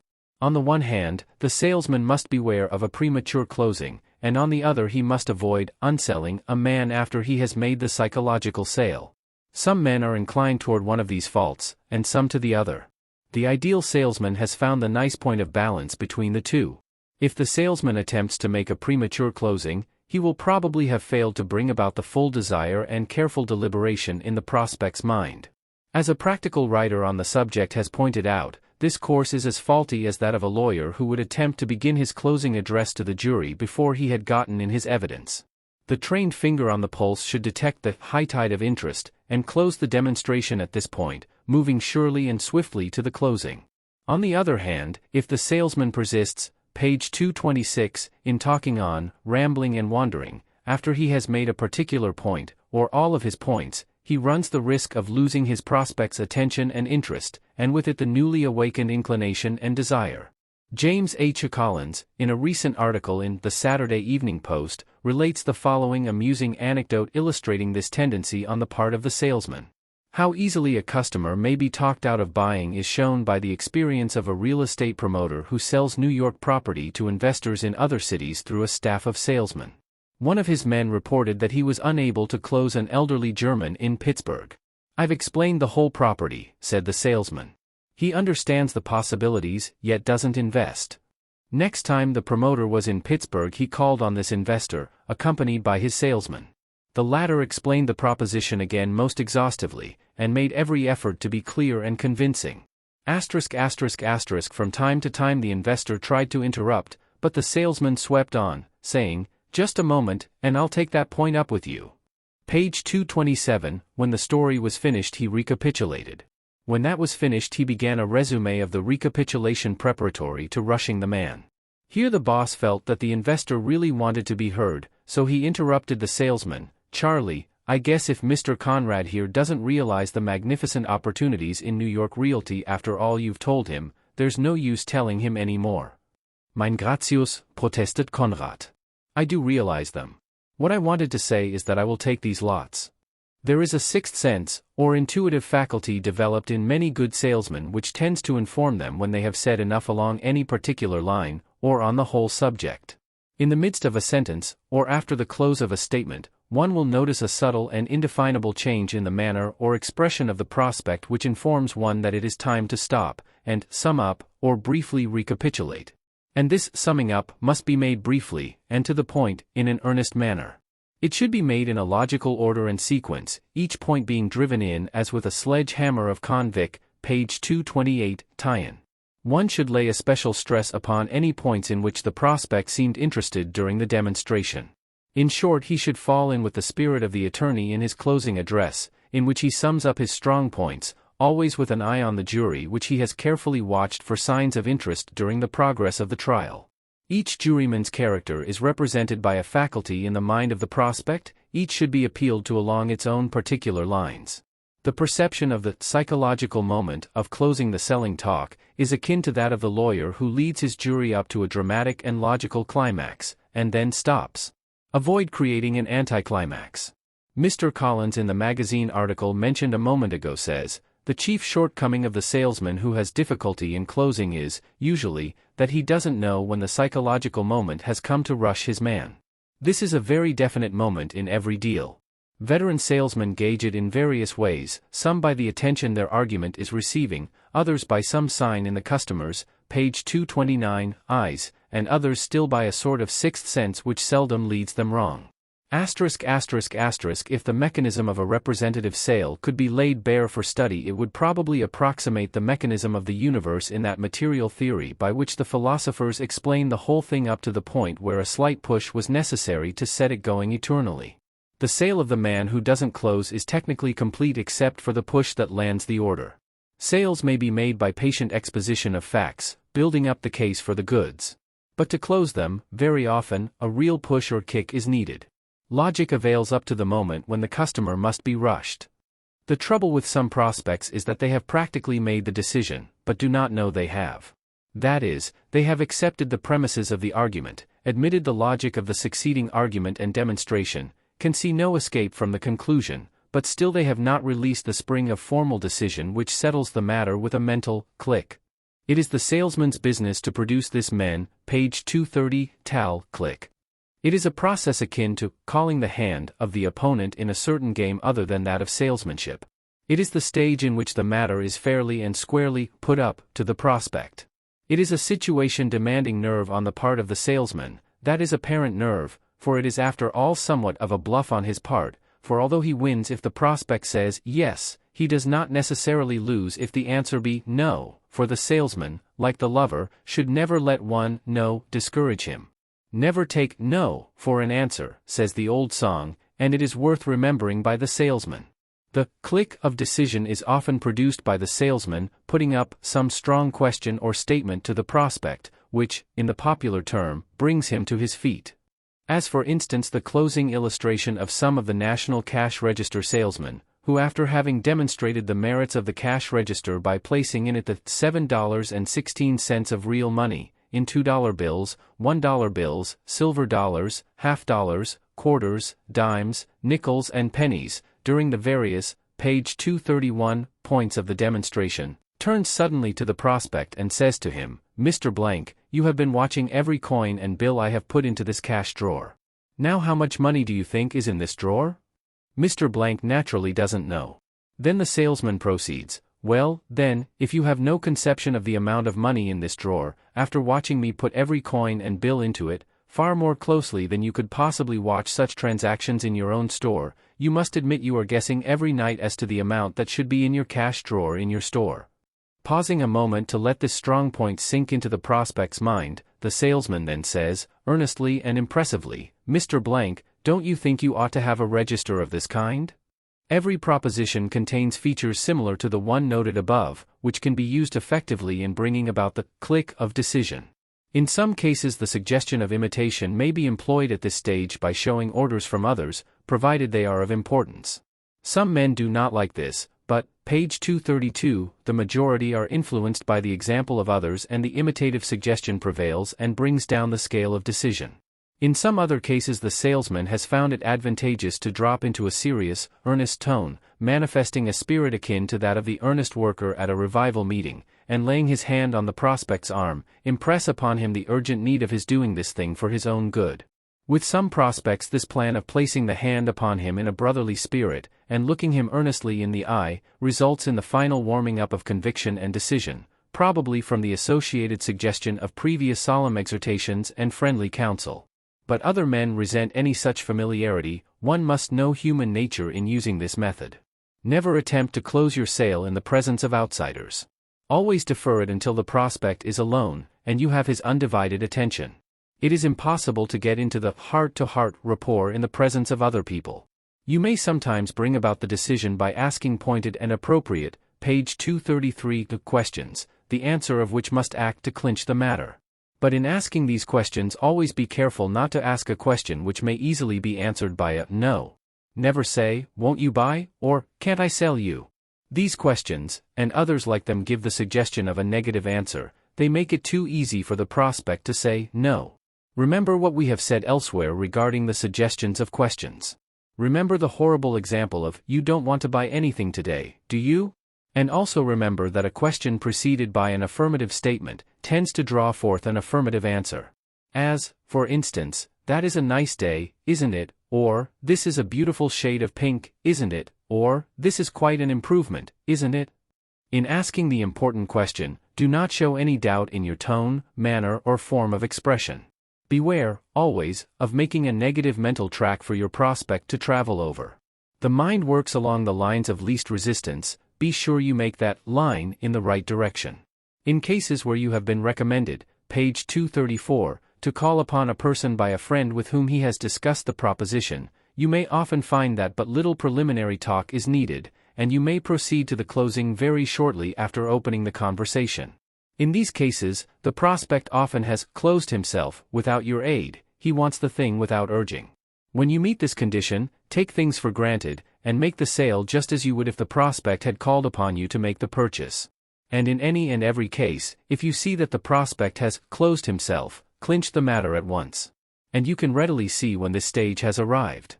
After all, the process of discovering the psychological moment of closing is like the intuitive discovery of the psychological moment for popping the question in courting. At certain times in courting these psychological moments arise, then is the time to close. And the same rule holds good in salesmanship. It is largely a matter of feeling, after all. And, in salesmanship, as in courting, remember also that, faint heart never won fair lady. Fortune favors the brave, page 235, when you feel the psychological urge of the moment, step in. Don't be afraid. Remember the old couplet. Tender-handed grasp a nettle, and it stings you for your pains. Grasp it like a man of metal, and it soft as down remains. When it comes to the psychological moment, banish fear from your mind. Show spirit and be game. You have got to make the plunge, and take the risk of the proposal sometime, why not now? You have done your best, then go ahead. Stand up and take your chance like a man. But never act as if there is any chance about it. Preserve your mental attitude of confident expectation, for these mental states are contagious. If, in spite of everything, the decision be against you, do not be discouraged. If you think you can reverse the decision by a little further persuasion, do so by all means. Many a battle is won, after it has apparently been lost. Few maidens expect their gallant laddies to accept the first no as conclusive, page 236, and the minds of many buyers work in the same way. There is a certain coyness about maids and prospects, which seems to call for a little further coaxing. Many prospects yield only at the final appeal. They are like Byron's heroine who, saying she would ne'er consent, consented. But if the no is final, take it good-naturedly, and without show of resentment, and assuming an I will call again another day spirit, bid the prospect goodbye, courteously, and take your departure. Many subsequent sales have been made in this way, and many have been lost by a show of ill nature. The average man likes a game fighter, and respects a good loser. Don't give up at anything short of a knockout, but, that given, shake hands with the victor good-naturedly, and then proceed to lay plans for another interview. Good nature and cheerfulness under defeat never fail to make friends, and to disarm enemies. As we have said in a previous chapter, there is sometimes a hitch between decision and action. The spirit of procrastination creeps in, and the prospect tries to put off the actual, page 237, order. Try to overcome this by taking down the order at once. Do not allow any wait at this stage. If no signed order is necessary, get the order down in your order book as quickly as possible. Have your order book handy so that no awkward wait arises. Avoid these intervals of waiting as far as possible. Get through with the thing, and get out. If a signed order is required, approach the request as a matter of course. Do not assume the air of asking any further favor, or of needing any argument regarding the signing. Treat it as a matter of course, and as if the matter had been agreed upon. Do not say, I will have to ask you to sign, etc., but say simply, sign here, please, placing your fountain pen at the suggestive slant, and in his direction, indicating the line at the same time. Some salesmen even touch the pen to the line, starting the ink flowing and the suggestion operating with the one movement. Others proceed, calmly, like this, let's see, Mr. Blank, what is your shipping address, or street number, adding, we can have these goods here by about such and such a date. And while he is saying this they are, page 238, filling up the order blank.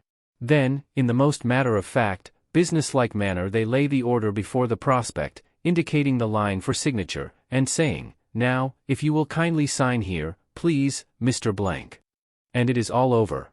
Always have the order blank, or book, and the fountain pen handy. Avoid fiddling around after the pen or the book, or both. This is suggestive in the wrong direction.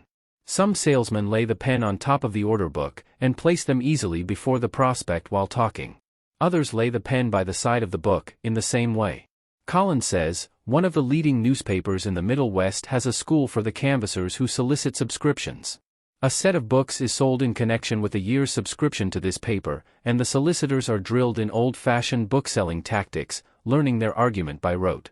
At the precise point where the signature of the prospect is to be secured, the salesman is taught to take his pencil from his pocket, drop it on the floor apparently by accident, stoop over and pick it up as he finishes his argument, and put it into, page 239, the prospect's fingers as a matter of course. 6 times in 10 the signature is written without more argument. The psychological point employed here is evidently that of distracting the prospect's mind from his ordinary objection, and attracting his attention to the recovered pencil. A similar proceeding is that followed by certain salesmen who carry a large fountain pen with a rubber band wrapped around the handle. Talking cheerfully, they drop the pen on the prospect's desk, close to his hand. The rubber band makes it fall noiselessly, and prevents it from rolling.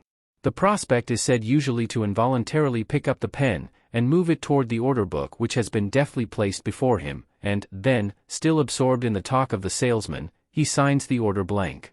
These methods are given for what they are worth, and in the way of illustrating a psychological principle.